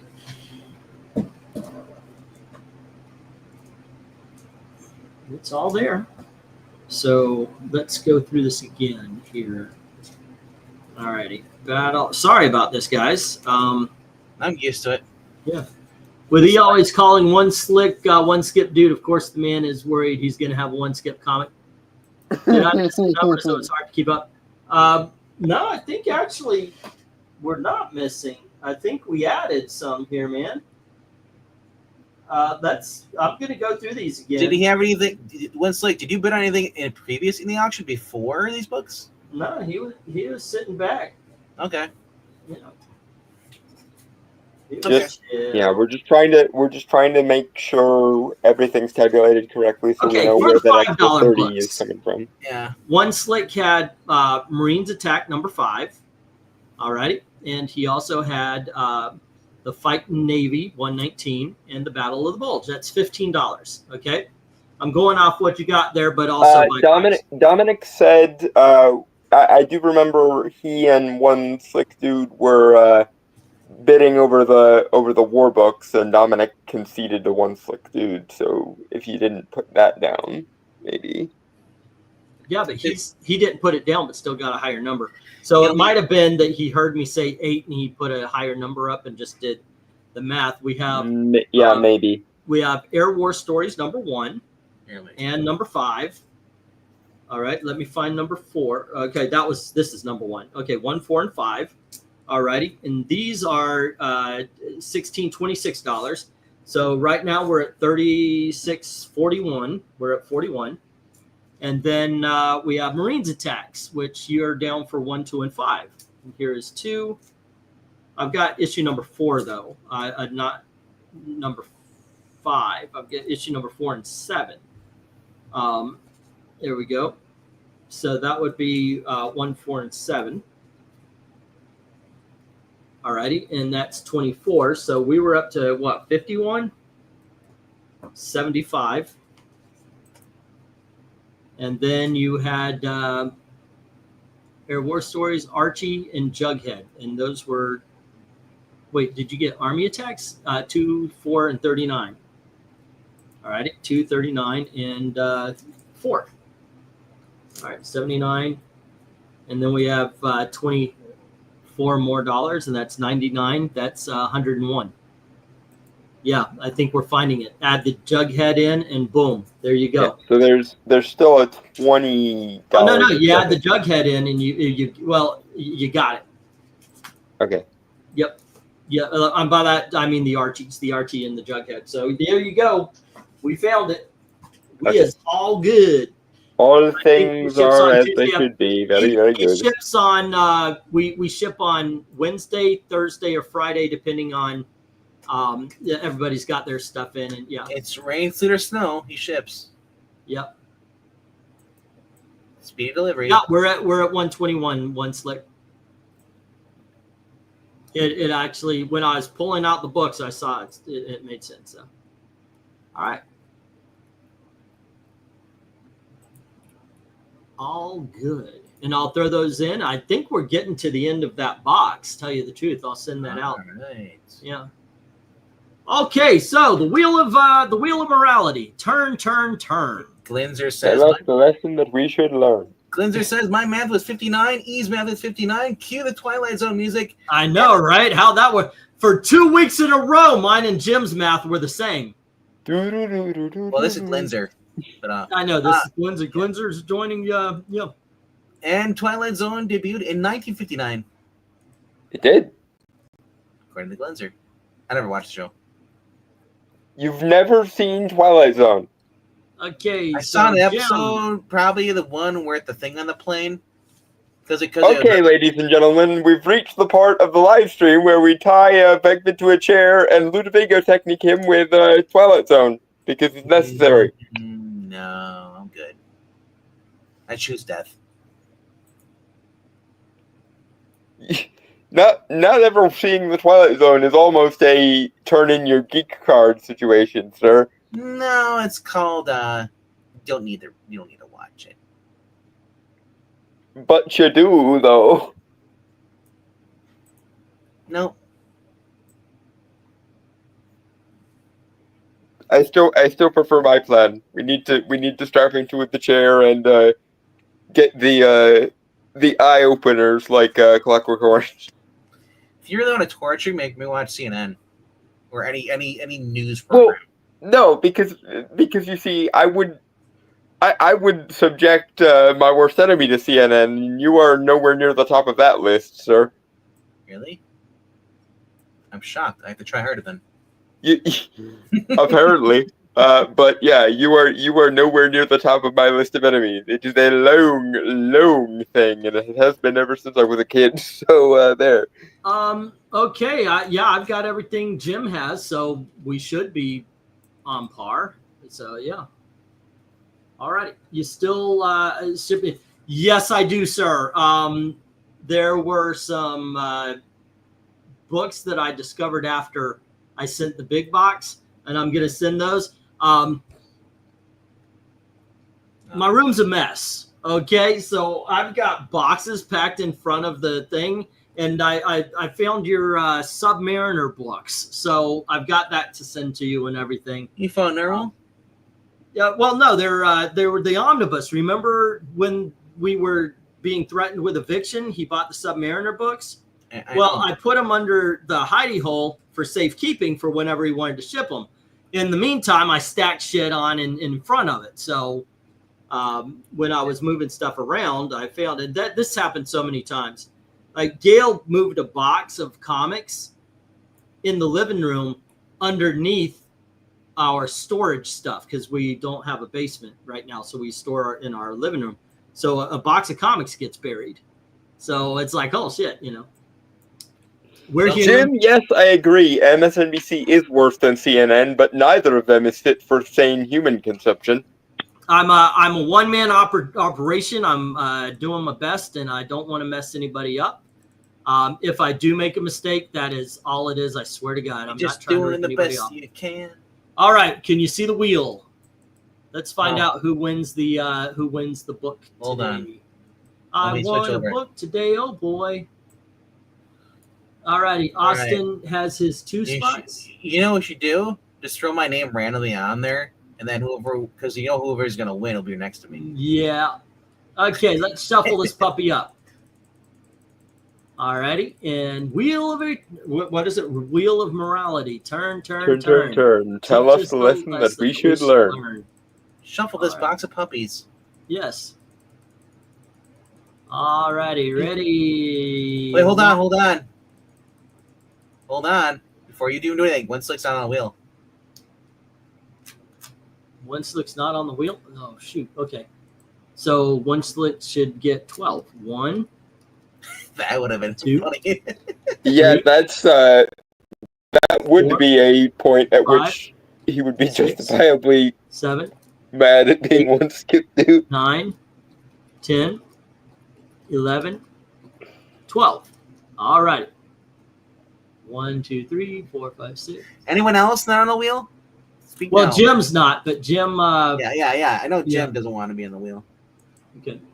Right. 1, 2, 3, 4. Yeah, anyone who isn't represented 5, on the wheel 6, that should be, please let us know now. 7, 8. If we add 2 more, we'd have 2 prizes. All right, let's shuffle this puppy up again. All right, gotta be fair. Fair is the big thing. What is this? What book is this for? This is for Astro City. All right, and Yeah. just well, again, before you spin, we had mentioned something yesterday last. Oh, I week brought about- this up earlier. If you don't want the book and you want the Yep. $5, like a $5 credit for next auction, you can choose that too. Yep. All right, ready, set, and spin. Let's see who wins the book this week. I am on pins and needles. It looks like one. Oh, we added them, and there you go. Okay, man, that is like right there. We caught him at exactly the right moment. I called BS on that. That is on whoever's next up. That's not on One Slick Dudes. That's on like the other part. Well, no, man. If it, it looks like it's on the in between, but there you go. Yeah, for fun. Just for fun.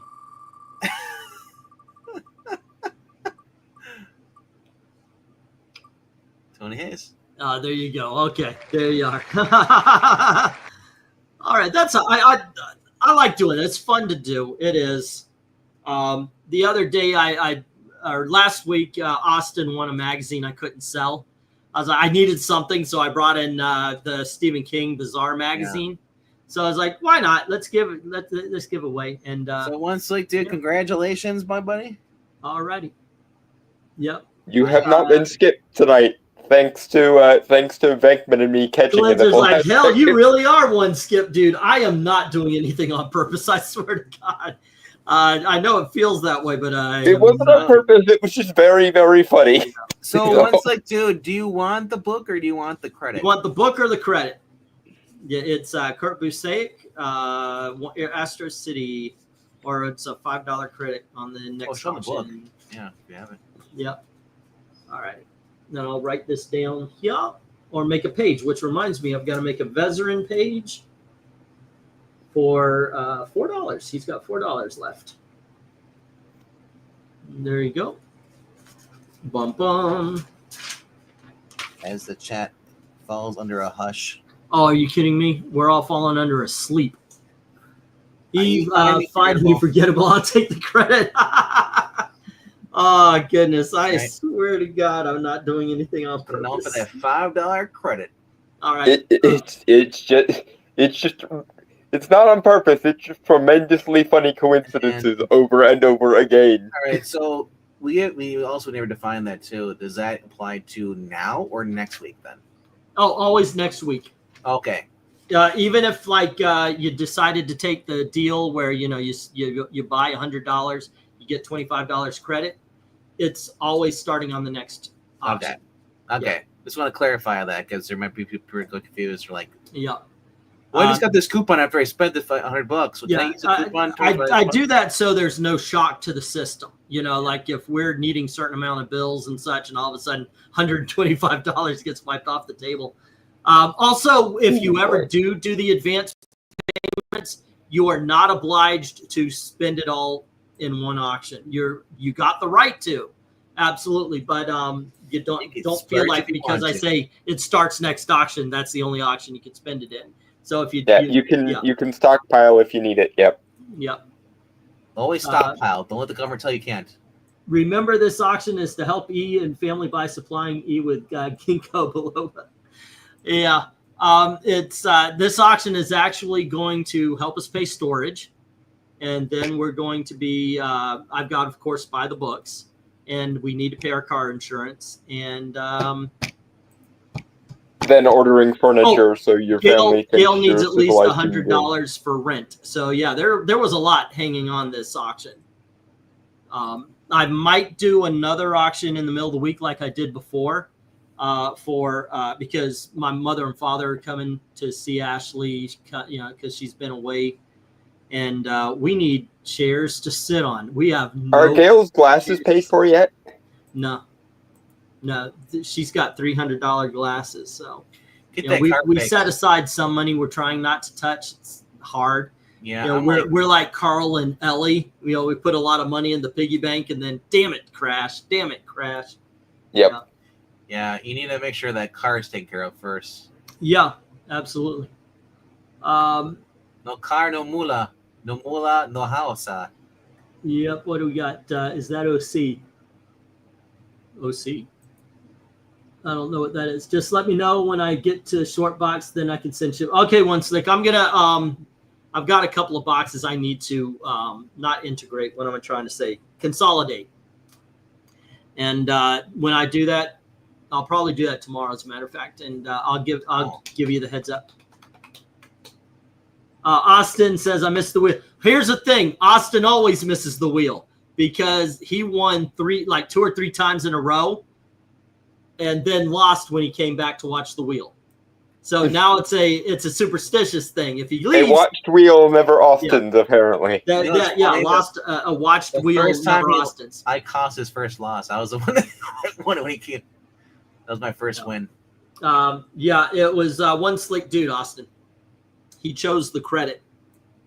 So there you go. But I think the last auction we did was the first time I've ever even been on the wheel, to the best of my recollection. Because the last time I got anything from you was before you instituted the wheel, I think. Yeah, I thought it would be good for to drum up sales. Like, hey, if you can win this, maybe I'll put. Yeah, it's a fun gimmick to keep people on edge for. I don't think I'm offering a big enough prize to affect sales. So it just, in all honesty, it turned out to be something fun. Yeah, if And you're even if I can't afford, to buy a book to give away, I'll do the $5 credit thing for the next week. If you were offering like slabs, yeah. If I was offering a $50 book, but the thing is, if I offered a $50 book, I would probably raise the price to 20, or the buy-in. Yeah, $20 it'd be hard not to keep it because anything that special is probably going to be somebody's grail. Yeah, but yeah, look, Whatnot is something I need to get on as well. But I appreciate you guys so much for doing this and for participating, and I apologize for any mistakes I have made and will make. Let's be honest. Yeah, it's been. I dig on. This is a great community. I appreciate it. Alrighty, and hey, we picked up a new guy with Sandman Mystery. I'll try not to fuck it up, so he'll keep coming back. Yeah. Can you not just say like that? That sounds real bad. Hey, we picked up a new guy. We picked up a new guy. And for the record, you and I, Mr. Sandman Mystery Comic, are probably cut of very similar cloth, because anyone awesome enough to name themselves after that great run of books is already a friend of mine automatically. He's talking about the Sandman Mystery Theater, right? Yeah, I know. But that's still a really awesome series of books. The 90s redux of Wesley Dodds there. Yeah, it was better than actual Neil Gaiman Sandman. Yeah. It was more consistent than Neil Gaiman's Sandman. I don't know if you could say it was better. I would definitely say it was more consistent. Yeah. That was the problem I had when we were going through every story. Yeah, some were excellent and some were not. Yeah, there are books that are like genre-defining books in that series, but there are also a lot of books that just sort of exist. And then there is the ending, which completely and utterly shits the bed. Oh, he did not stick. Yeah, Sandman. In case you're wondering, every time he picks up a new guy, he gets excited. I do, yeah. I get excited. I want to. Every week he's picking up guys. Anytime we pick up a new guy, I want to bring him in. I want to bring him into my home and let them know they are so welcome, to the point of like the feeling. It's like being touched, and I want the new guys to know. I want the new guys to know that you will feel touched anytime I bring you into my home. I just want it known for the record that the gay guy is the only one not talking right now.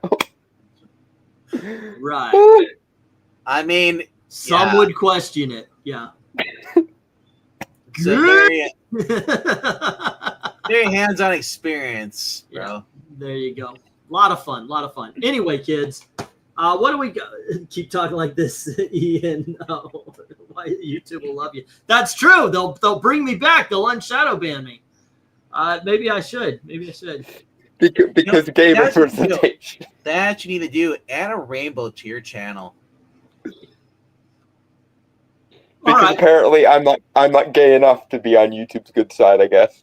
Yeah. Where it says "I love comics" with a giant rainbow in the background. It says "I love comics." I gotta give. That would mean I'd have to give that Tim Sheridan Green Lantern thing a good review. He would. Of all the things that do not deserve to happen, that might be the top of the list. Yeah, you gotta give that. You gotta give it a nice deep review. Let's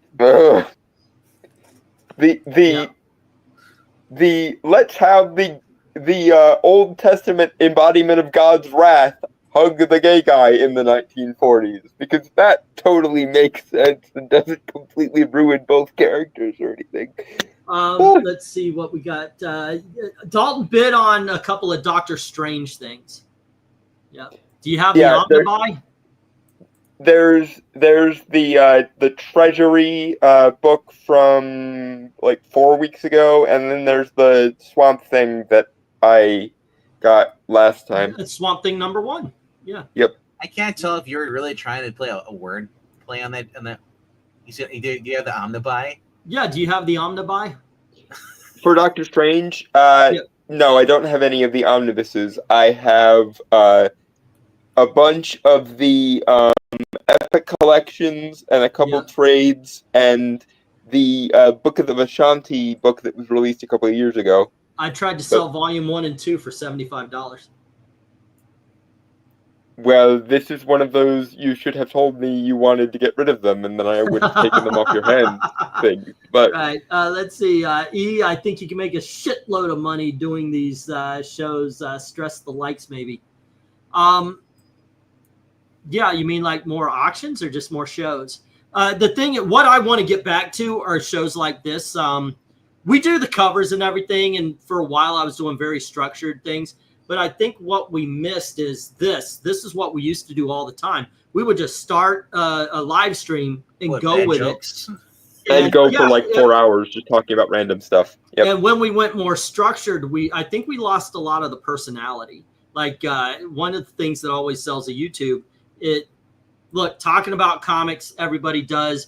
It's the person on the YouTube. It's the people that you're watching. It's the authenticity and the organicness. Yeah, why watch me talk about a comic if you can watch Comics Explained? Why? I'm 10 times more the personality he is. He's a good voice, but holy shit, he reads it like a fucking robot. Yeah, at this point, I really do believe they put his voice into some sort of AI program and are AIing the fuck out of that.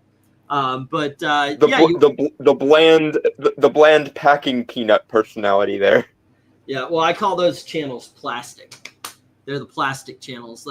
What was it? Not Nerd Rot. Who was it? The Nerd Quest or stuff like that. The Comic Historian. Nerd Sync. I think is the one you mean. Nerd Sync. Yeah. Anytime now. Also, if you listen to the language people are talking, and it's like they'll be it'll be something. The car blue was running down the road, and you're like, okay, that's Chat GPT. That's a script, or the way they read something is just not the way people would talk like humans. Yeah, not the way humans do human things. Yeah, I turn videos off like that. I like, come on, get real, for fuck's sake, come on.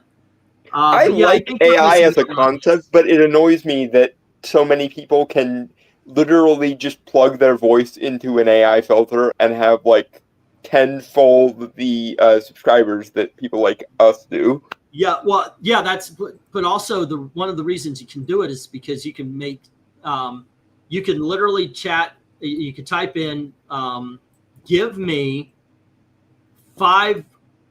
50 to 500 videos with 2 minute give me 50 2-minute videos stating different facts about Superman. And then they write up the script. Then you Chat GPT the voice, and then you can right now you can AI the video, and within a day you can have 50 of these fake videos up. So the question is why the fuck am I not actually doing that on a different channel? It's not like I got scruples or anything. My morality does not stop me from making fake ass videos to make money for my family. It's just I don't want to do it here because here's where I talk to. I don't want to fuck you guys over, but if I've got other people that will fall for it, yes, that's fine.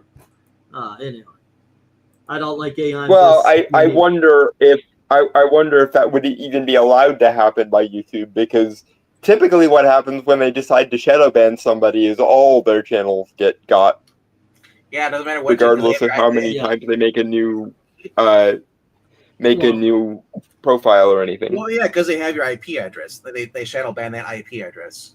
These Miyazaki and even then, sometimes they can get you based on your voice or whatever. So who knows? I don't know if I can grow this one, Tony. In all honesty, because I am shadow banned. They community striked me when I don't say grape if I mean rape.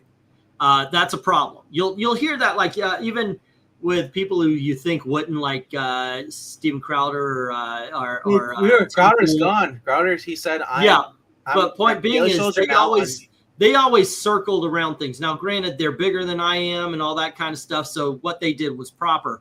But I don't curb my language when I'm talking about certain things, and I do not and will not back down from my from who I am. It just As of it yesterday, Crowder now says they're no longer airing the shows on YouTube. You'll have clips, but you're not going to have the live shows are all on Rumble. I wish Microsoft would carry Rumble. I would go there in a heartbeat, or Daily Wire. I would do that as well, but they don't carry it. Speaking of Daily Wire, did you guys hear about the Brett Cooper drama?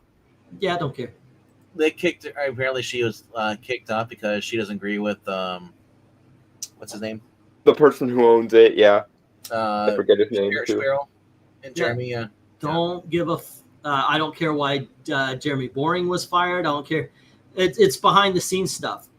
Just give me my content. I'm okay with it. Brett Cooper is doing her thing, and I subscribe to her because I do like her stuff.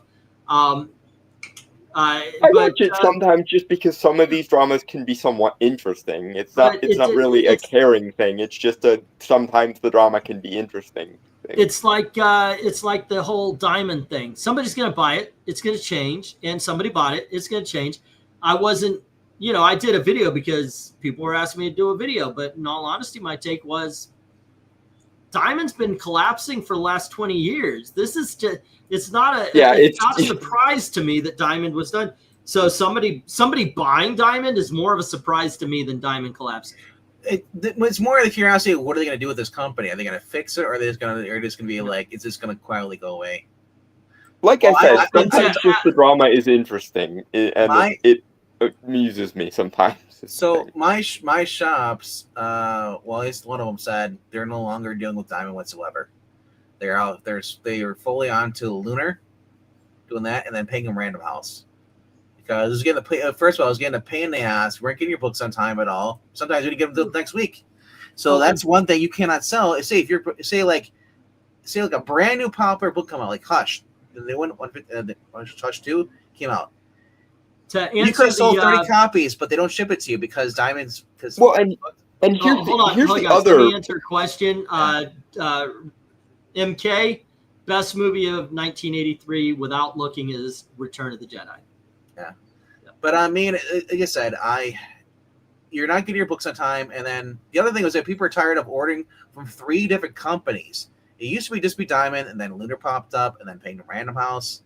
So a lot of them are just dropping Diamond in general because it's too much of a headache. Well, and here's the other thing. It's simply not cost effective because rather than pay like $5 per one modern issue, you can get entire trade paperbacks of entire stories for the cost of about $11 to $15. And it usually the trades and omnibuses are between like 10 and 12 issues usually, and omnibuses are more like 50. So if I were going to read a comic, I'd rather get an entire storyline for $11 to $15 than spend like half that on one issue. So my shops, so what you pay and what the retail players is way different. The comic shops were getting a huge discount through Diamond, and they were not getting that. So basically, by going to the new thing, they lose their discount. That's why a lot of them were still sticking with Diamond for a long time. All right, let's get some chat about anything, but let's see. Okay. Did you hear the rumor going around that MCU is interesting? Gal Gadot and Rachel Zegler, supposedly. Can you imagine? Gal, yes. Zegler, no.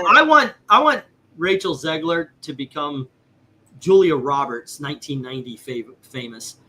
Seriously, not for bad things. I want to see. I really do. She is such a train wreck. I actually defend her. She's talented. She's got a great voice, even in Snow White. She sang great. She wasn't horrible. I watched Y2K. That she wasn't horrible in that. It's one of those cases where put the fucking phone down. Get off of social media. If she gets off of social media and then starts doing movies and such and shuts the fuck up and actually does good stuff, so I think she could turn it around. But she is funny that you mentioned that. There are some channels out there. These are all the rumor channels saying, "Well, Disney benched her. They don't want her talking whatsoever." Yeah, I saw that. Yeah. The best thing for her is if they ever do a Alexandria Ocasio-Cortez biopic, she would be absolutely perfect for it. Yeah. And definitely they have to make her sing. Let's see. Cooper left partly due to making more money elsewhere. Where Shapiro's hit and miss. That was Marani. Shapiro's hit and miss for me. He makes a lot of good points, but comes off as an insufferable asshole. I realized something by watching Ben Shapiro, and then I paid attention. I tried to turn on this guy Dave Ramsey. Well, crazy. I think one of the reasons I am really shitty with money is economics bores the fuck out of me. Because Ben Shapiro will be like, okay, and this and this and this and this and this, and here you got the economic turn on the list. Click. I don't know what it is, but my brain freezes whenever economics comes up. That's why for me, the thing that puts me out of the ability to pay attention to Ben Shapiro is, one, his voice is one of the most grating voices I've ever heard. Oh, and no. two, I'll bring Gail down, and I will remember you. I'll say you do bring Gail down all the time because That's true. You're disappointed. That's a good one. I agree, Dalton. On the other hand, I'm tired of people fighting in public on the right over personal BS. Why divide us like us? There are better battles to fight, like what the left is planning. Yeah. I grew up with the Daily Wire. Cruz Shapiro's channel helped me through my very left-wing high school. I agree with Dalton. Sometimes he can be grating, but what happens to me is when he goes, this 20% of this with a 50% of that and 60 too dry, guy. Put in the stories. Let's go with a little bit of story here. Many of these people agree on so many things, and they are just determined to fight each other. Well, here's my thing. You're What's out there. If you notice lately, there's a lot of anti-Jew stuff on everything. That I find that whoa, it is just like I am absolutely pissed that people are blaming JFK's death on the Jews. Fucking hell! I mean, the let's blame the Jews card is one of the oldest cards in every deck. Wrapping yourself in terrorist garb and talking about how death to the Jews and all that kind of stuff. No, thank you. Or Queers for Palestine, the place where I would be beaten by 3 separate angry mobs on any given day. No. I you know what? I was going to Pennsylvania to say hi to you, maybe see some sights, and I was going to give you the Hamas treatment. I was going to say, you know what? You're not going to get it because you're not going to travel to the Middle East. You need some Middle Eastern tourist experiences. And I Dalton, you need to respect the fact that there's 3 different mobs that want to beat you up. You're loved. Okay, so who do we think is more insufferable, says MK? Rachel Zegler now, Brie Larson during Captain Marvel, Avengers drama, or Amber Heard? Amber Heard any day. Look, the other 2 didn't go to. Amber Heard is an evil, evil bitch, frankly. Amber Heard was abusive. She actually in the videos was saying, "Oh, I just hit you a little bit." You know, you hit a person a little bit a lot, and that's a lot. The thing that kills me is the part of the recording where she's like, "Go tell the world, Johnny. Go tell the world that you, a rich man, has been assaulted by a woman." And I was just like, "Hello to Eric Breen. What's up, Amber? You literally know you're being recorded. Why in all the fucks would you say that to a recording that you know exists? Because you both agreed that the recording should exist." I just have one question. Eric, you had an out. You were no, I was actually, I was watching the games, and Ken was streaming, so I popped on for a second, and they were talking about, remember Charles Rocket? Yeah. The guy said, "Hey, who shot JR? Who the fuck cares?" Yeah. Yeah.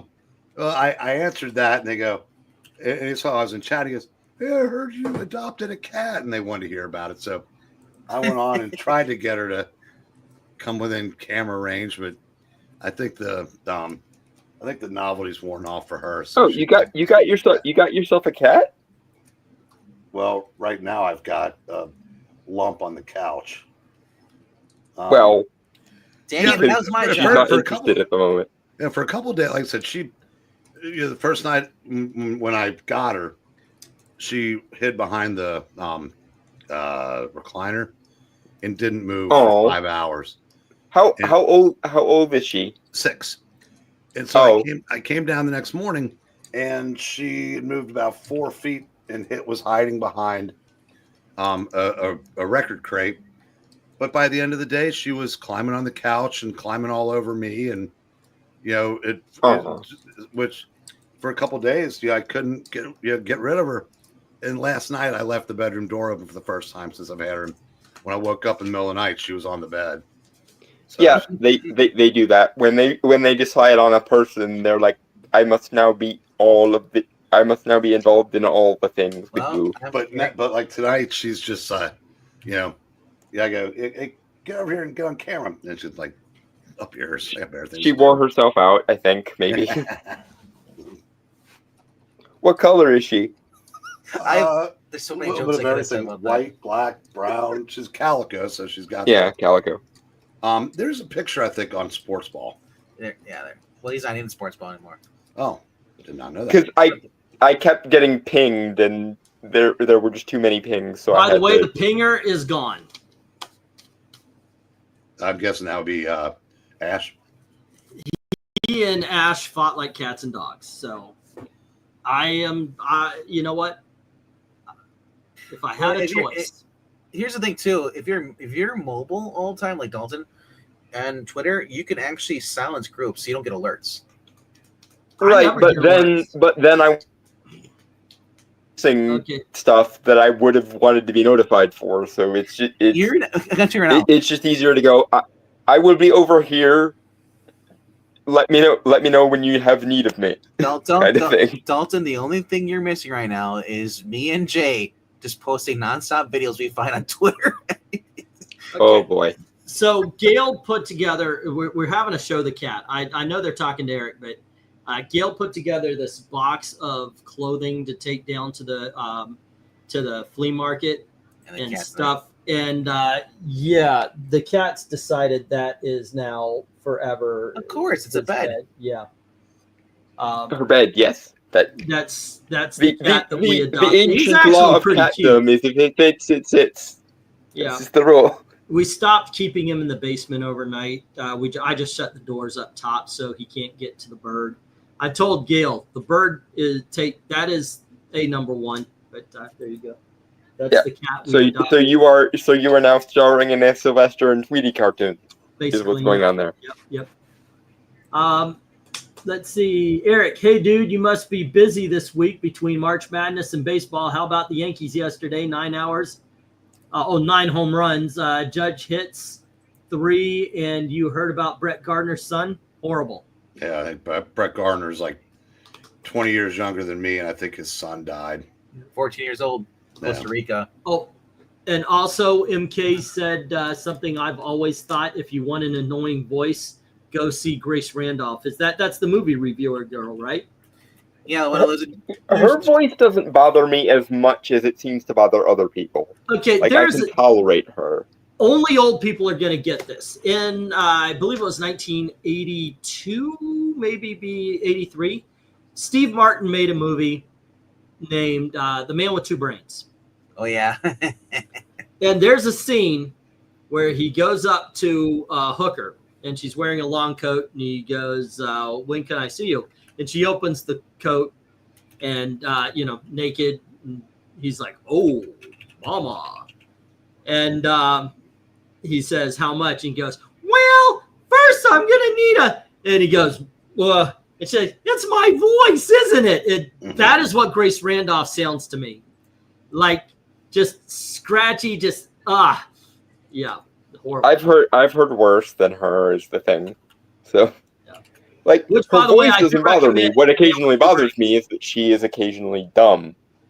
The stupidity bothers me more than the voice with Grace sometimes. I've always wondered if Grace Randolph can blink. The same with AOC. Dalton, you could check your Discord DMs later. Yes, I saw I saw what you just sent, Maranya. Thank you very much. I don't know. Anyway, what do we got going on tomorrow, kids? We've made this 2.5 hour live stream 5 hours now. Well, our Extreme Movie Show around 7 Eastern. Rob and I will be going over to the final episode or the season finale of Reacher. And then over the Geeky Puppet Show, Miss Marvel issue 2 from 1977 will be our first reading at 8 p.m. Eastern. And then followed by, well, Teenage Mutant Ninja Turtles Ghostbusters Volume 2 at 9:25 p.m. Eastern. Who has the higher IQ, you think, AOC or Kamala Harris?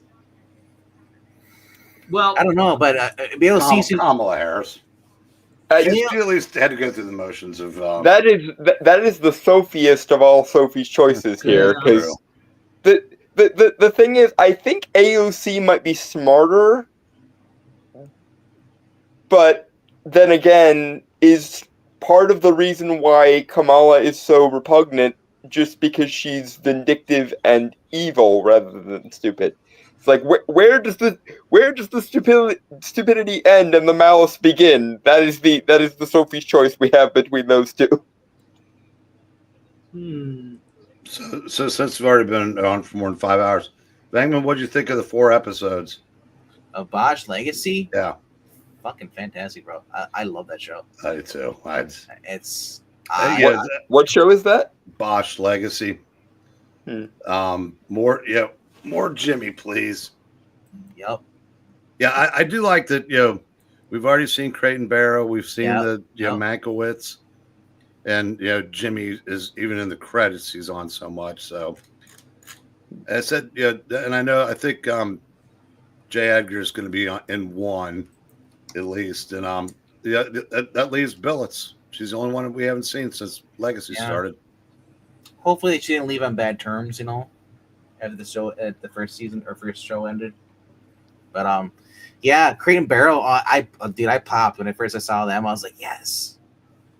Oh, by the way, did you see? It looks like Duffy's going to be in the Neely show.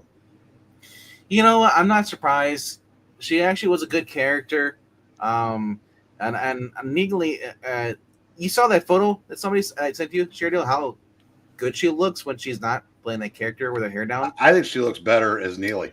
Yeah. So, exactly. Yeah. I looked and oh my gosh, filled with hate. Anti-woke YouTubers absolutely despise art, artists, creativity, and culture. Is that Zach? That is Richard. Yes. Yeah. Wow. Okay. All right, kids. Tomorrow is, well, goodness gracious, Omega Effect guy. Dark Side. Oh. Yeah, we're going to be doing Dark Side covers. So join us for that, please. I am getting red-eyed. I'm tired. So. Oh my gosh. We got some decent covers as well as 4 reject videos. Bring your Pink Floyd albums. We'll be listening to Dark Side of the Moon. If you start Dark Side of the Moon at the same time as we start the rejects, it will sync up eventually. Fun fact, Doctor Strange is actually on the Pink Floyd album Saucer Full of Secrets. If you look, there's classic Doctor Strange in and amongst the imagery there. All right. Okay, so please do that. Thank you very much for making. I am really tired, guys. Sorry, gotta go. Thank you for making another successful auction, and as always, thank you very, very much for watching. See you tomorrow. You kids have fun. Cheers, guys.